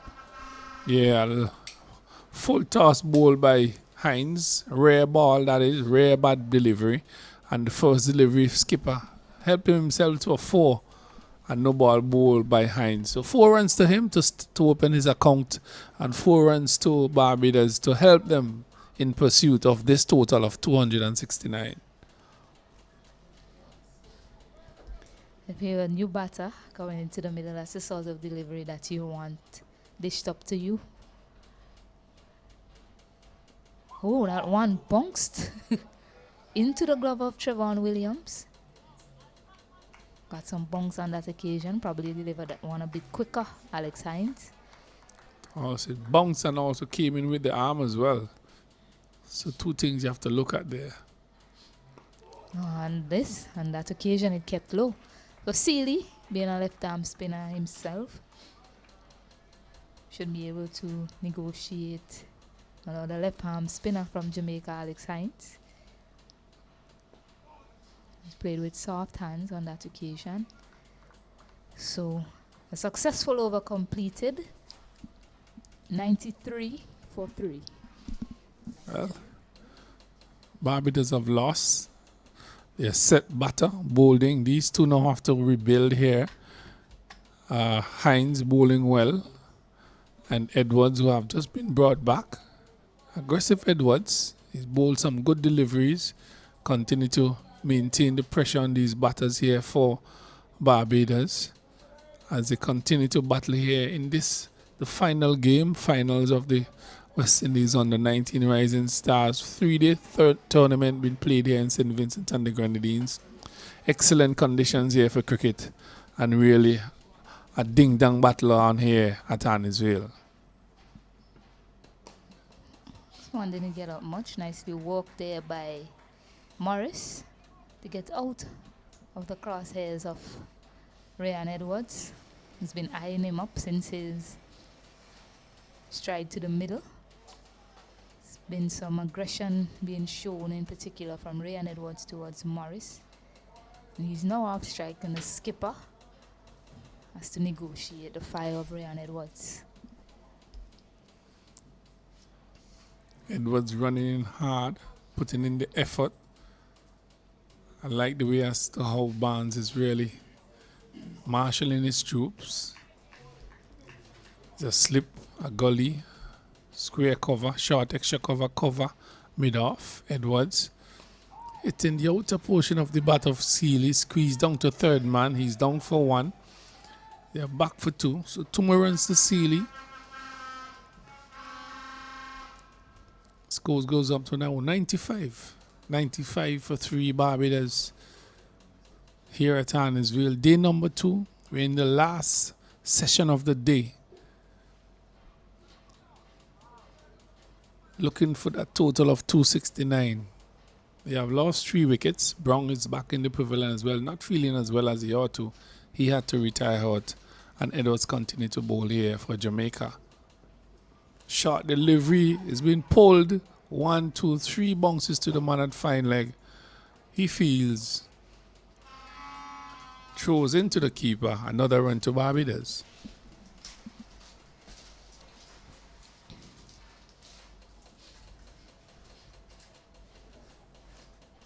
Yeah, Sealy going for the pull shot on that occasion. They just brought that field up.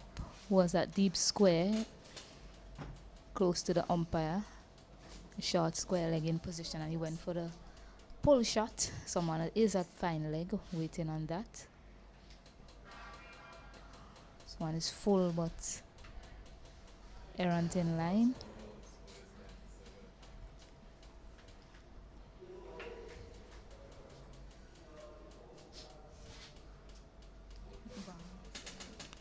Edwards just losing his line a little bit there.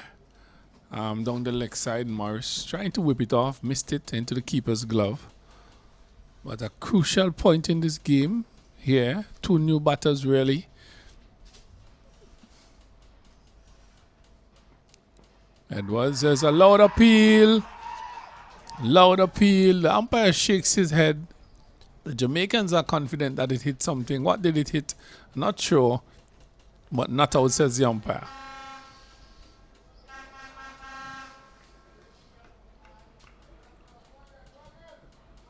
Seemed as though it clipped the pads and went into the keeper's glove. He came up with the ball and they appealed. Not out, says the umpire. So Edwards would have to continue bowling. Morris still at the crease. And Barbados 97 for 3.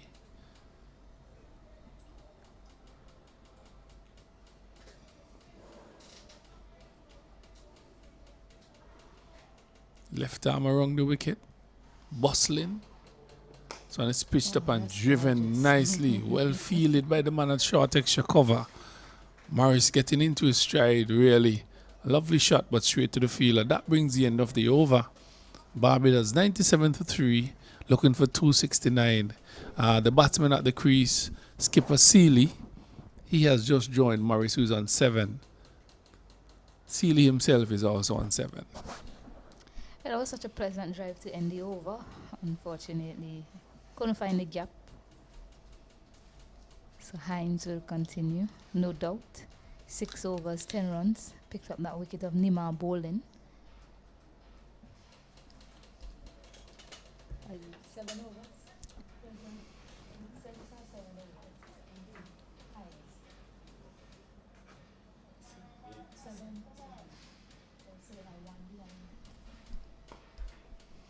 This one is driven up to covers by Seeley.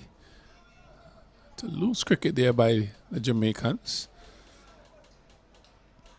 They're actually bubbling. Could hear their voice. Strong, solid offside field for Hines. Seeley is forward in the approved manner. So there's a slip, short extra cover, square cover point, mid off, mid on, short leg.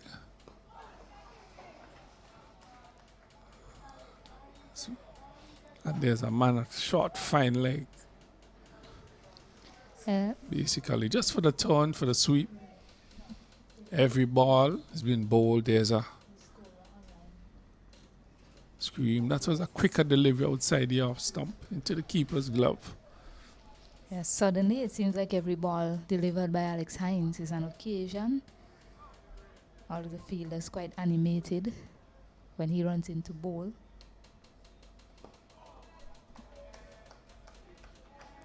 Seeley, fully forward, showing his authority as a batter, also his skills. He's known for his bowling, but he's a skipper of the Barbadian team. Needs to get a good knock here. Needs to really dig in. But they're looking to dislodge him. Another dot delivery by Hines bring this over to an end. It's 97 for 3. 97 for 3. Both batters are on 7. That is Hines and Morris doing battle here for Barbados at Arnisville in the West Indies under 19 Rising Stars 3-day tournament. This is the finals between Jamaica and Barbados. Truly good conditions for cricket here. Had some interruptions on the first day. Slight ones. Today has been all sun. The sun has been blazing down here in Arnisville. The outfield is green, nice, lush. See the greenery in and around Arnisville. Tells you that there has been a lot of rain in and around St. Vincent, also in the Caribbean. It's the season. And there's a change in bowling here. So James returned, the man who has picked up 2 wickets so far. 2 crucial wickets. He has now replaced Edwards and would continue bowling here for Jamaica, looking for wicket number 4.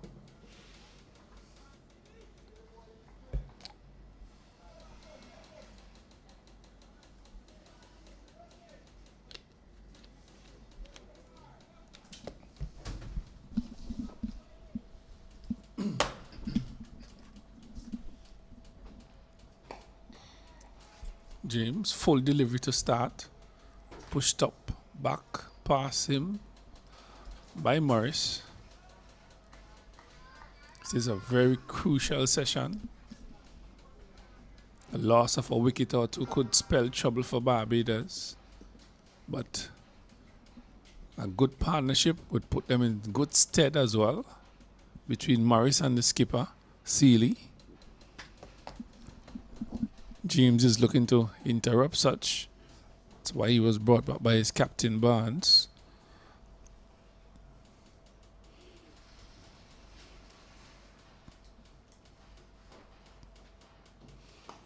James just on the off stump, hitting that fourth stump, brings Morris into defense.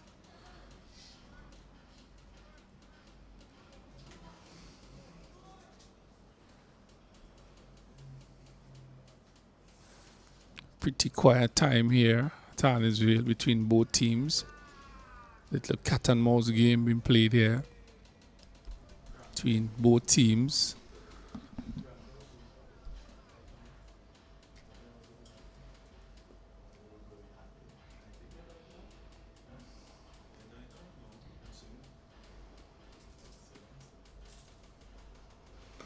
This one again, just on the off stump. Really good line and length been bowled here by James. Just on the off stump. Just asking questions of Morris, who is equal to the task. Yes, the Jamaicans seem to really want to get this wicket of Morris.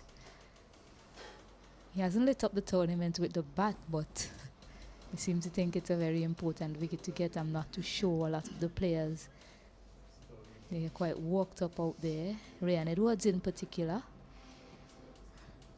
when he is facing up to him, even when he's in the field, he's still worked up when Morris is on strike. It's interesting, really. I'd love to know the story behind that. This one kept low and well played, well handled in the end there by Morris. Why do you think that is, Ken Roy? The Jamaican fielders they're quite worked up. They really want to see the back of Morris. When he's on strike, the players, they all seem to have a different air about them, in particular Ryan Edwards. I'm not too sure what may have transpired in the first innings. I can't put my hand on anything. He was brilliant with the gloves. Well, wicket keepers always say things and do things. This one is another good delivery on the off stump. It's good to have that sort of camaraderie as well in the cricket. As I say, everything is controlled as to how much, when, where, how, what. Those are the questions you have to ask. Yeah, they've settled down a bit, which is good to see. From a cricket perspective, it felt like that was taking over. The main reason why we're here at one point in time. So it's good to see that the young stuff have settled down and it's back to just bat and ball doing the talking now. It's nicely bowled again from James. And well handled, equally handled by Morris. So 97 for 3. Morris and Seeley in the middle for Barbados. Yes, good steady going here by the Jamaicans. The bowlers are doing exceptionally well so far. Hines from the southern end. Now James have been brought in from the northern end and bowling that tight line just on the off stump. Keeping things tight, not giving away the singles, not giving away the bad deliveries. And that is important here as this game continues to unfold at Arnesville playing field. Sun is blazing down on us here. It's pretty hot here. So, good conditions. The wicket has slowed down nicely. Good batting track. So, Skipper Seeley would like to take advantage of this situation.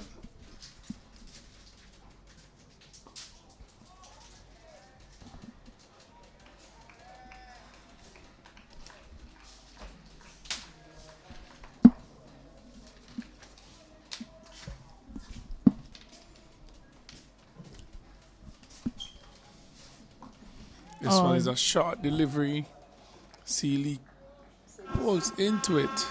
The hand goes up above the head for the umpire. 6 runs, a bad delivery by Hines. And those are rare deliveries from Hines, really. Been punished. A brilliant shot there. Well executed from Nathan Seeley.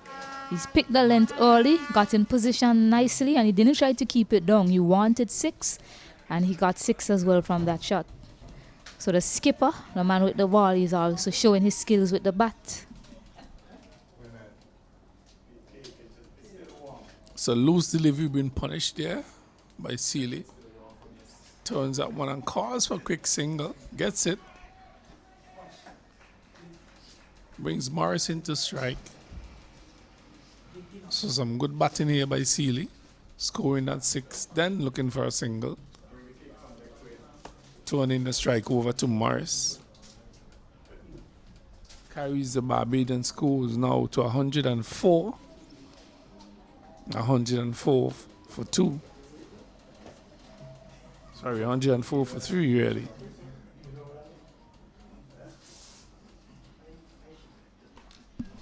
This one is cut and half, stopped by the man at backward point. Good feeling by him, recovered by the man at cover. 1 run given away.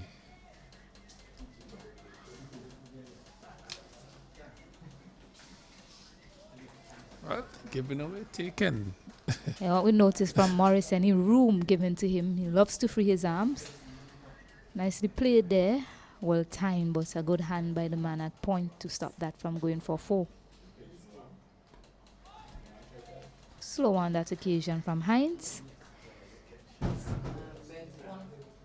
His last 2 deliveries were, well, the one that was hit for 6 and the one that was cut by Morris was too short by his standards.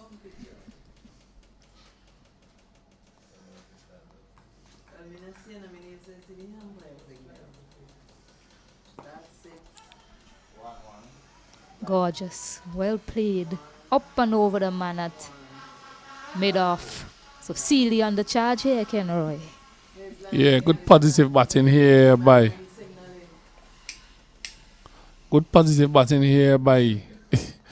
by Captain Sealy. He has been given some bad deliveries, so he has dealt with them accordingly, and that was tossed in his half, and the man was in short at mid-off, and he went over the top into the fence for 4. 4 more runs to him, carries his tally now to 18. He has rushed up to 18 with 3 boundaries, and Barbados 109 for 3, and his support partner Morris is on 8. 37 overs have been bowled so far.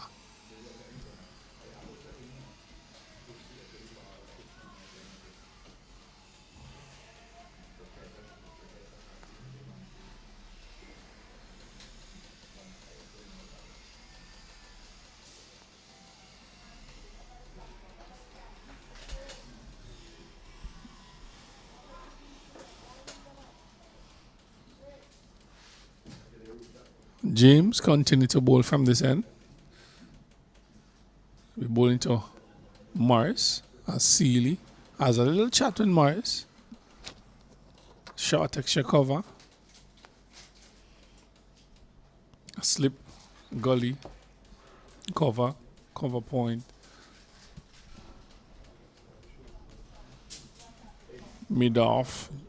Short mid on a square leg. Sorry, a mid wicket and the fine leg. Delivery just on the foot stump. Morris is equal to the task and plays it with soft hands to the man at short extra cover.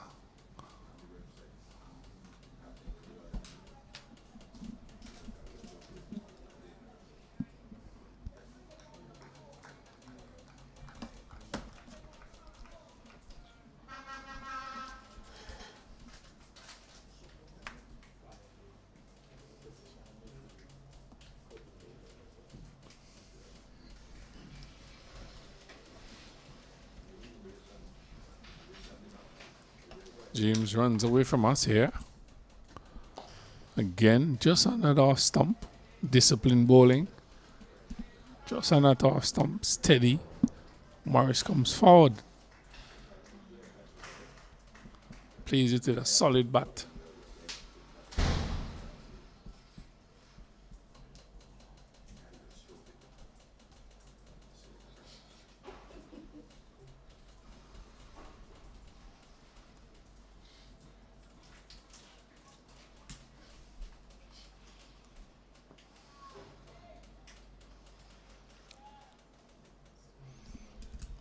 James stopping his run, not to show dead ball signal by the umpire.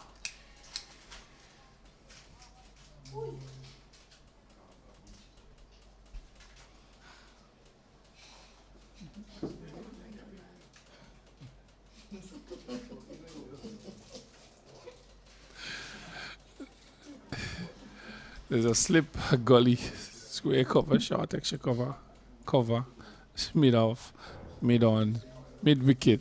Well, square leg really. He's in. Good delivery, just playing that one under his eyes.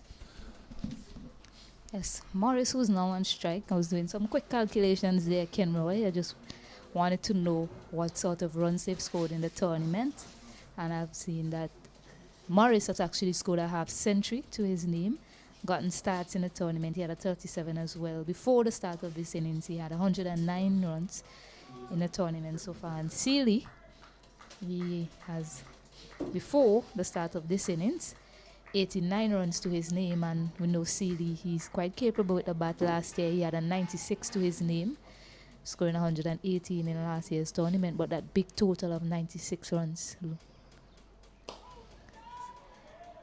He's gotten a fast start here, and both batters really have gotten starts in the tournament. Not yet able to press on and get a big score, but they certainly want to look to do that today. Once again, they have a start, their eyes are in. So an opportunity for both of them to put their hands up with the bat for their team. Yeah, one of these batters would have to score heavily, Morris or Sealy, for them to get to that total of 269. So full delivery on the legs, just turned off to the man at fine leg. Another single. A badly lined delivery. Yes, and deliveries like that will certainly help them to get to a score that they might need. The skipper is 18 of the same amount of deliveries. Joshua Morris taking his time to get into his innings. He had a few a few anxious moments in the start of his innings, but looks to have settled down quite nicely here.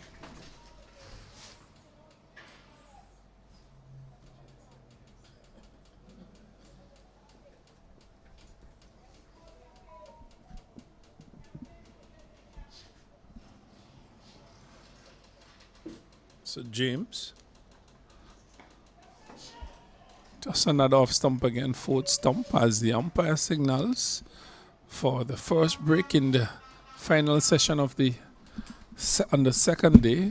And Barbados 110 for 3. Morris, he's on 9, and Skipper Sealy is on 18. As we take a break here at Harnetsville, we will continue with coverage here when this water break is over.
Yes, welcome back to what should be the final hour of play. With 27 overs remaining in the day's play. And there's a change of bowling. Tamari Redwood has the ball in hand. Created some chances earlier. And none were held. He's bowling to Joshua Morris. This one is too short. Cut away nicely. Won't get to the boundary. Jordan Johnson will pull it in and they'll pick up 2.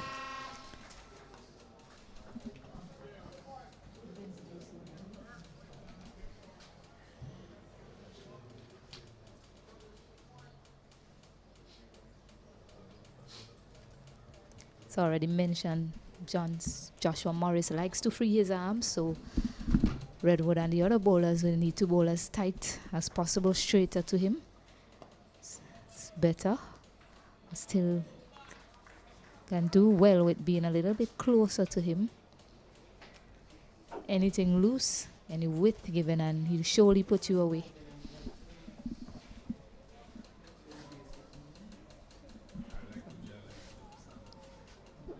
Beckford was under the helmet. Helmet is going off. He's headed out into the direction of short mid-off, really. Can't really say that's in the cover area, so around short mid-off. And that one slip fielder, Brian Barnes, captain.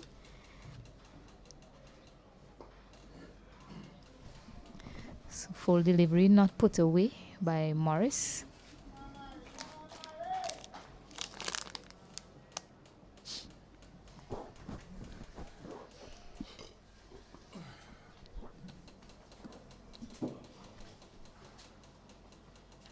Oh, this one is way too high, is it? Yes, signal no ball was extremely high, and Morris tried to hit it up and over cover, but just land short of Jordan Morris, who is in the cover area. No ball signal. Extremely loose delivery there from Redwood and his comeback. This spell from Redwood is very important in the context of this game. How well he bowls is very important. As that one is pulled by Morris through square leg, he may have a good spell or a bad spell, and this may signal the intentions or the directions in which this game would go. Barbados 115. Morris is batting well and Seeley is supporting him. So this spell from Redwood has to be good. Yes, he hasn't found it yet in this spell. So far, he's been too short or too full. The 4 deliveries bowled in the over so far. Too short or too full. Let's see if he can find that line and length. A bit too easy there for Morris to get on the back foot and stroke that into the covers as well. He hasn't quite found it as yet in this spell, Redwood, but it's a leg spinner, and sometimes you know that although they are wicket takers, they do present those loose deliveries and those opportunities to score. It's a difficult craft being a leg spinner. So the first over after that drinks break concluded. It's 115 for 3. Well, he has not pitched a ball in the right area up to now, is Redwood. So they have to be careful as to how he bowls, whether or not he would continue. But seems as though there's another issue. The umpires have gathered in the middle. They have called the captain to have a word, not to show what is happening. But Barbados 115 for 3. Skipper Seeley, he's on 18 and Morris is on 13. They have lost 3 wickets. Brown has retired hurt. Yes, well, whatever it is that's going on out there, it's good to see the umpires controlling the situation, having a word with the skipper. As you mentioned, we're not too sure what it was about, but the umpires just ready to have a word with Barnes and just let him know whatever it was. We're not sure from here, but the umpires controlling the situation well. And James to continue.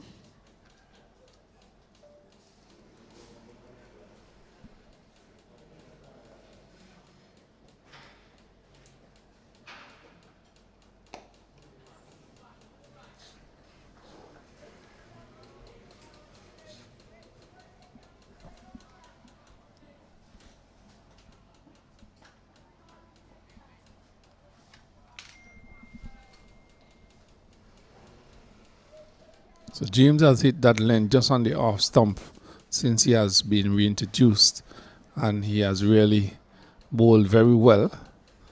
Has not gotten a wicket, but he has bowled tightly, kept things intact, really. So he needs the support from the other end, which is Redwood.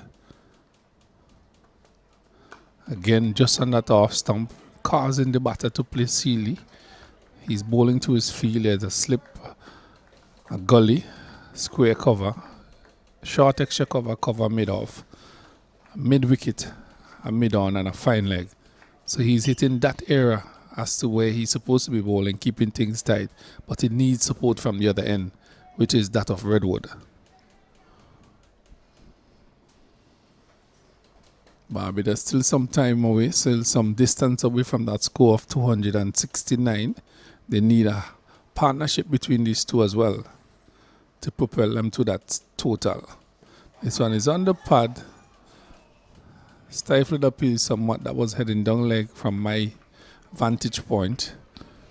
Yes, from mine too as well. Surely going down the leg side. Yeah, so no danger there for Sealy. What we've seen of Sealy so far since his introduction, anything loose, anything that looks like a delivery that he can score off of, he's going hard at it. He's picked up a 6 off a pull shot. He's hit one up and over that mid-off fielder. And that's the way he's operating. If it's there to be respected, he'll do that. But once it's loose, he's going to go hard at it. That one kept a bit low on its way to the keeper. Yes, just on that line of that off stump again, just asking the questions. Is James steady bowling? Good consistent bowling he's doing here for Jamaica. Looking for their 4th wicket. Barbados looking for healthy partnership between the skipper and Morris. And the wicket has been true for shot making. You can play your shots on the wicket certainly. But there has been variable bunks on the surface. An indication of that delivery keeping low. And we've also seen some deliveries kicking off the surface and rising. So well behind that one, skipper Nathan Sealy. Barbados contingent, they like that defense from him. Hear them praising him from over here, applauding it. Well, you know how important this innings from Sealy is, and this partnership between Morris and Sealy for Barbados. So they would want to encourage them, would want to support them in any way possible. Those parents, critical juncture here in this game. Could go anywhere, evenly poised. This one is a lovely delivery again on the off stump, and Sealy is forward in the approved manner. Strokes it up to the man at cover, and that brings the over to an end. A very good over bowl by James. Yes, 115 for 3. Made an over bowl there by James. And typical West Indian style, you can hear them shouting instructions from the stands to Nathan Sealy and Morris when they're batting. Keep it tight.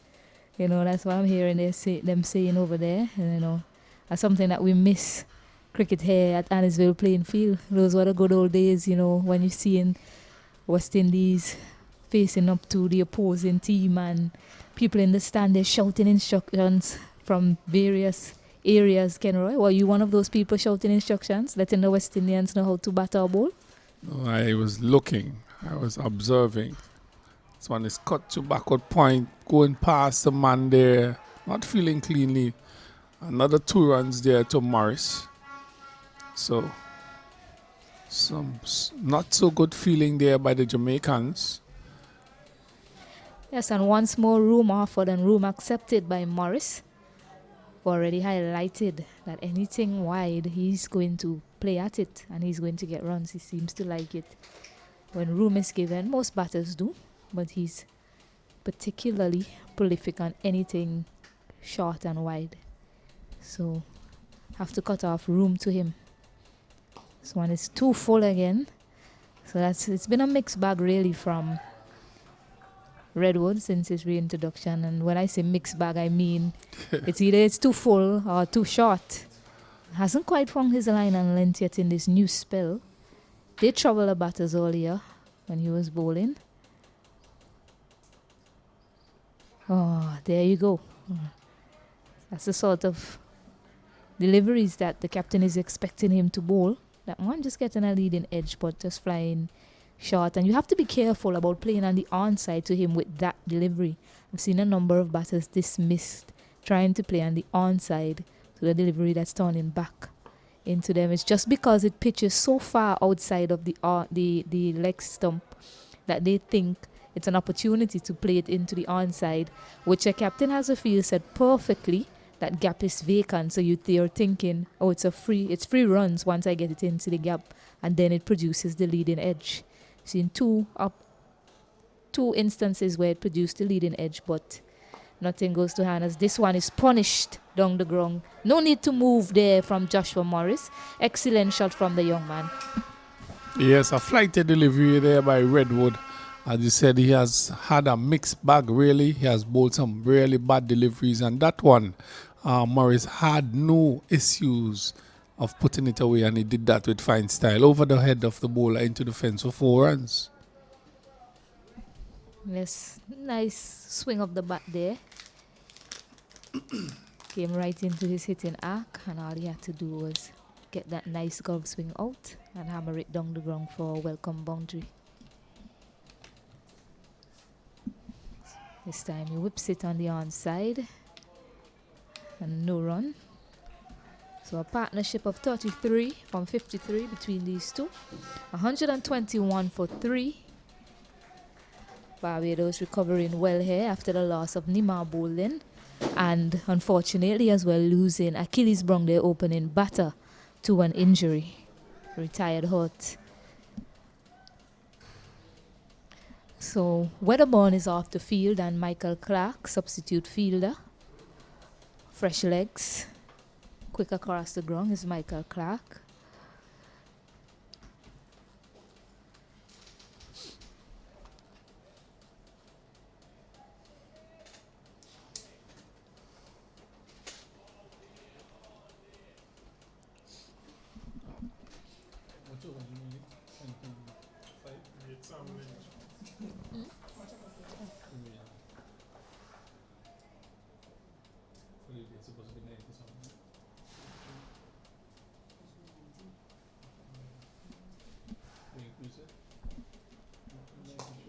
This one is whipped nicely into the vacant gap on the onside. They hustle back for 2.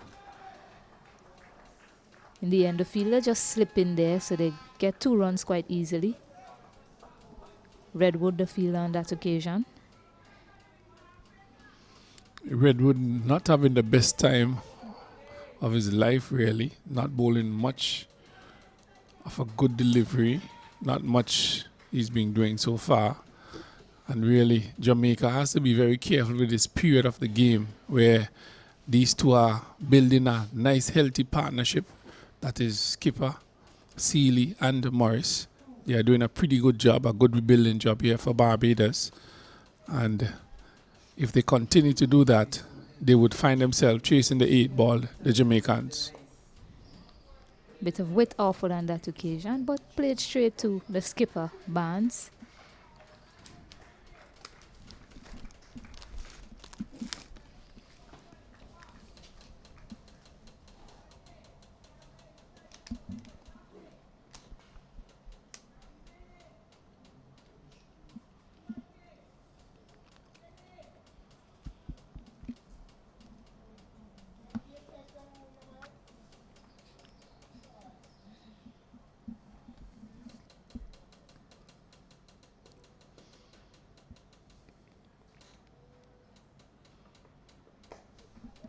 Keeping low again there. Seeley looking for a run. Morris not interested. Wisely sent back in the end. Should have been an easy single there, Stacey. Was played between the 2 fielders. Morris just put up his hand like a traffic cop. Says no. And really, Seeley was committed to it. Sent him back, but was an easy single.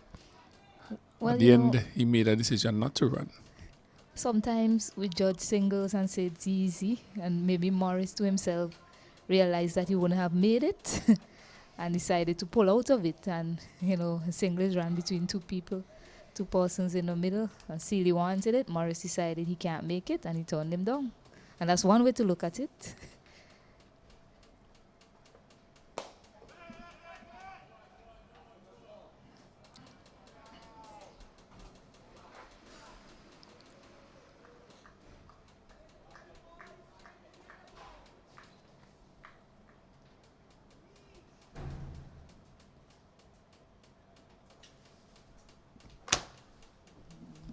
Why?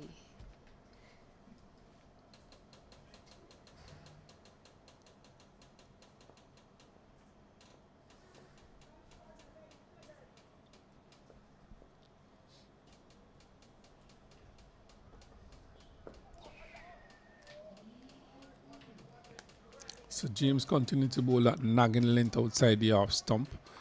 Sealy continues to play positively. That one a slip through the baton pad. Quicker delivery from him as well, but didn't bounce and into the keeper's glove. So James just continued to be nagging outside the off stump, steady consistently, and really good effort from him. Haven't brought him any results as yet, but a pretty good spell bowl by him here. As I said prior, he just needs somebody at the other end to back him up. And Redwood have not done that so far.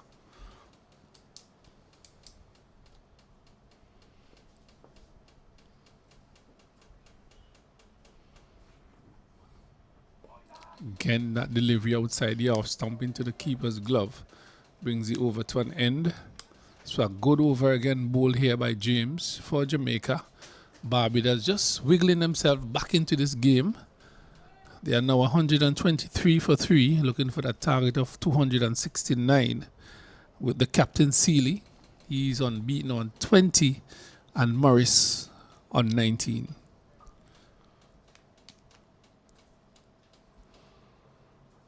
So who do you think they can turn to at that other end, Ken Roy? I know that Nashane Mead is hardly been used today. I think he had a good spell until Nima bowling really got into him and put him away for a few boundaries just before the tea break. But I think he bowled well enough for them to give him another spell. Haven't seen him in operation since then. But Redwood is continuing, and the pressure that's been created by James at one end is released by Redwood at the other end, really. And that's the story of the day for Jamaica so far. If you really look at the way Barbados innings has progressed, added to that the 3 trap catches as well that went down. Yeah, you have to be bowling in tandem here, and that is not happening for the Jamaican pair. But Redwood continues. It's driven up. Another single, half stop there, but still gets a single. So Morris is growing in confidence. Started a little shakily, but he has grown in confidence so far.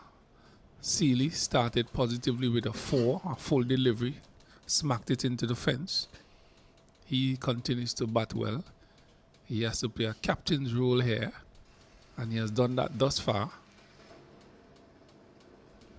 Redwood need to get into the middle order of the Bajans batting. Have not really pitched. Sealy forward in the approved manner. Redwood continues to struggle for that magical delivery.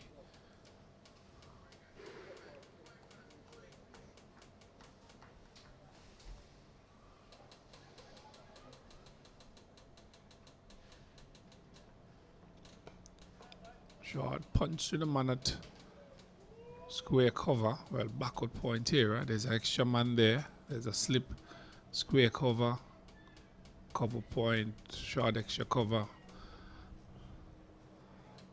And a long off, mid on, deep, mid wicket. Man on the sweep as well. Redwood full delivery again and dealt with. Down the ground. 1, 2, 3 bounces, 2 more runs. Actually 3 runs to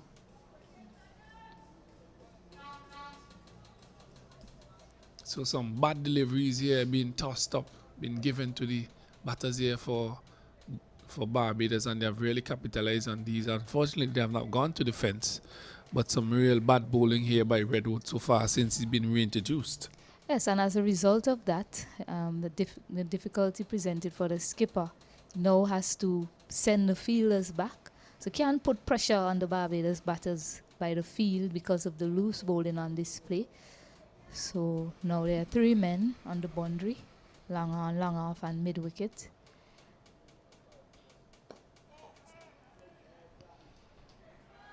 And that field, that cover is also deep, so can prevent a single. So really easy cricket for the Barbados team at this point in time.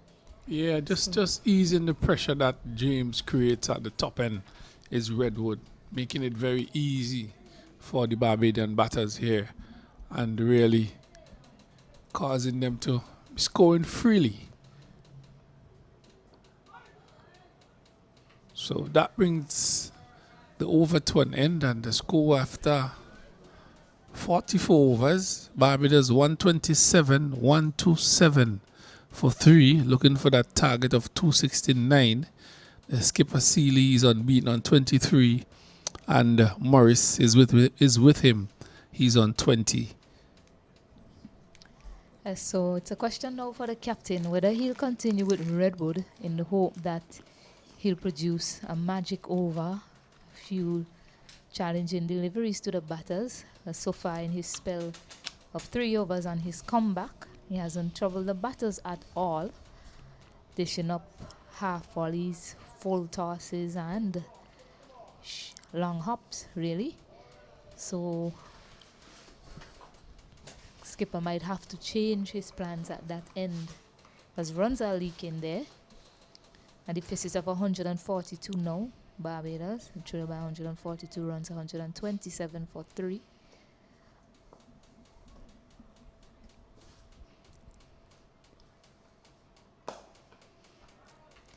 And if you're the Barbados batters, you're just thinking, if Mead is bowling good to me, that's fine. I can just play him off, even a maiden over. If there's anything loose, obviously, they'll put him away.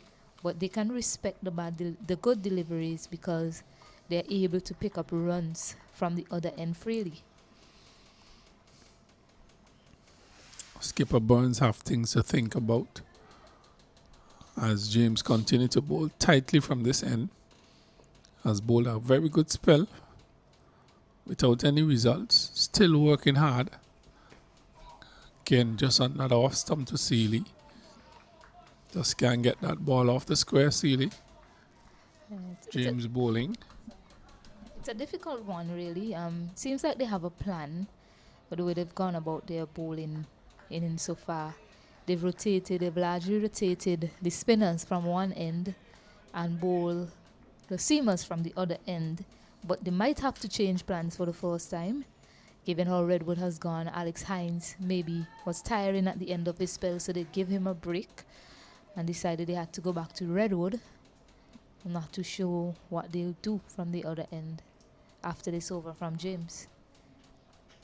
Swan is short and pulled away, controlled, so no chance of a fielder getting a catch there, and they pick up a single. Well, you probably just need somebody to come in and bowl a couple of overs for you.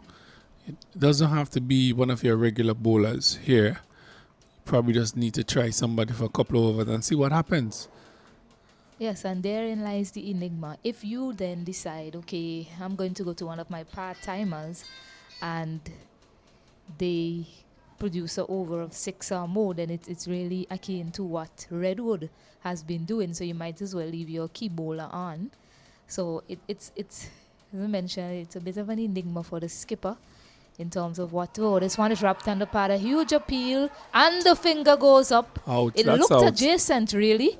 He moved across his stump there, Morris, and it was more celebration than an appeal. Yes, I As think soon as that hit the pad. I think he misjudged that ball badly, Morris. Thought that it was going down leg, but that ball is directly on the middle stump. And actually, I don't think he played a shot. He rather kicked it. And really, James have worked hard and he has bowled tirelessly from this end, and he deserves that wicket, really. And Barbados have lost their fourth wicket, that of Morris, and I think that came about because of a misjudgment on Morris part. Yeah, the umpire, he thought about it, but it really, from my vantage point, it was dead straight. It was adjacent, and Morris has to go. Fighting knock from him. New batter is Jaden Roberts, and we were just having a conversation as to who can come from the other end to control the game while James tear away at this end, but he might be nearing the end of his spell as well, pretty soon. So now the captain now has to think about, who do I replace James with? He does have options, Edwards and Mead in the seamers, if they continue with that bowling plan. Seamers at one end, pacers at the other, spinners at the other, sorry. But he definitely needs to figure out who he's going to replace Redwood with if he decides not to continue with him, that is. Well, Redwood have not bowled anything per se. He has not bowled properly. So I think that it needs to be replaced from that end. Who do you replace him with? There is Hines, who have been pulled out for the last 4 overs. He was getting a little bit erratic. But there are a couple of other persons that you could at least give an over or 2. But then the scenario is that you have a new batsman. Would you want your part-time bowlers to be bowling at a new batsman, or your regular bowlers? Yeah, so James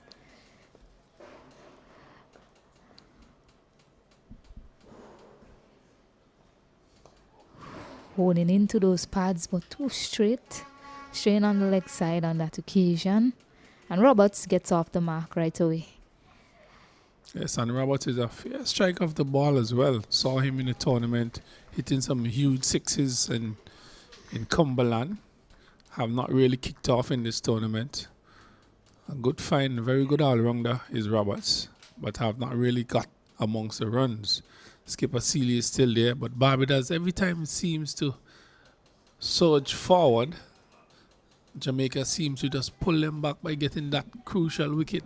And that crucial wicket of Morris helped them now to get the game back in balance. And really, they need another partnership between Skipper Seeley and Roberts. Oh, he's out caught. He's out caught at the wicket. What a delivery there from James. An excellent delivery outside the off stump. Seeley went for it. It hit the outer edge into the keeper's glove, and James have gotten success. James, oh my goodness, what a discovery for the Jamaica team. He didn't play the first 2 games, but since his introduction, they cannot keep him out of things. And I heard something from up here. Ken Roy, Nathan Seeley, he looked bemused when the umpire raised his finger. But my goodness, James has been so metronomical in the way he's gone about things today. Steady, patient, just looking to bowl it on a line and length in that channel of uncertainty. Straight at times. Occasionally, yes, he may stray down the leg side because of how consistent he's trying to be at attacking the stumps and bowling that 5th stump line.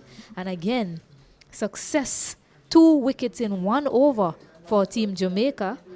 And the momentum has shifted all of a sudden in the favor of Jamaican team.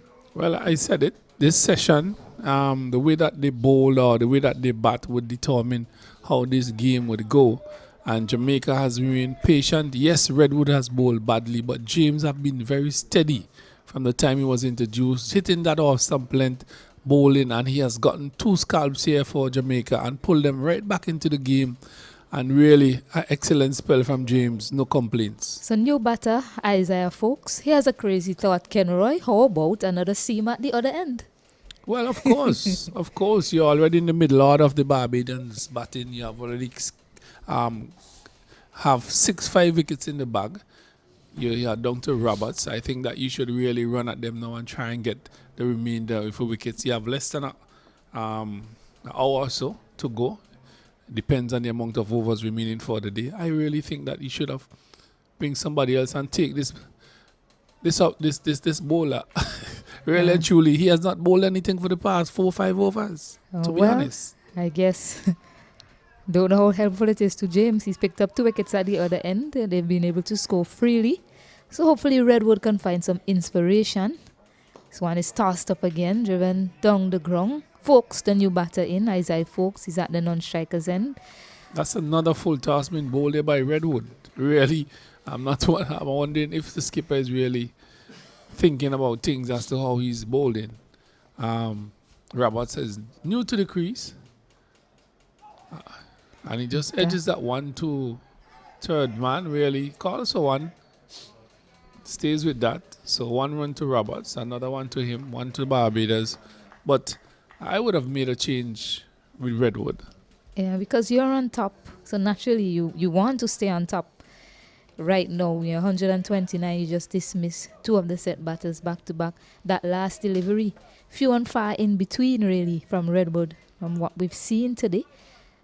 And the skipper is just hoping that 1 or 2 of those deliveries can produce a wicket for him. Well, he still have his hope and confidence in Redwood. Continues to bowl from the southern end. Short delivery down the leg side, taken by the wicket keeper. Continue to be very inconsistent is Redwood.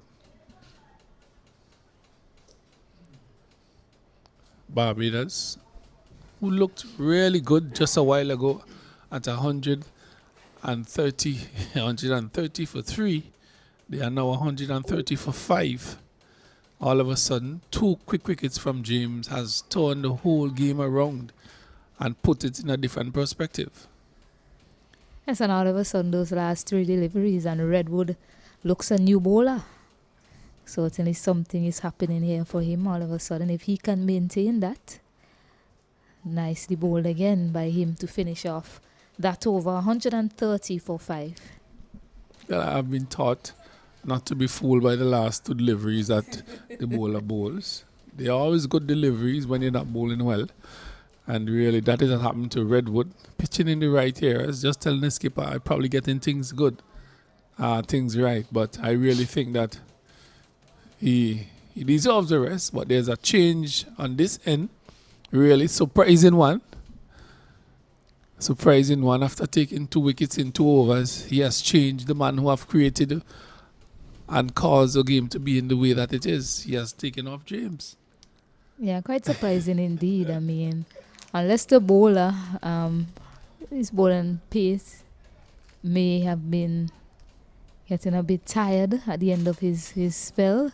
That's the only thing I can think of, really, for the change. But even in the case, Stacey, you have picked up 2 wickets in 2 overs, 2 big wickets. You're pumped, I know. You're pumped, adrenaline is running, racing through your body. And at least another over. Yeah, well, he switched to mid. And he'll be asking me to do something similar to what James did. And the obvious tactic from the Jamaica team continues. Seamers at one end, and seems like the spinners are going to continue from the other end. I wonder if they'll change that plan anytime today. Well, it has worked for them so far. And the seamers, James, have picked up, 4 wickets thus far in this innings. Continues to do well. Mead has replaced him. This one is cut down to third man. It's running close to the fence. Will they get there? Just pulling up in front of it. 2 runs to Roberts. Skipper has to be very careful as to how we go about things here. I said, Roberts, a fair strike off this ball. Cricket ball. Yes, I'll never forget that 6 laced innings he played at Cumberland Playing Field last year, Ken Roy. Had everyone ducking and running for cover. Busmen, the people parked in the parking lot, they were looking to get out, park on the side of the road. But even then, he challenged them on that side. So it's a fair strike of the ball. And when he gets set, he gets going and he hits some monsters. Yes, Roberts. May not appear to you as that sort of person, but he is a fair strike of the ball and he hits it straight as well. Remember that innings was really good innings from him, but he deserves. Barbados would want that from him today. Good delivery again from Mead. Full Yorker length. Dug out. Excellent. Yeah, and that's all the skipper is asking his pacers to do. Just pull that sort of line and length, attack the stumps, roll the occasional Yorker, and nothing else to do. Play on the patience of these batters. James did that wonderfully well for him in his spell and picked up the two set batters, Joshua Morris and skipper Nathan Seeley.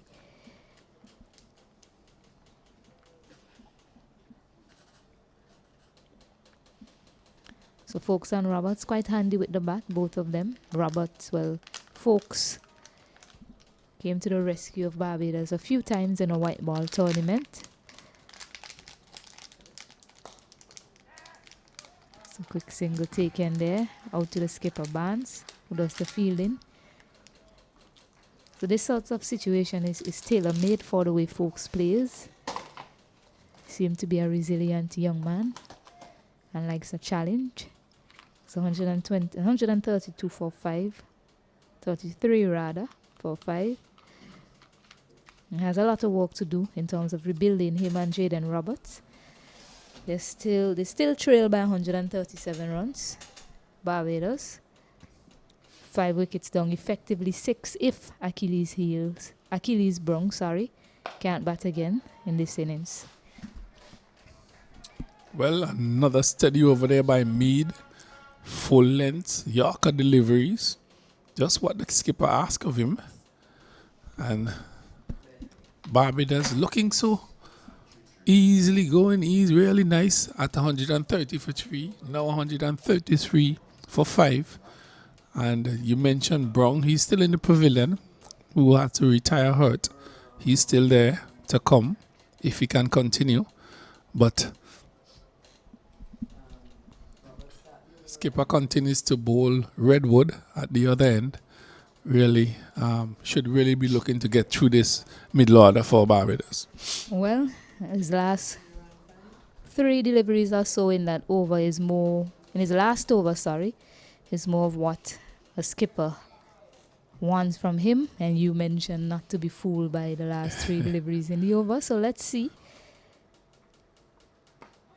It's a good start from him. Let's see if he can maintain that sort of control and execution that he had in his previous over.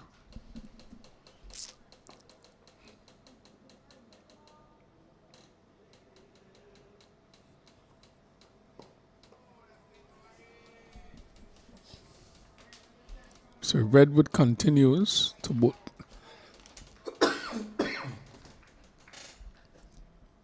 To bowl from the southern end. Outside the off stump, Roberts pushes, misses into the keeper's glove.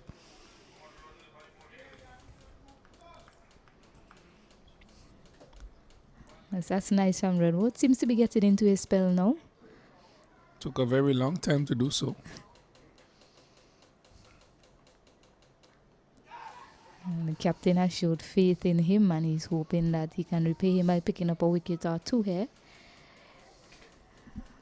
So far, he's been hitting his length well. It's coming out quite nicely. He's bowling a bit quicker as well, Redwood.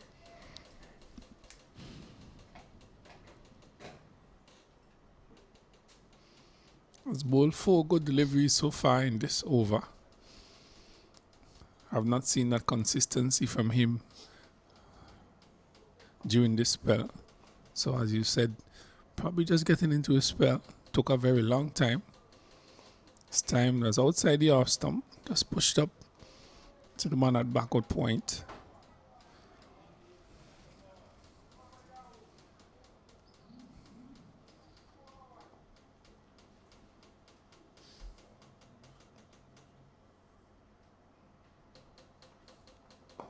Full delivery on the legs again is Redwood. Easily turned to mid wicket. 2 runs taken. Continues to toss up those full deliveries, those bad deliveries. And 2 runs to Roberts, 2 runs to Barbados. Score moves up now to 135 for 5 Barbados. Replying to Jamaica's 269 here at Arnisville.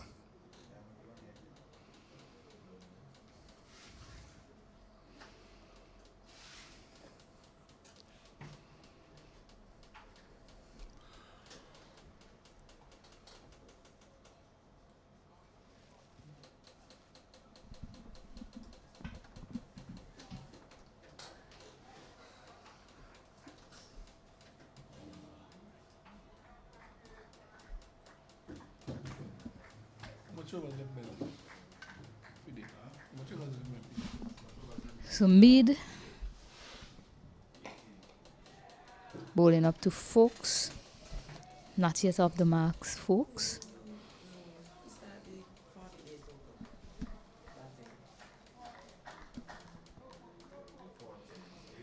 I just reminded by our scores that there's another 17.5 overs remaining for the day. 17.5. So Mead continues to bowl. It's a good delivery, squeezed on top of that one.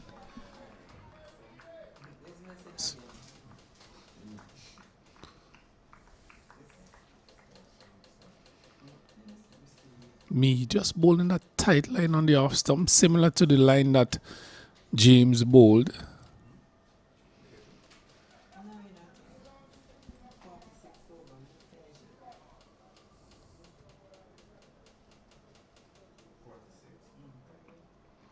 Again, just another off stump. Really good bowling here by Mead. Jamaica has really taken control of this game. The runs have dried up. Yeah, and Have gotten wickets. Folks so far, those 3 deliveries to Mead, not fully forward, looking to play him from the crease. Let's see how he approaches the next delivery. He's new to the middle as well. There you go again. Not really getting that front foot out. Just has great eyes. Eyes are Folks, seeing it well. Nice hands as well.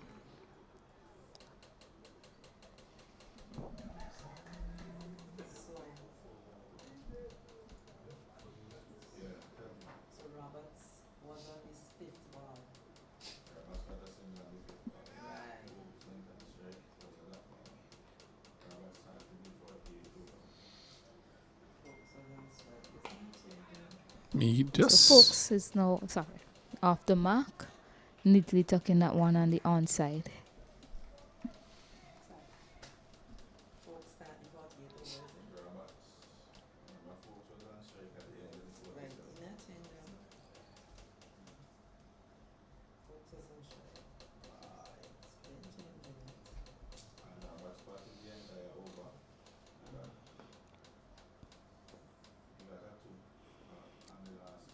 So Robertson strike. Behind that nicely. Over comes to an end. 136 for 5. Barbados. Just about the final hour or so for play. Second day. Finals of the West Indies under 19 Rising Stars. 3 days tournament. Been held here in St. Vincent and the Grenadines. And this final has been played between Jamaica and Barbados. Jamaica having the upper hand at this time. And that is complements some excellent bowling by James in 2 spells so far. Listen, just to remind the viewers, 2 other games being played as well. 3rd place playoff between the Windward Islands and Guyana. Windward Islands, they were bowled out for 244. And Guyana in reply, they are 73 for 2. Leeward Islands versus Trinidad and Tobago in that 5th place playoff. Leeward Islands, they were bowled out for 118. In Trinidad and Tobago, they are 90 for 7.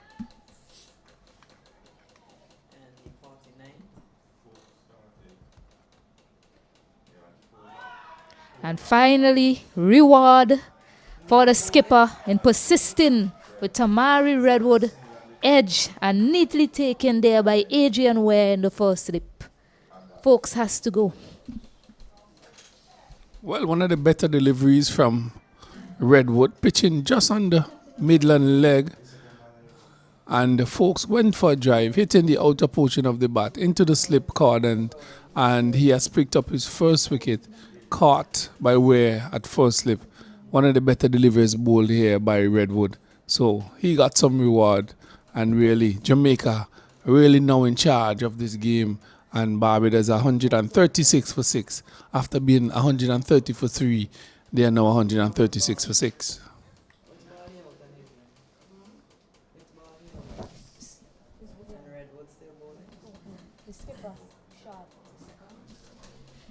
Yeah, so some reward there for the skipper.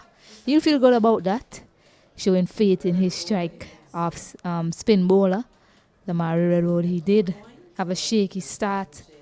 Lots of deliveries, innocuous deliveries, I should say. And finally, landing this one perfectly, getting the edge of folks, and Adrian Ware accepting it graciously. So new batter is Jaden Leacock. 136 for 5, Barbados.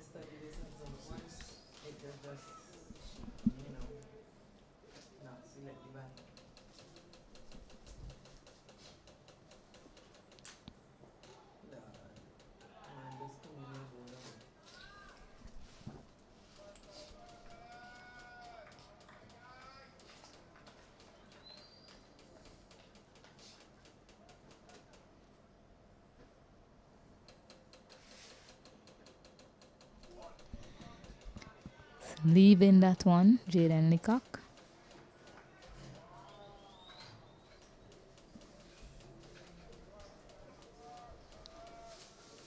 Reading the spin well on that occasion.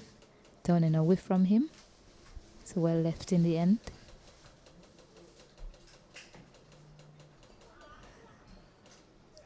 Played on the back foot and Leacock gets off the mark. Courtesy of a misfield by Ryan Edwards there. Just behind square. Just behind short square.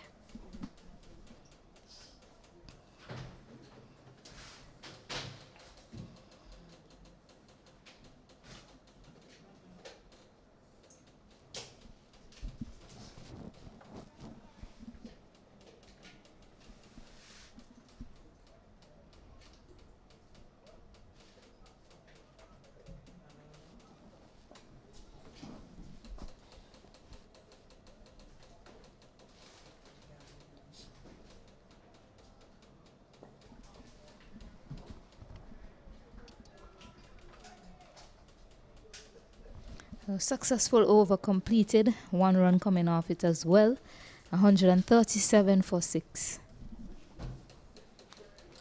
Well, finally, Redwood has gotten a scalp for his skipper. Persistence, and really haven't bowled as well as we saw him bowl prior, but he picked up a wicket, and that's pretty good for Jamaica. But Barbados struggling here now at 137 for 6, looking at a target of 269. They have lost the majority of their top order. Brown, who has retired hurt, is still in the pavilion. Not too sure if he would be able to bat again in this innings, but Jamaica really on top of this game. Mead was bowled an excellent spell. I think this is his 3rd spell for the day. Mead and James, the pick of the bowler, has really broken the back of the beige, and that is through him into the keeper's glove. Another top delivery there by Mead.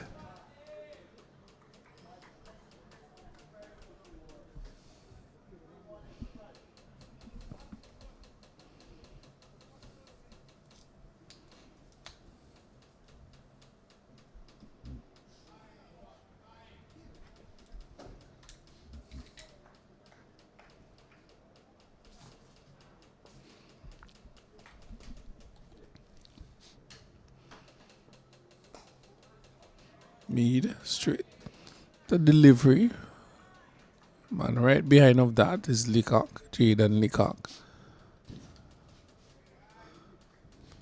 He has a slip, cover, short extra cover, cover point, mid off, square leg, mid wicket, mid on, and the fine leg. This one is just on the off stump, and Leacock is just guiding that down to backward point here, right? I feel it by the man at square cover. Ball is returned. Jamaica feeling the vibes on top of things here. Batted first, or inserted by Barbados. Got to 269. Excellent knock by Johnson. He did them to that score of 269 with skipper Barnes. getting 60 as well. Excellent partnership for 142.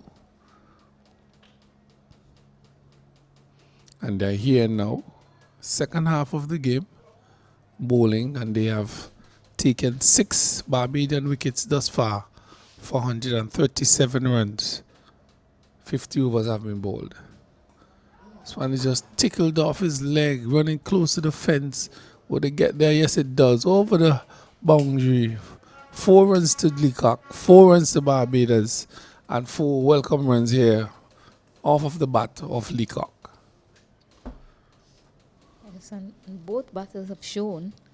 Leacock, we know, is usually their opening bowler. They've shown that they're competent in defense and shot selection so far in their brief stay at the crease. So the Jamaica team, they're on top, as you mentioned, Kenroy, and they have to find a way to squeeze and continue to be on top, because these two batters are quite capable with bat in hand.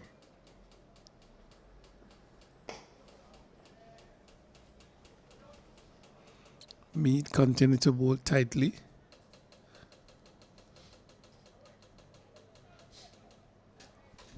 As the umpire calls a water cat, so a water break here, and as the players refresh themselves, we'd also have a small break here at Annisville and return to give you more coverage in this game, Barbados versus Jamaica.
Yes, and we are back after the drinks break. Redwood to continue to finding his line and length earlier. The over before picked up a wicket of Folks.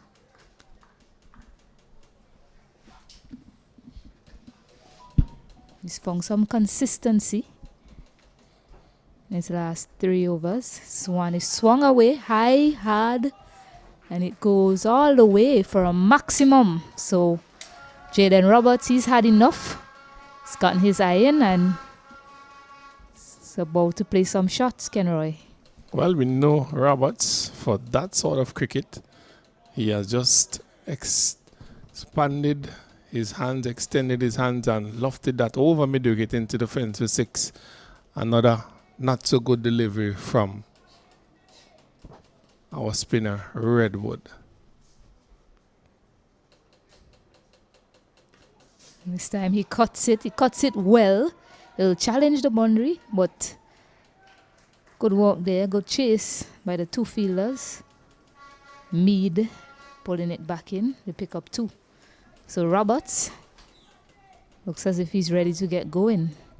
6, then a cut to the offside to pick up 2. That fielder is on the boundary now. Mead, he stays out after fielding that. So 4 men on the boundary. So Mead at extra cover. You have long off, long on, and someone at mid wicket.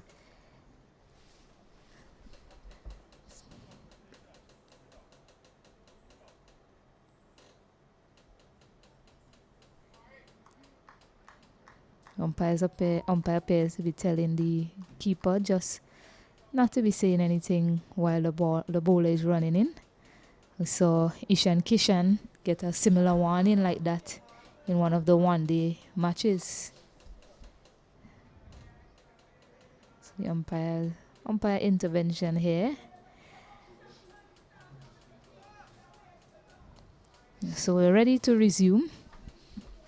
Redwood to Roberts, and once more we're umpire just having a word there with the skipper.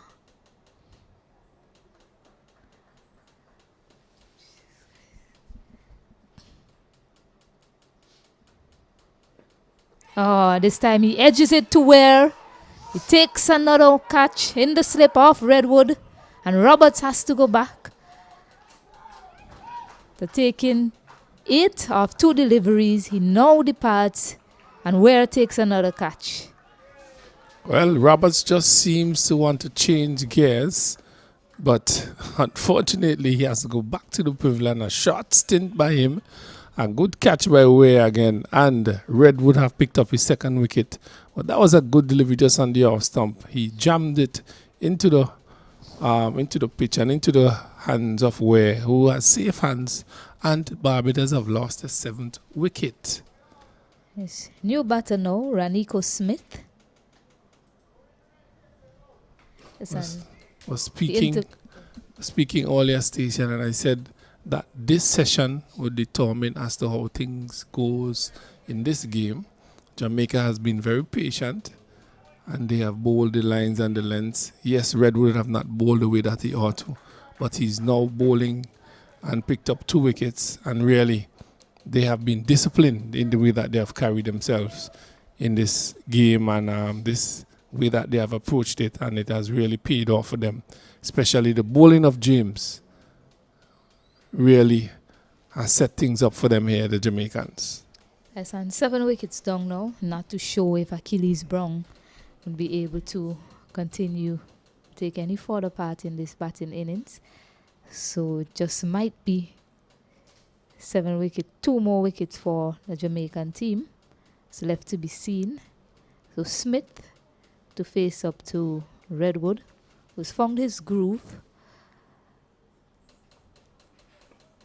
And as I say that, he offers up a full delivery, driven, but a good stop by Wedderburn to keep Raniko Smith on strike. It's an excellent stop by Wedderburn. Diving to his left, really. Seems like the ball has already was gone away from him. Dived to his left and stopped it. That could have been 2 or 3 extra runs.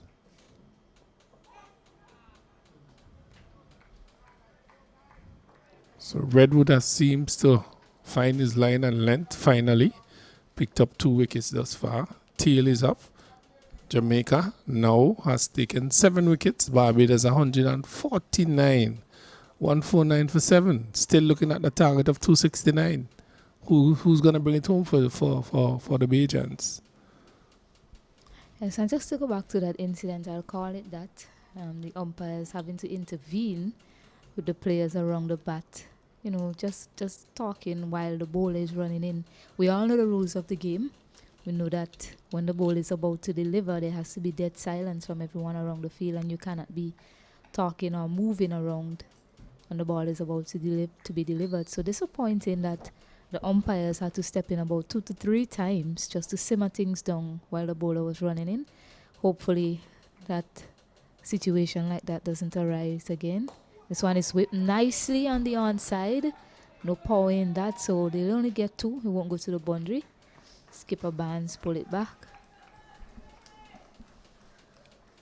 So Leacock telling you that he's no mug with the bat. He can hit a few as well, Leacock. Seen him done it. Barbados moves up now to 151. 151 for 7.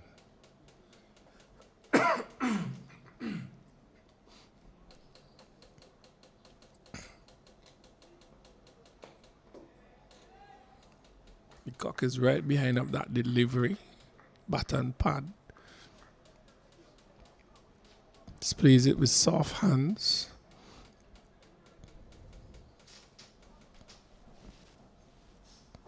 Mead bowls a mean ball. Heavy bally bowls just on the off stump. Keep things very tight. A measly bowl as well.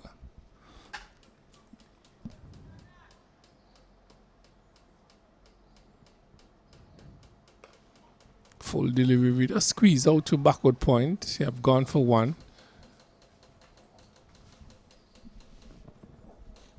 That's all they would get.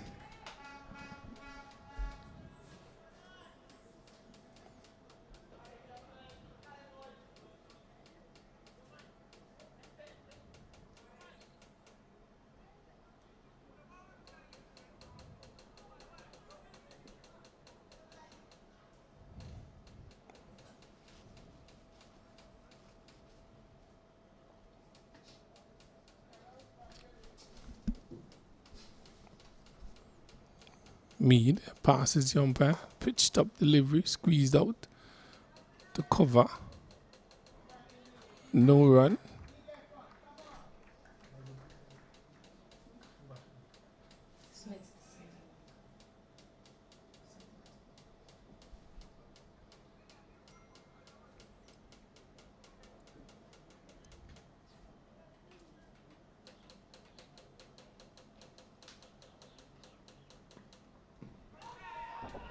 Stifled appeal.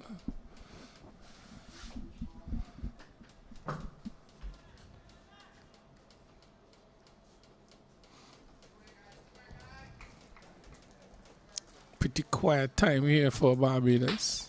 After cruising at 130 for 3. We are now past 5 p.m. and Barbados are now 152 for 7. Another stifled appeal. That brings you over to an end. At the end of over number 53, Barbados 152 for 7.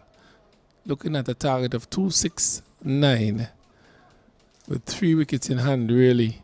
Who would bring things home for Barbados? Who knows? Leacock is at the crease and Smith.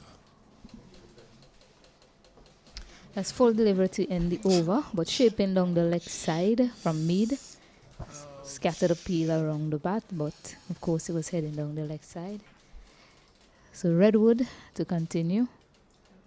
To Leacock. Was found some consistency in his second spell after starting.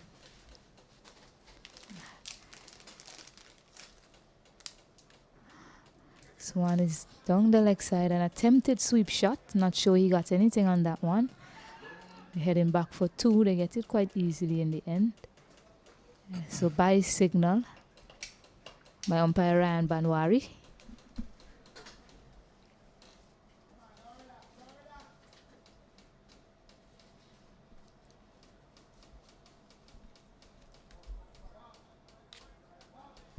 I feel like every time I mention Redwood finding his groove or him being a bit more consistent, he delivers something a bit ill-directed. So I think I'll just cease from mentioning anything like that for his sake and the Jamaican fans' sake as well. Superstitious.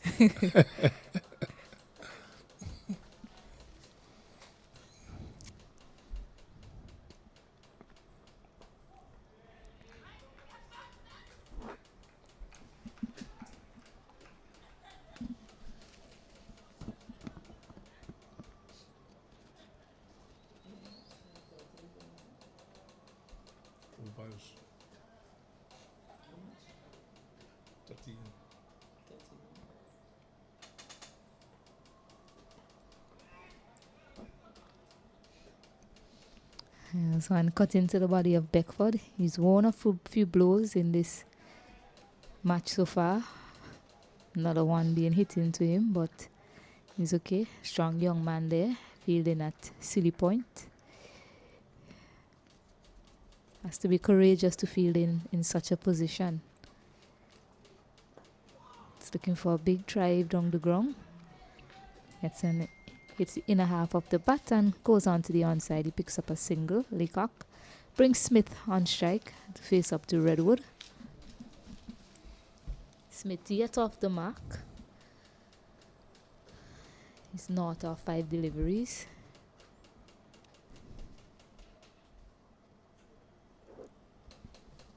The skipper, interestingly, sends back Jordan Johnson to the long off boundary.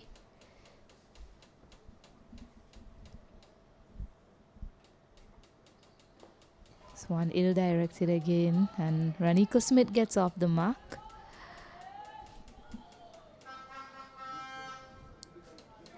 That concludes the over as well. 156 for 7.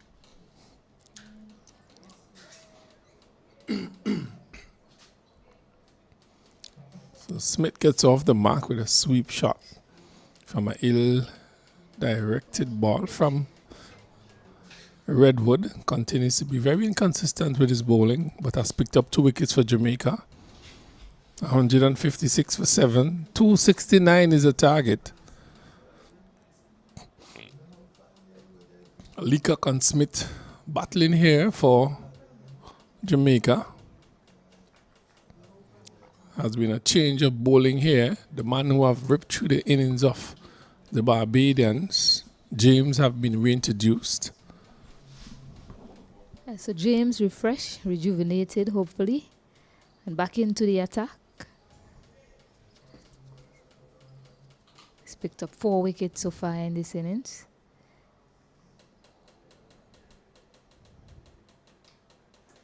Oh, right away, he's on the money. Yorker to start. Ranico Smith, a tall man. There's a long way to get down. Does so quite well to keep that delivery out. What a delivery that is from James to start his third spell here. Thought it went through the baton pad really, but he squeezed on it. Really good delivery to start a spell here from James.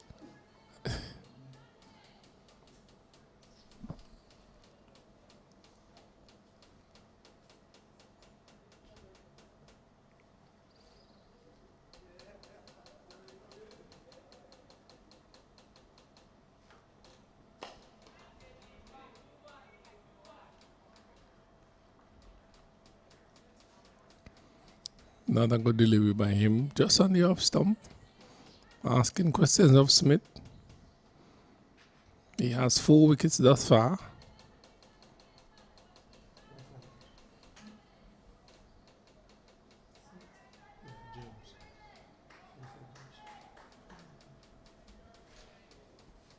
He has gotten 4 wickets for 21 runs thus far. Very good bowling for him.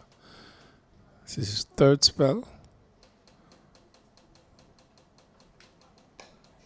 This one is driven out to the man at cover point.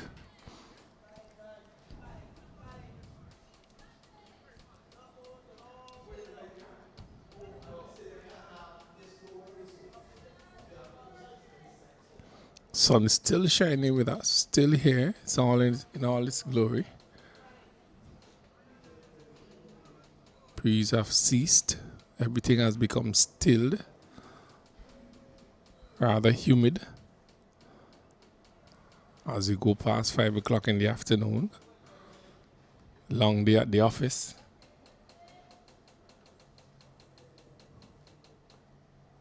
James. This one is another delivery right on the off stump. Smith is equal to the task. Just punches it out to the man at cover who does the feeling. So Jamaica totally in charge of this game now.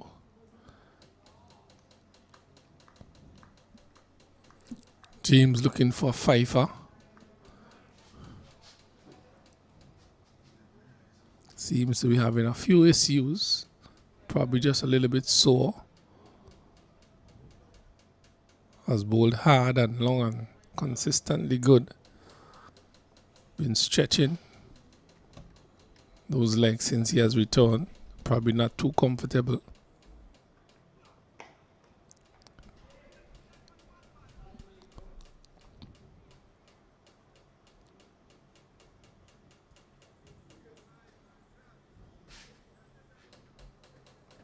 Well, this is day number 2. Yeah.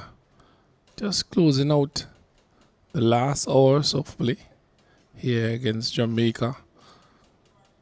Really batted well yesterday. Compliments Johnson, who got 100. Skipper Barnes, who scored 60 as well. Good partnership between those two. This one is just inching around the stumps, a shorter delivery. Smith trying to just paddle it around, missed the wicket and really close shave of the stump there. Ball just bouncing around. That brings you over to an end. 156 for 7. 55 overs have been completed here. And we have another 12 overs or so to go into day's play. Stipulated. Yeah, just going back to that last delivery, quite a lot happened there actually. Smith, in trying to, it almost went back onto his stump first of all. In trying to kick it off of his stump, he almost trod back onto his stump, trying to kick it off. But a maiden over from Deshaun James and Redwood to continue.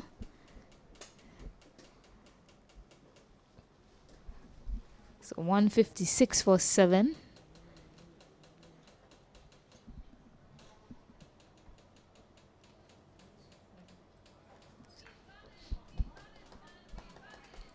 Redwood outside the off stump into the keeper's glove. Quicker delivery. Looking for his third scalp.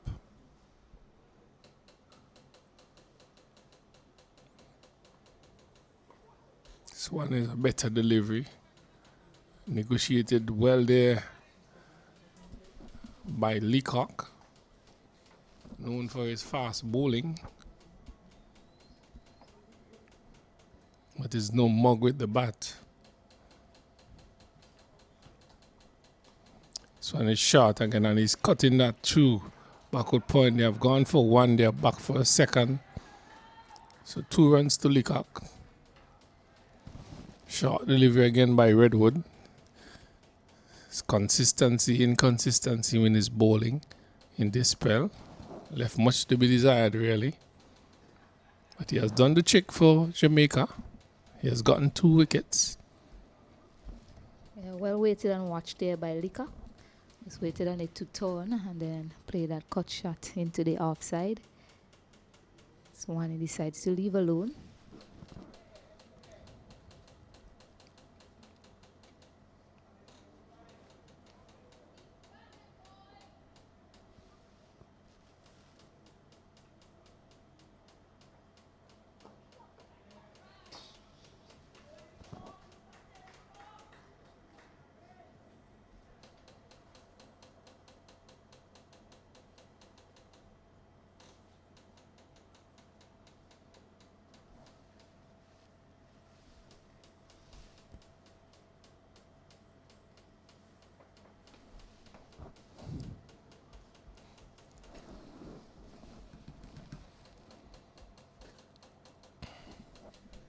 Looks like the skipper, don't know if he's asking Johnson to warm up a bit.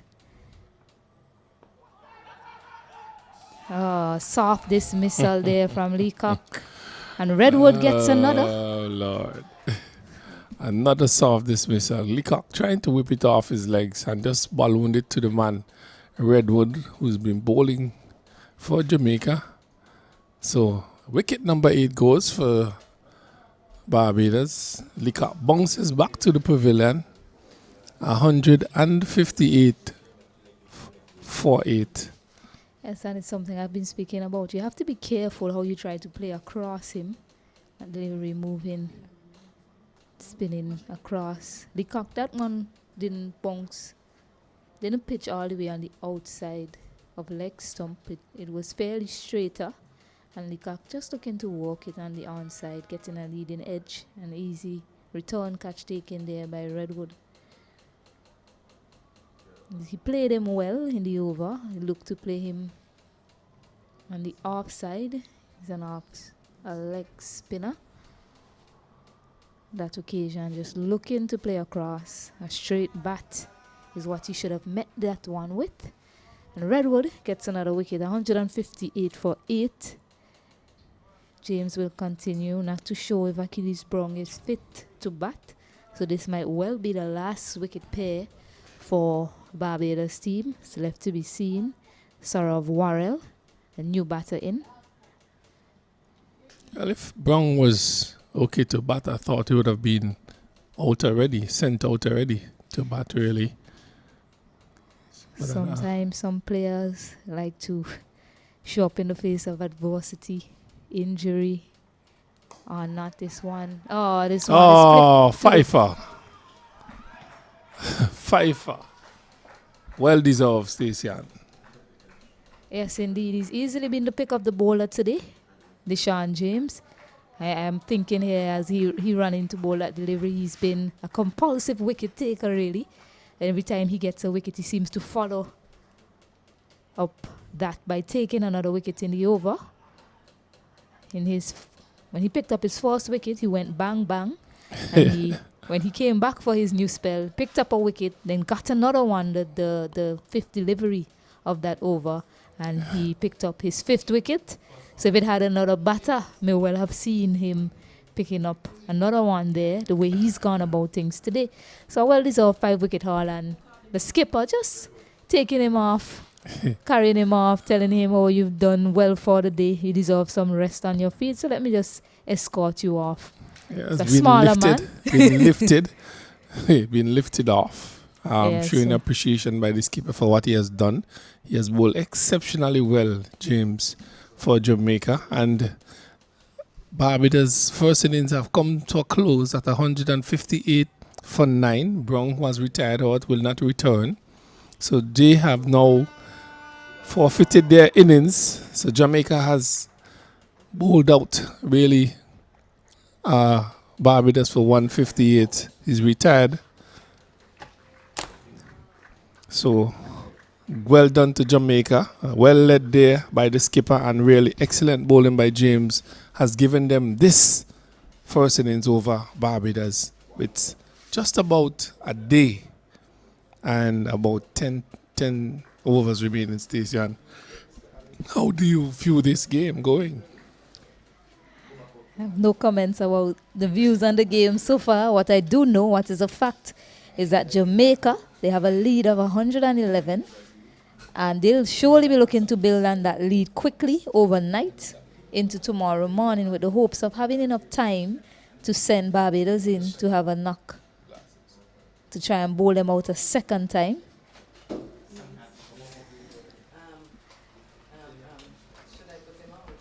Excellent and an exceptional display of bowling, really, in particular from Deshaun James. They really had no answers for him. The way he went about his spell, as I mentioned, quite metronomical. He didn't try anything special. He just ran in and bowled in that channel of uncertainty most times. Looked to attack the stumps. That delivery was full, swinging in to the right-handed Raniko Smith, who wasn't able to control it and hit it straight to a man there at square leg to finish things off, picking up his 5th wicket, Deshaun James. At this point in time, we'll just let you know how things progressed in the Barbados innings.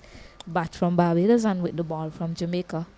Well, just to let you know how things went, Joshua Morris, he was LBW Deshaun James for 20. Nathan Seeley, he was caught. Williams bowled James for 24. Roberts caught Ware, bowled Redwood for 15. Isaiah Fawkes, he was caught Ware, bowled Redwood for 1. Leacock caught, bowled Tamar Redwood, caught and bowled for 11. Smith caught Redwood, bowled James for 1. Warrell was not out and a duck. And just to let you know what went on, Zaire Brathwaite, he was caught, Bedford bowled James for 16. Achilles Brown was retired out for 23. He couldn't continue his innings. Joshua Dawn, excellent delivery. He was out for a duck from James. Nima Bolden, the man who scored the most runs, he got 37. LBW, Alexis Hines. And Joshua Morris, LBW, Deshaun James for 20. And really, Barbados all out for 158. 158 for 9 for the bowling. Edwards, he bowled 10 overs, 1 for 29, no wickets. Deshaun James, 10, the man with the golden arm, 10.1 overs, 3 maidens, 21 runs, 5 wickets. Excellent bowling. Tamar Redwood, 18 overs, 1 maiden, 56 runs. He picked up 3 wickets. Nashon Mead, 8 overs, 1 maiden, 27 runs, no wickets. Hines, 9 overs, 5 runs, 5 maidens, 22 runs, 1 wicket. Justin Beckford, 1 over, 1 maiden. And that's how things went for Barbados. They are 156 for 9. And really, that's how things are. There's a break here in transition, and I'll be back to continue coverage with this game as Jamaica would go back to bat in their second innings.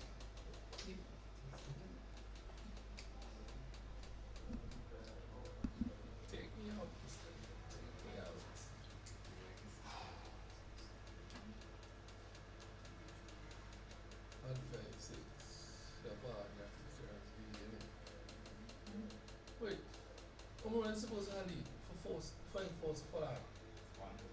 150? Right.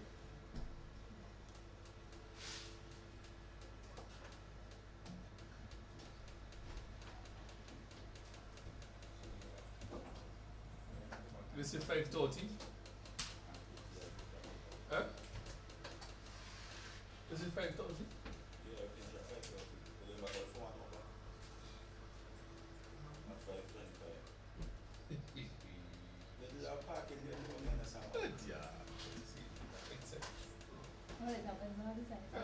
Even in international cricket, it happens. Remember, we're supposed to attend over. I think he's going to attend over Jamaica. I think because we have less than 10 or 90 minutes. So if you take our two, we're supposed to go about 7. 2 or 3 for innings. 3. 2. Yeah.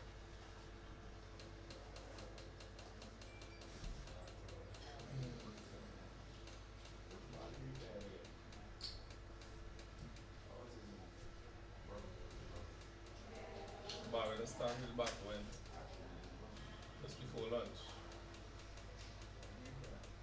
For close up in one. So 4 hours. 4 to 5 hours. About 50 on overs. 51 overs. That's about 5 hours. Cricket.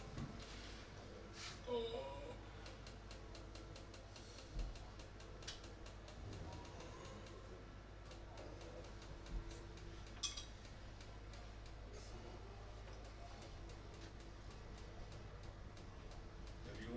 Lose and give an Jamaica.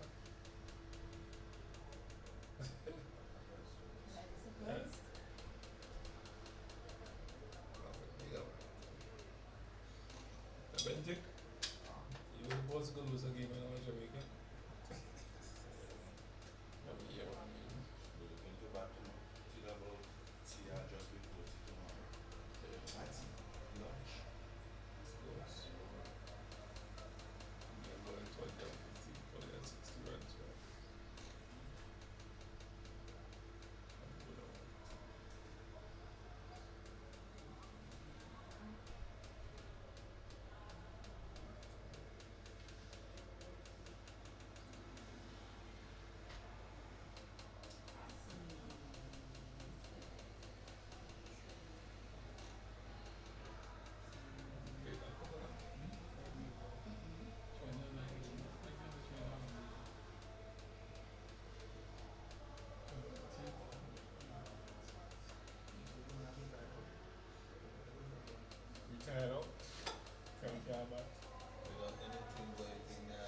So welcome back here at the Annisville playing field. Jamaica have 1 over to negotiate.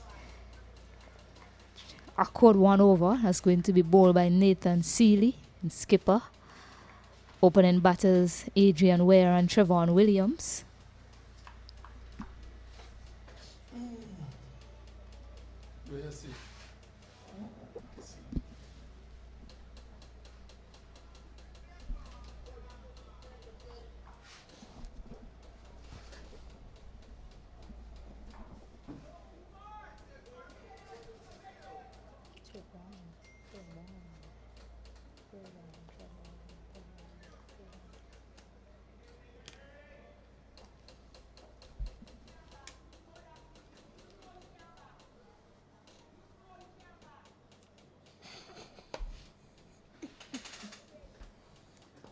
Right away on the pad, a huge appeal, a celebration really from the celebration from the Barbados players, and that's the way Seeley appeals, a broad-like appeal, celebrate appeal from him. He runs away in celebration in his appeal, but umpire Ryan Banwari says not out. Forced delivery, a tricky period here for the openers. It's pretty tense here at the Annisville playing field as that delivery was delivered by Nathan Seeley. First up, he was hit on the pad. All the players went up. Well, most of the players, the man at short leg was unmoved, but not out, so we continue. You can see the shine on that ball as it's being delivered, brand new. 4 more deliveries for Ware. A man goes out, Saurav Warrell. Warrell goes out to the mid-wicket fence.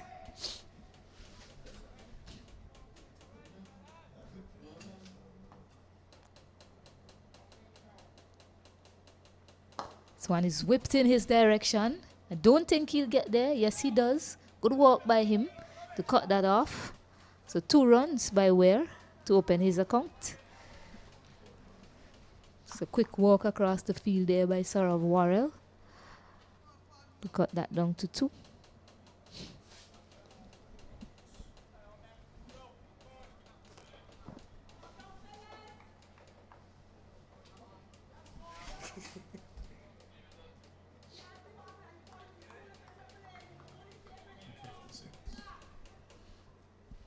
So chat by the 2 openers, making sure that the clock ticks over to 5:30 and they won't have to face another over after this. Don't think they would have anyways. It's already there according to my watch. It's nicely forward by Ware on that occasion.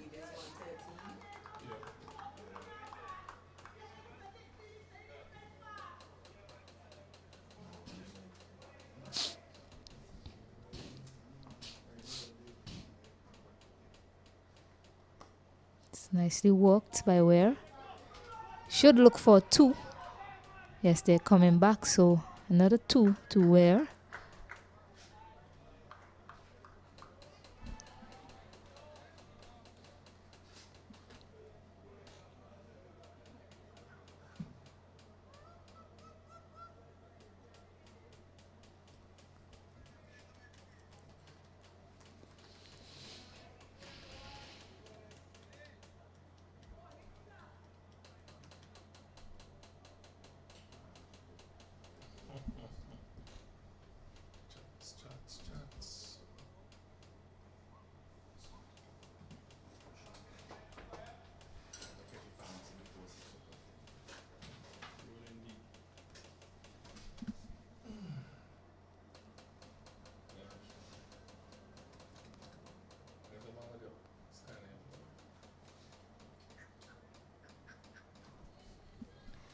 So a conversation between the umpires and the skipper Nathan Seeley. Not too sure what that's about. Lots of conversation were held between the umpires and Brian Barnes when Jamaica were bowling.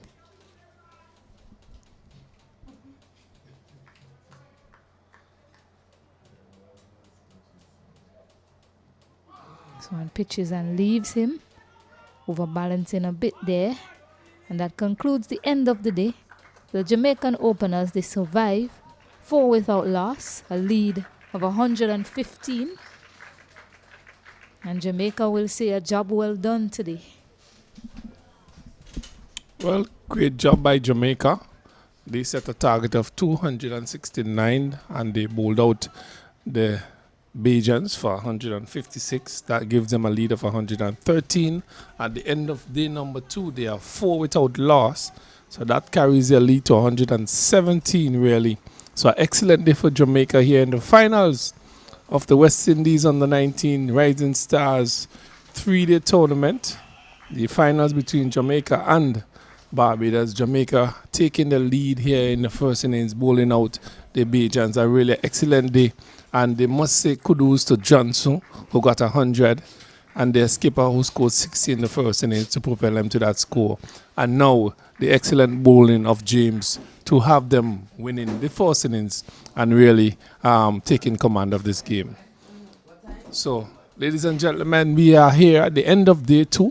Jamaica taking the lead in this game, and Barbados have all to play for tomorrow. Yes, Barbados did well to pick up the last 6 wickets of the Jamaican innings for just 52 runs after that big partnership of 144 between Barnes and Johnson.